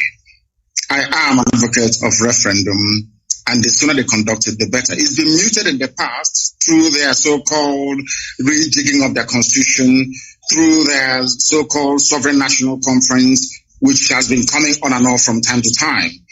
Any new arrangement that seeks to keep Nigeria together as one must be subject to the will of the people. So either way, a referendum is going to come anyway. It may be delayed, but it is ultimately going to come. Now, one thing you must understand is this. There are very corrupt countries around the world. Maybe on the surface of it, they are not corrupt. But they have very corrupt operators that will prefer Nigeria to remain in the very hopeless state that it is in at the moment. Nigeria is in a very hopeless state. A lot of people are making money by virtue of the corrupt nature of Nigeria. Do you know that Shell BP can sell 1 million barrels of crude oil in a day and only report that they only sold 100? Do you know there is no meter? Where the crude oil is being loaded onto the tankers at the terminal in Biafra land where I come from, there is no meter. You can take as much as you like and declare whatever you like. These interests want to keep Nigeria warm. Every ambassador to Nigeria gets a welcome handshake of $1 million. Once you're posted to Nigeria from a well-to-do country, so to speak, the ambassador is bribed immediately there and then. That is how you start your work. You will not believe what I'm about to tell you. Do you know that the U.S. ambassador to Nigeria organized, or should I say, convinced the Biden administration to allow the U.S. military to come for an exercise in the Gulf of Guinea in order to checkmate Biafra and Ambazonia, freedom fighters? The same people did not go to the north, where they have Boko Haram, where they have ISIS, where they have Ansaru, where they have Fulani headsmen terrorists. People tormenting, killing, raping, kidnapping, and pillaging on a every blessed day they do this. Do you know that it is not the recommendation of the U.S. ambassador to Nigeria that U.S. must commit their troops to the north? But they are in the Gulf of Guinea, exercising, saying that we're there to fight crime both on land and on sea. But there is no crime going on. The places where the crimes are going on are all in the Sharia north. And I want to bring you back to this idea of referendum once again. Do you know that the northerners, the Fulani people, they agitated for Sharia in the 12 northern Fulani-controlled states of Nigeria, excluding Middle Belt? Do you know that your good friend, as you are saying, Obasanjo, gave it to them? It's not my referendum. They're your good friend because I hate him more than you do. Okay. The man is a joke. Let me tell you this. Do you know that the Fulanis campaigned, including Buhari, of course, the late one who is in Saudi Arabia somewhere in a shallow grave? Do you know that these people campaigned for Sharia to be introduced in Fulani-controlled northern states? I think about 12 or 13 states. There was no hoo-ha. Nobody opposed them. In other words, the Fulanis themselves have divided Nigeria into two by virtue of their insistence on having Sharia. That is why today the Chief Justice of Nigeria is a Sharia lawyer, not a secular lawyer, not a secular judge, a Sharia court judge elevated to the position of the Chief Justice of a secular federation. Now you tell me. Your Excellency, Nnamdi Kanu, is this the man, the Chief Justice, who said his papers were eaten by termites? That's correct, yes. It's him. Oh my God. That's the type of yes, continue. It's him. He is a Sharia court. He's an Alikali in a Sharia court. But today, he is the Chief Justice of a secular state practicing common law. How do you expect us to accept such nonsense?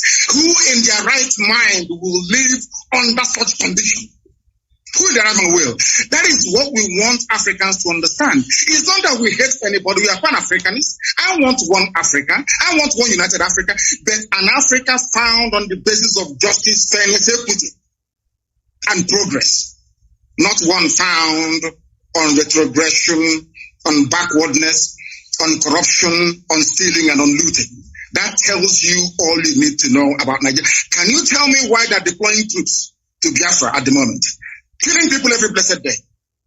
The same people drafting or asking their troops to be deployed to Biafra land, they know where Boko Haram are. They know where to find ISIS in the north. But they will not go and confront them. It's only to come to the east to kill people because we are peaceful. Such injustice we are no longer prepared to tolerate. And that is why, referendum or no referendum, we are going. We are going. It's as simple as that. Thank you very much, Your Excellency Nnamdi Kanu, let me bring you back to 1966. Several constitutions had been negotiated, but none addressed the fundamental question of social justice differences, political tensions, economic marginalization, competition, ethnic imbalances. In all this, from 1966, several constitutions have been brought. People started fighting. In 67, the war ended. Since then, military upon the military took power.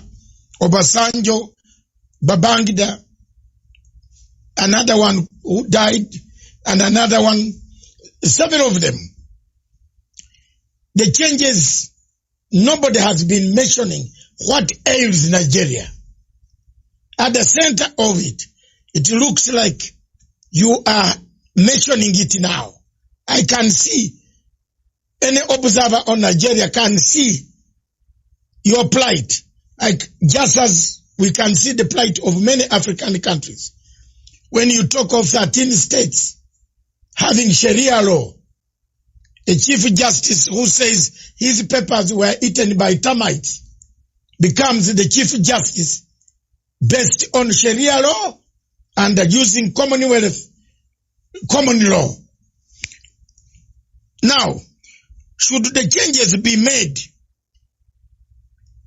and should the adjustment be made, is there any hope that Nigeria remains alone? This is a question from a very senior head of state in Africa. He has asked me just now, I should put it to you. It's from southern part of Africa. Can Nigeria remain together in case these are addressed? Yes, sir. It is up to the people of Nigeria to decide if they want to be together or not. During a referendum or a plebiscite, I'm only entitled to just one vote. Only one vote. It is now left for the people to decide what to do. That is why we said to Nigeria, we don't want to break away unilaterally. We want it to be done with the consent of the people. And during the early life of this APC terrorist regime in Nigeria, they did actually mute the idea. They discussed it among themselves that whatever new arrangement is being proposed must be subject to the will of the people. I will say to that question, let the people decide. Anything they decide, I'll go with it. Anything that people come together to decide, this is what we want to do, I will submit myself to because I am a Democrat.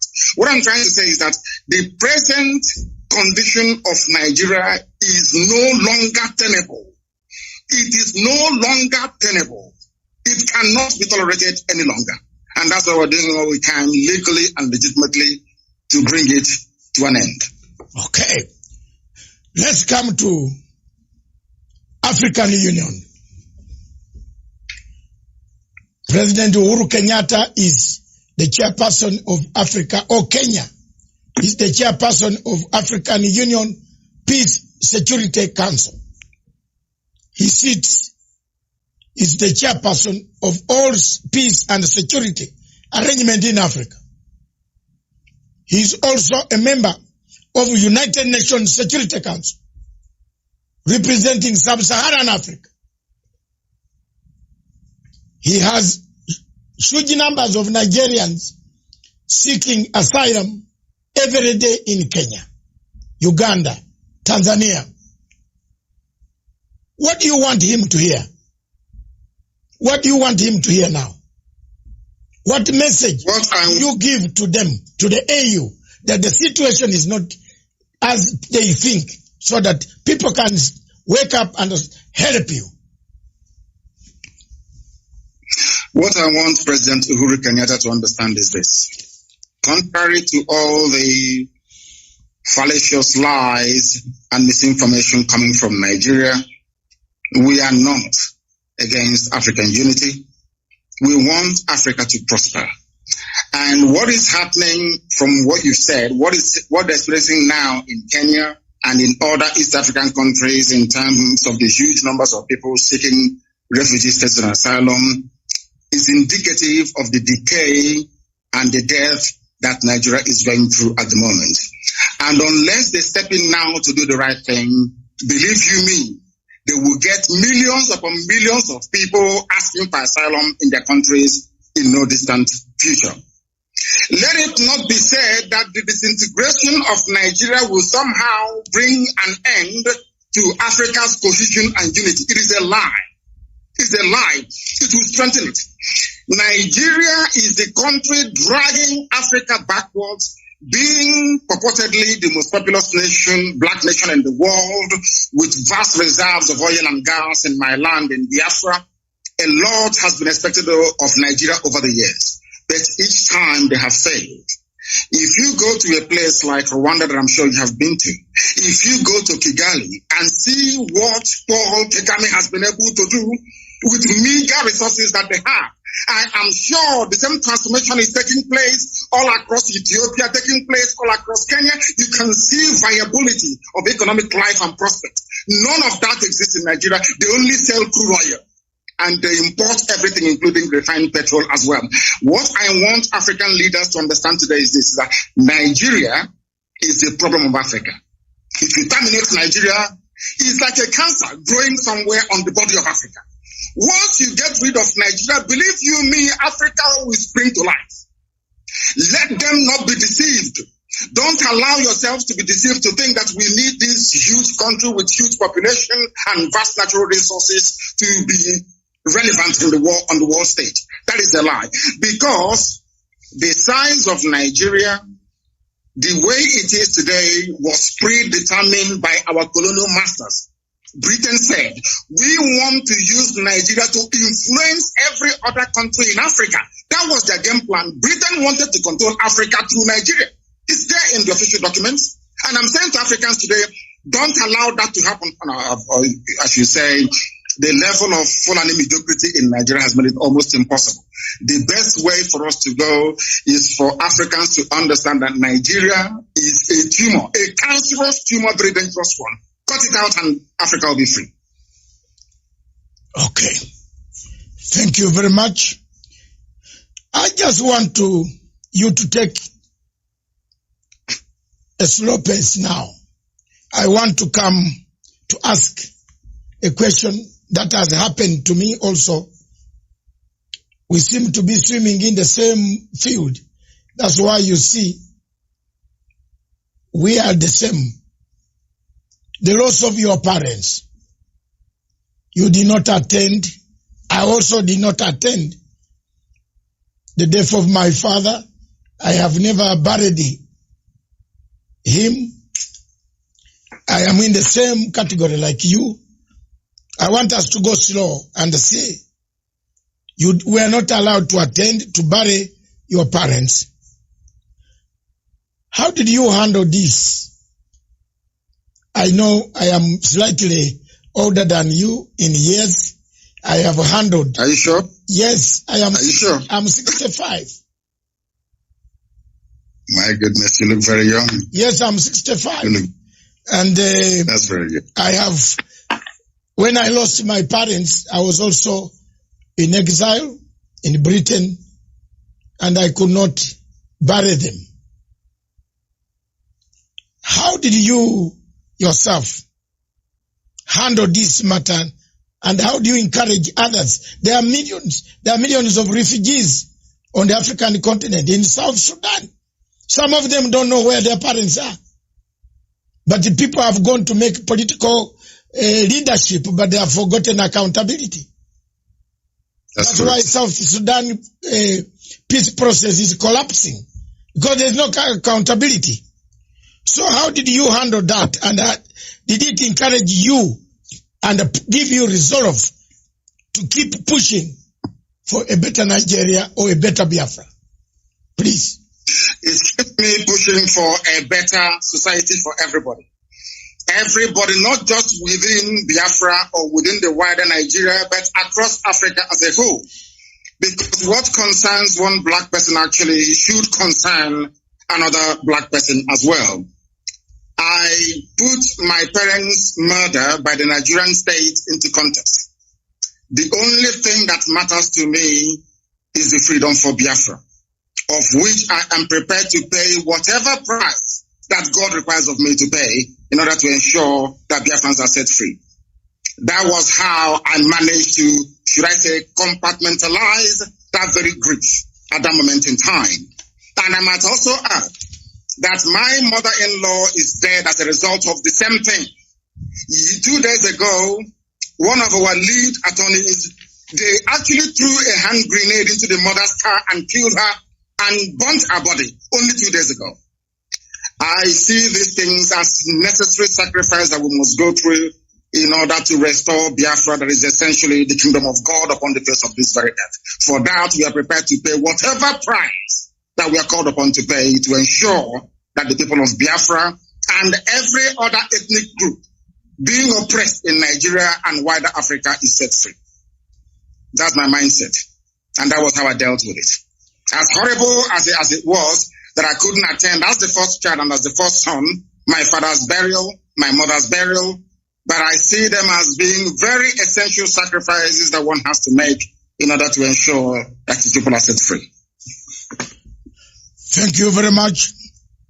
I am also the first son. So maybe that's why I started fighting for the Biafran people. Let me come back, take you back to the question of Boko Haram. Yes. You mentioned one point which is very clear. Security agencies across Africa would like to know what ails. Why is Buhari? By the way, is Buhari or we have a problem here? Because a human being should understand that people are dying. The army, Nigeria has a huge army. Is the army coward? Are they cowards? Do they protect who? Are they protecting the territory of Nigeria? How does the army allow people to come and kidnap citizens, take them, then in piecemeal release them 2, 3, 4 back? Who are these? Is it an internal collaboration between the army, Buhari, and his generals? Who is commanding this army? Surely the army that cannot even rescue 5 students from girls who have been abducted. What type of army is this? Is there a bigger thing than Boko Haram? I have been requested by another reader from Tanzania to say, why is this Boko Haram menace never cleared? Why is Nigeria not asking for external help to come in to help them? Is it because they want it themselves? Please shed some light to our viewers.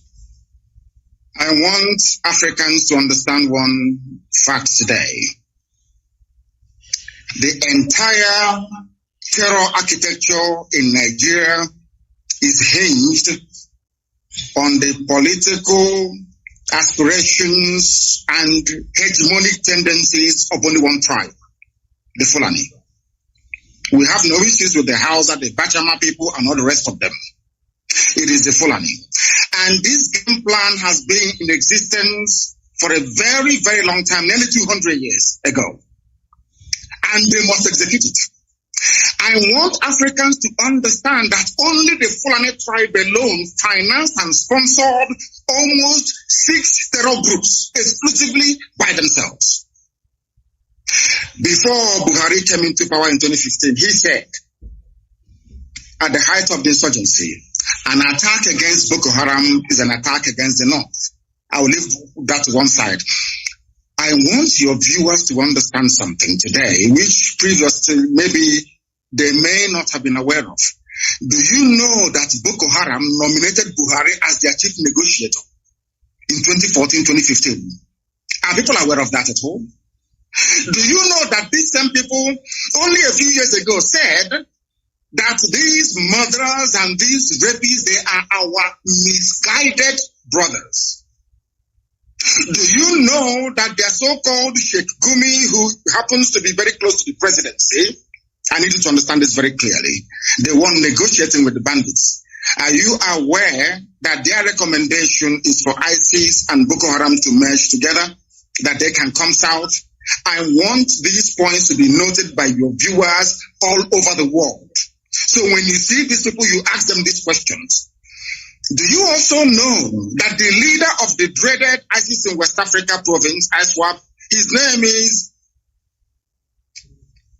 Al-Banawi. Al-Banawi is the son of Yusuf Mohammed, the founder of Boko Haram.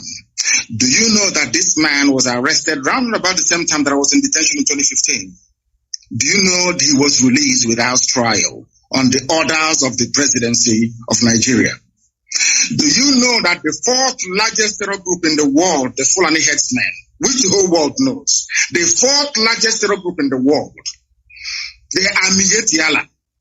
Do you know that the presidential spokesman came out and said live on national television that these terrorists are legitimate stakeholders in the government, in the governance of Nigeria? Are you aware of that?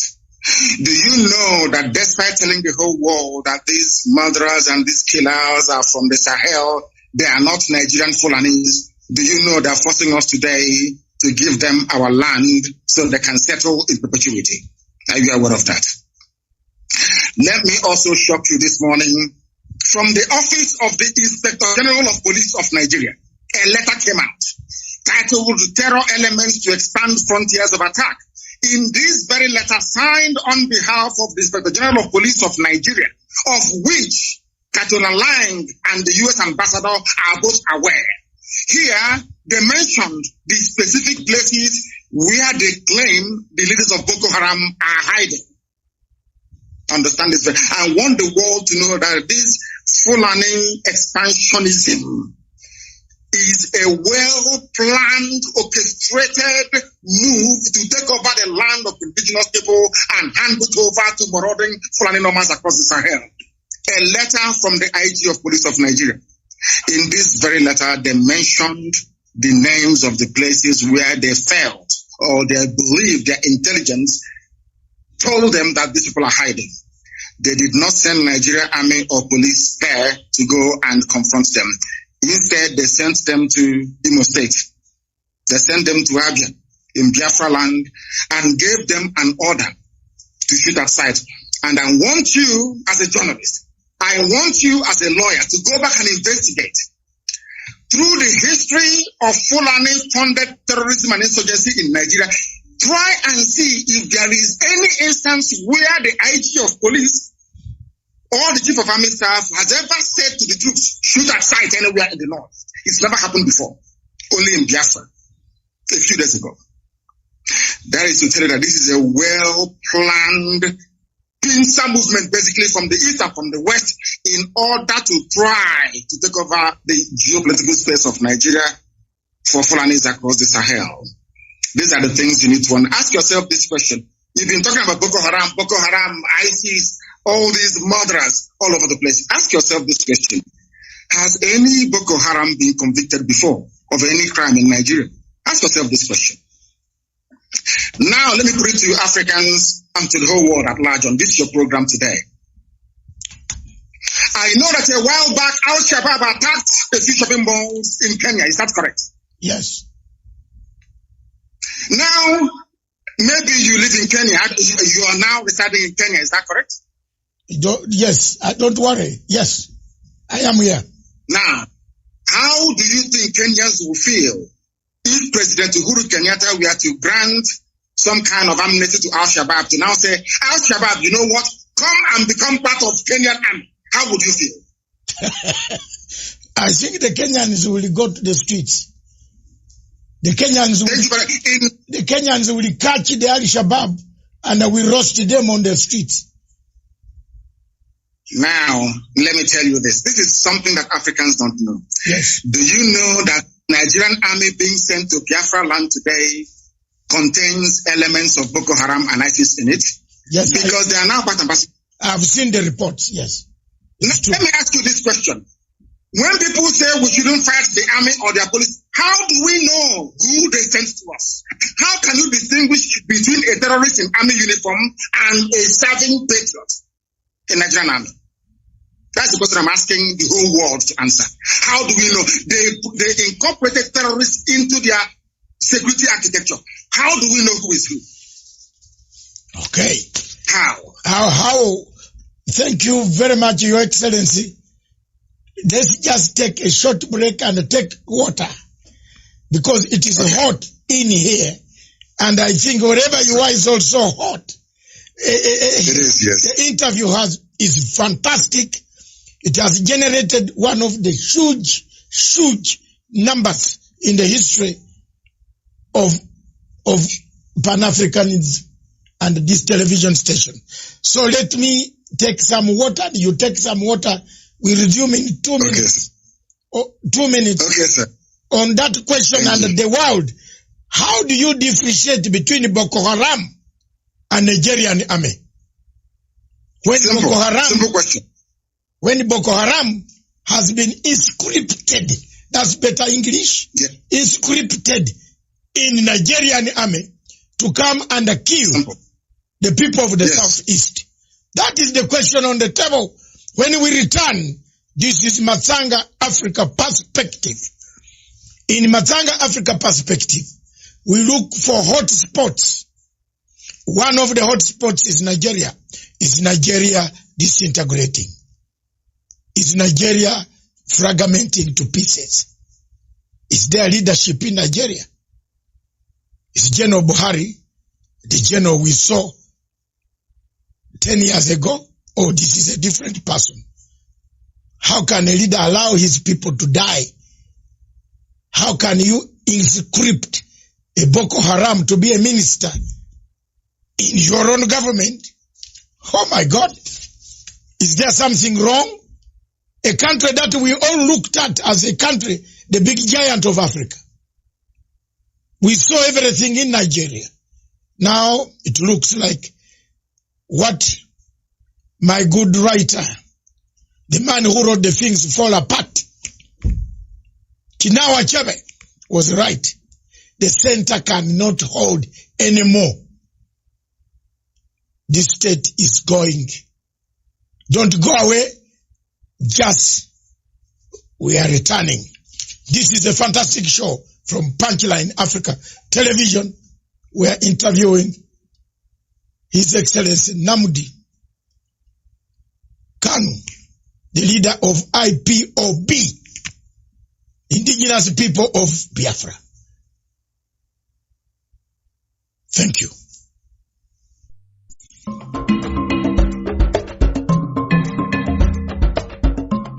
Conflicts exist on this continent. One of the most raging conflicts on the continent of Africa is the question of Biafra. From 1965 or before that, the Biafrans had their own institutions. Before the colonial master arrived, they have agitated themselves, they have told the world they want fair treatment in a nation called Nigeria. Successive regimes have always trampled upon the rights of the people of Biafra, destroyed them, killed their younger men, assassinated many, deported many, excluded many, forceful deportation out of your own country. Time has come for the new generation in 2020, 2021, 2022, for people to sit down to find an everlasting solution to the conflict that is around that region. President Buhari promised us that he will finish in 100 days, the first term of office. Boko Haram will be dead. Today is finishing his second term. Boko Haram is even more vibrant than his own shoes. We have landed in very serious murky waters that the people of Nigeria don't know which direction they are going. The people of Nigeria, a big country with a big population, an economic hub of West Africa and Africa, with the biggest reserves of oil, still lingers in poverty. The poverty and the rich gaps in Nigeria are wider than the distance between Mars and Earth. What can we do for our countries in Africa? How do we unite? For us, our role is to speak, to defend the voiceless, to chart our way forward, to find a solution. The only way solution can be got on the Biafran issues, the referendum, which Buhari and the government president have refused. But sincerely speaking, Nigeria needs rearrangement. If that rearrangement does not come today, tomorrow, or the other day, one day it is going to explode. People can be pushed, but they cannot be pushed beyond what Biafrans have been pushed. The suffering is too much. Pictures that I cannot show on this television. I call upon President Uhuru Kenyatta as a member of the United Nations Security Council to see that some of these problems should be resolved and a resolution is passed of sitting down to understand the difficulties of the nations, especially in Nigeria, in Cameroon, because the problem of Biafra is also similar to the problem of Amazonia. The English-speaking people have no say in Cameroon. They are taken as second-class citizens. Biafrans are also taken as second-class citizens in a country called Nigeria. Their problems are compounded with a dictator who has lost direction, who doesn't know where the wind is blowing from, whether east of Sahara or west of Sahara. He's going north when the wind is going south. Therefore, it's blown, one leg going up, one leg going down. Look at the picture of Buhari standing 6.1 feet, being blown apart. Thank you.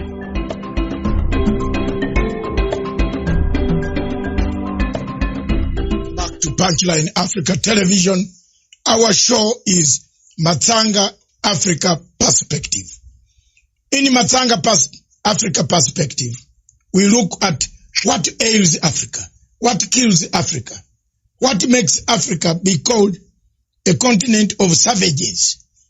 As we can see in Nigeria, that name cannot go away. Boko Haram is killing people, taking people.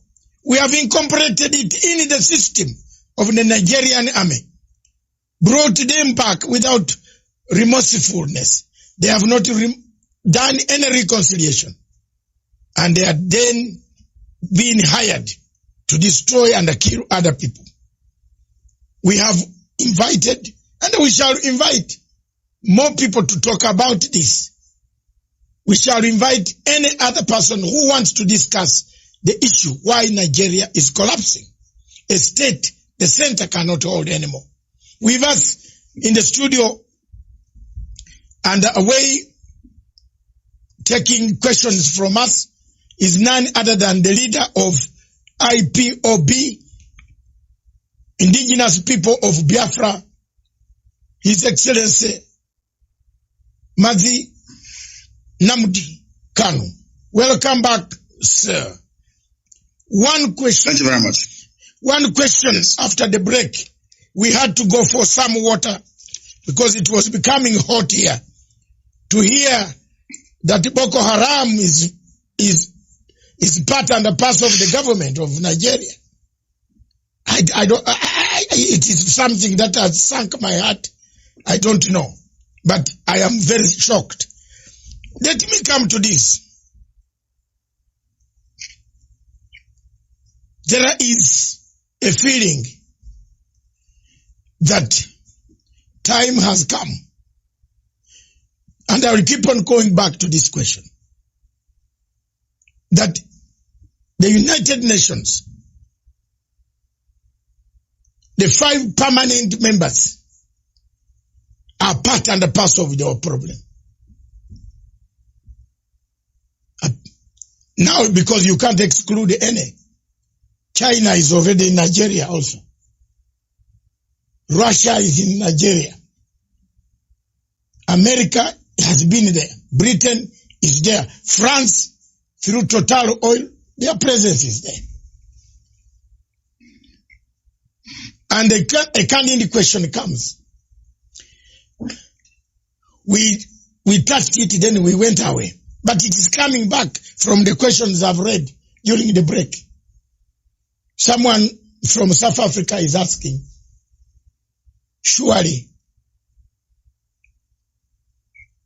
do these permanent members of the United Nations have eyes? Do they see? Because there are some clips here which I don't want to show you on this TV. They are very bad.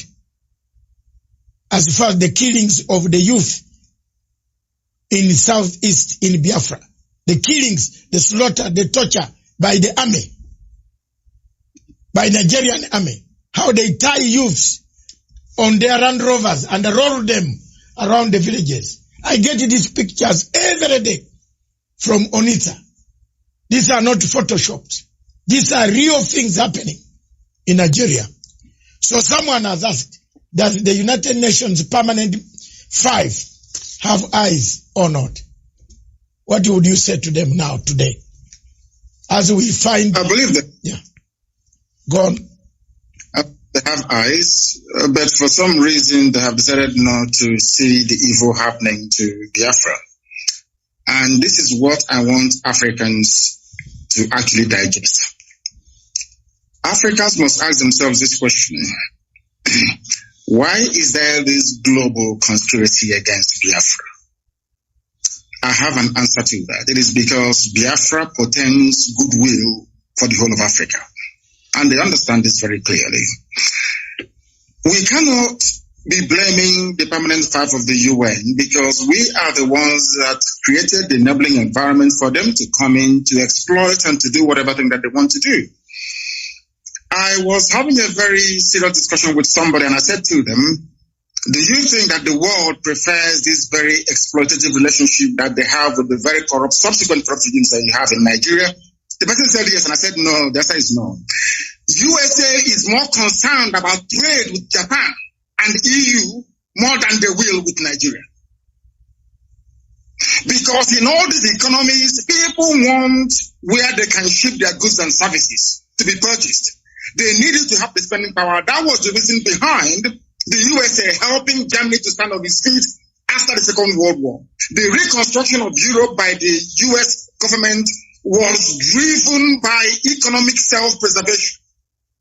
People would want an Africa that is viable, an Africa that will be like the Southeast Asia, where high goods and services can be traded with ease. Not this very almost primitive, exploitative relationship that they have in places like Nigeria. I don't blame China. I don't even blame Britain. I don't blame Halliburton, USA. I don't blame Ajib of Italy. I don't blame Shell of Netherlands. I don't blame any of these people. We are the ones that allowed them to come to exploit us. So we cannot blame them. See, in life, when you allow yourself to become a victim and you keep playing the victim card all the time, your mindset will go into a very vicious cycle of this victimhood and you can never come out of it. And I'm saying to black African people all over the world, if you believe in the equality of every man born, if you believe that all men were created equal by God, then anything white people can do, so also can you do it. If we cannot do what Europeans can do, what Americans can do, what South Americans can do, what Asians can do, we cannot lay any claim at all to human equality. It is our fault, not the fault of the permanent five. I go back to what I said before. It was these same people that gave oil and gas concessions to the United Kingdom. That was why they persecuted the Biafran war for them. It wasn't a white man. These were black people. Gowon is a black man. It was Gowon that said no to restructuring. Obasanjo fought on the side of the colonial masters. That is the history of Africa. Joining your oppressors to defeat your own people. That's exactly what is playing out in Nigeria. Nothing more, nothing less. I cannot possibly apportion blame to anybody whatsoever. We should be blaming ourselves. Because in Africa, we tend to blame other people all the time. Whereas the fault lies with us. The fault is ours. I remember one thing that the Chinese government said in 1999 when they took back Hong Kong. Chinese government said the 100 years of shame has come to an end. They never blamed anybody. They never blamed the British. They blamed themselves for losing Hong Kong in the first place to the British. And that is how real men should be able to appraise their condition. That we are poor, we are ravaged by poverty, disease, ignorance, and backwardness in Africa is our fault. Not the fault of the Europeans. If we decide to rise up tomorrow to say enough is enough, believe you me, we can transform Africa within only 2 years. After all, Paul Kagame is doing something in Kigali. Why can't we replicate it everywhere else? We must learn to put our people first. When a head of state gets up in the morning and buys a property in Europe, what do you expect? That means you don't love your people. When he gets up in the morning and decides to buy a private jet, that means he doesn't love his people. And these are clear facts. I cannot blame anybody for our plight. I blame ourselves for it.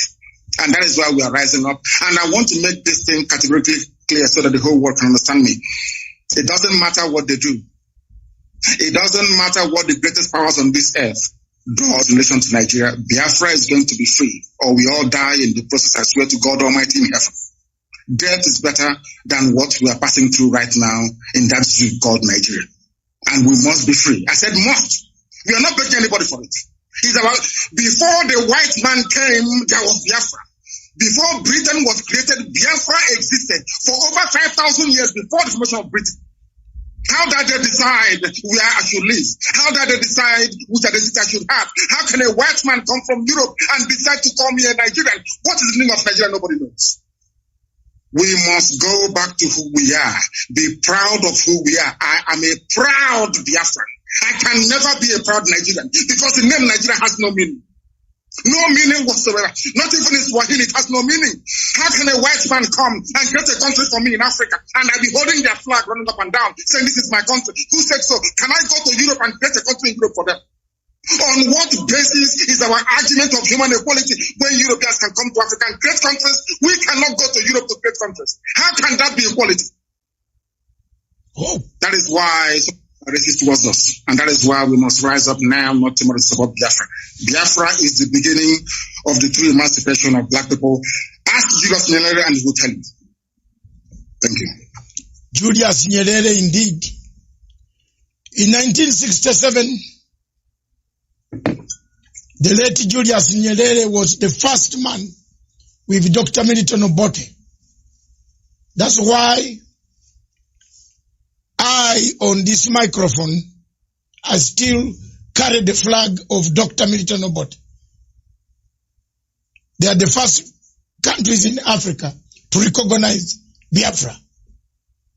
So in case people are asking why we have interest in Biafra, I follow both the leaders because I have lived in Tanzania and I am a Ugandan. And I live in Kenya. I live in Europe. I'm a global citizen. I follow Pan-Africanism. Indeed, one other question before I bring this to your side, you address your people, and then we call it a day. We have covered most of the things. Some of them you will bring them in your own address, which you will be given a chance to do so in 15 minutes also. There are so many ways, constitutional ways,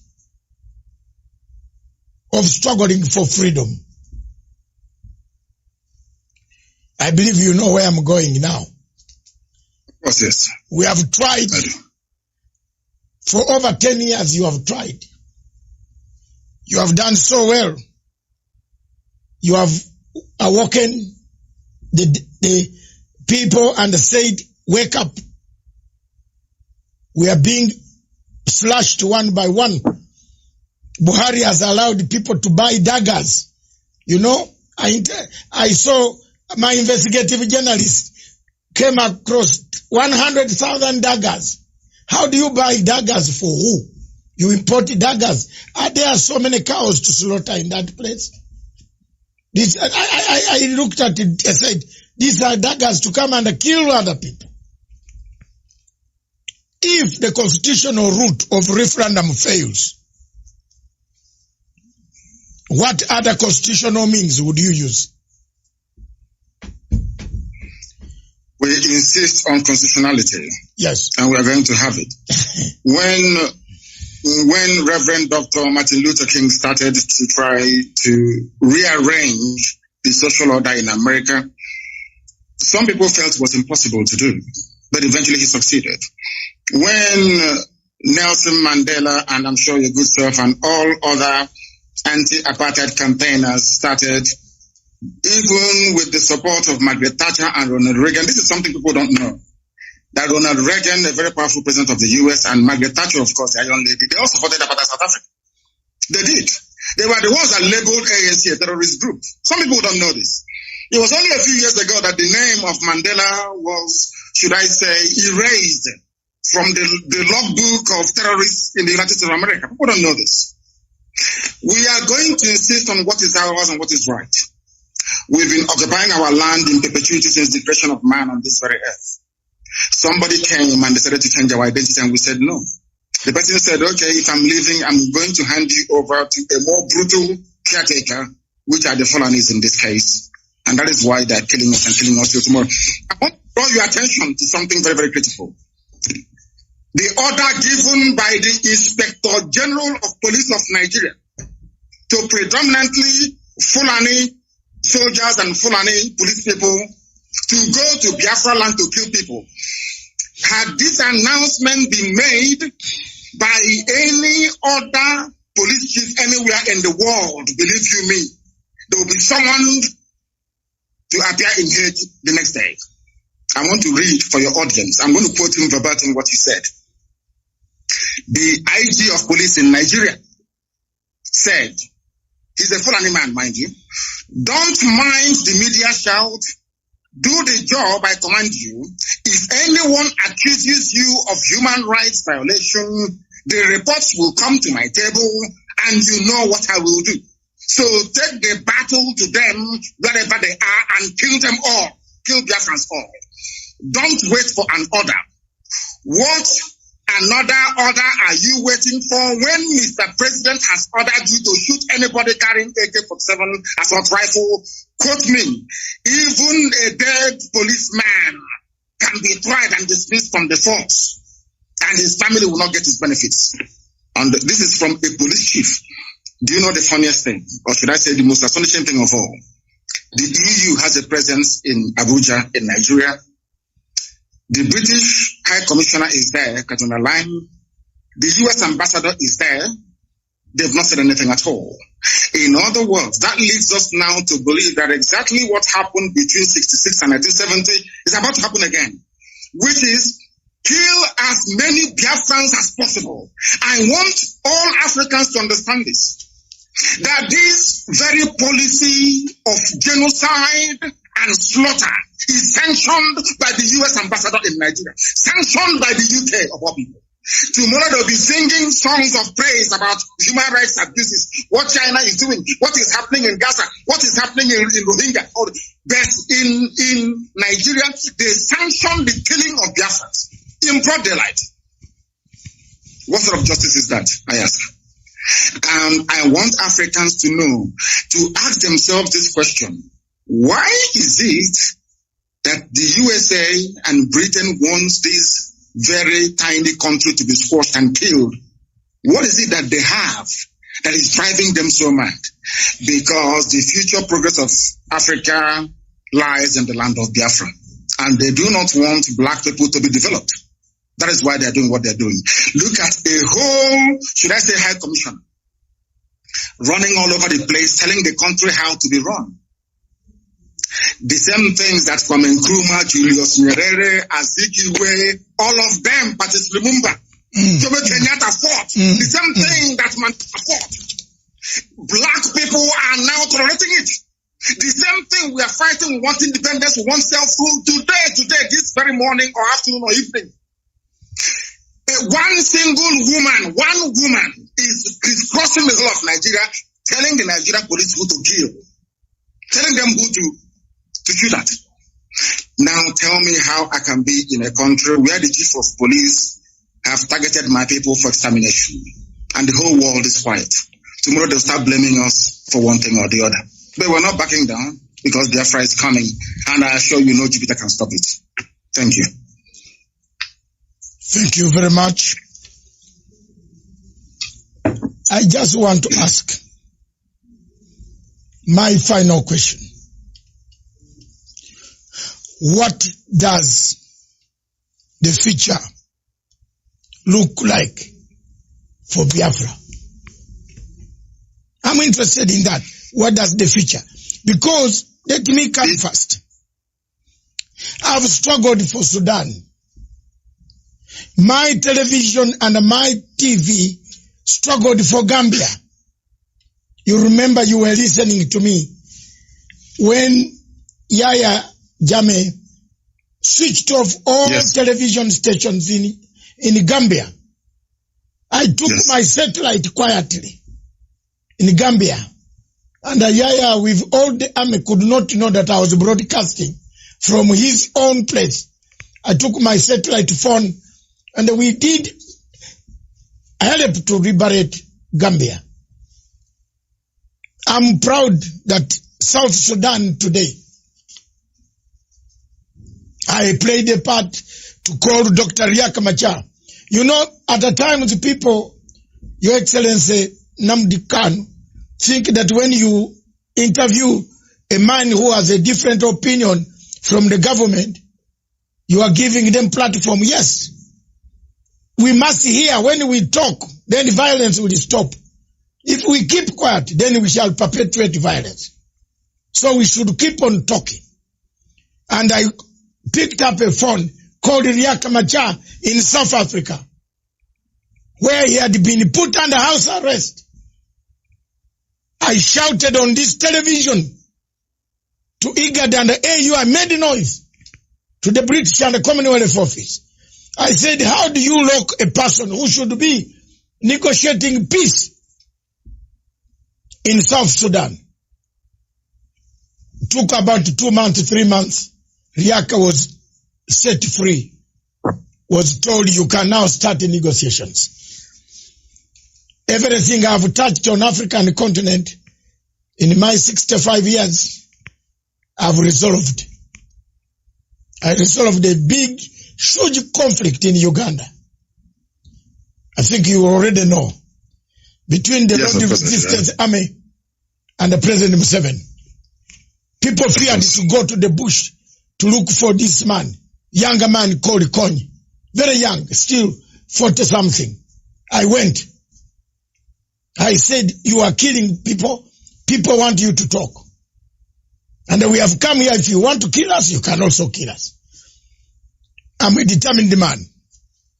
I want you to paint for us a picture of a Biafra that does not look Savimbi way. You know where I'm coming from. You have read the Savimbi history. I do. We give him everything. Then he turns up, he misuses, he lets us down. Sudan, South Sudan, look, we give them time. Riek comes back, they fight again over power. I have been there for Cameroon. The Amazonian people. I'm bringing them again. Now they have several factions. You don't know whom to call. One calls you. Don't call that one. Don't call this one. That, you see, these are things that worry me in Africa. Paint for me the picture of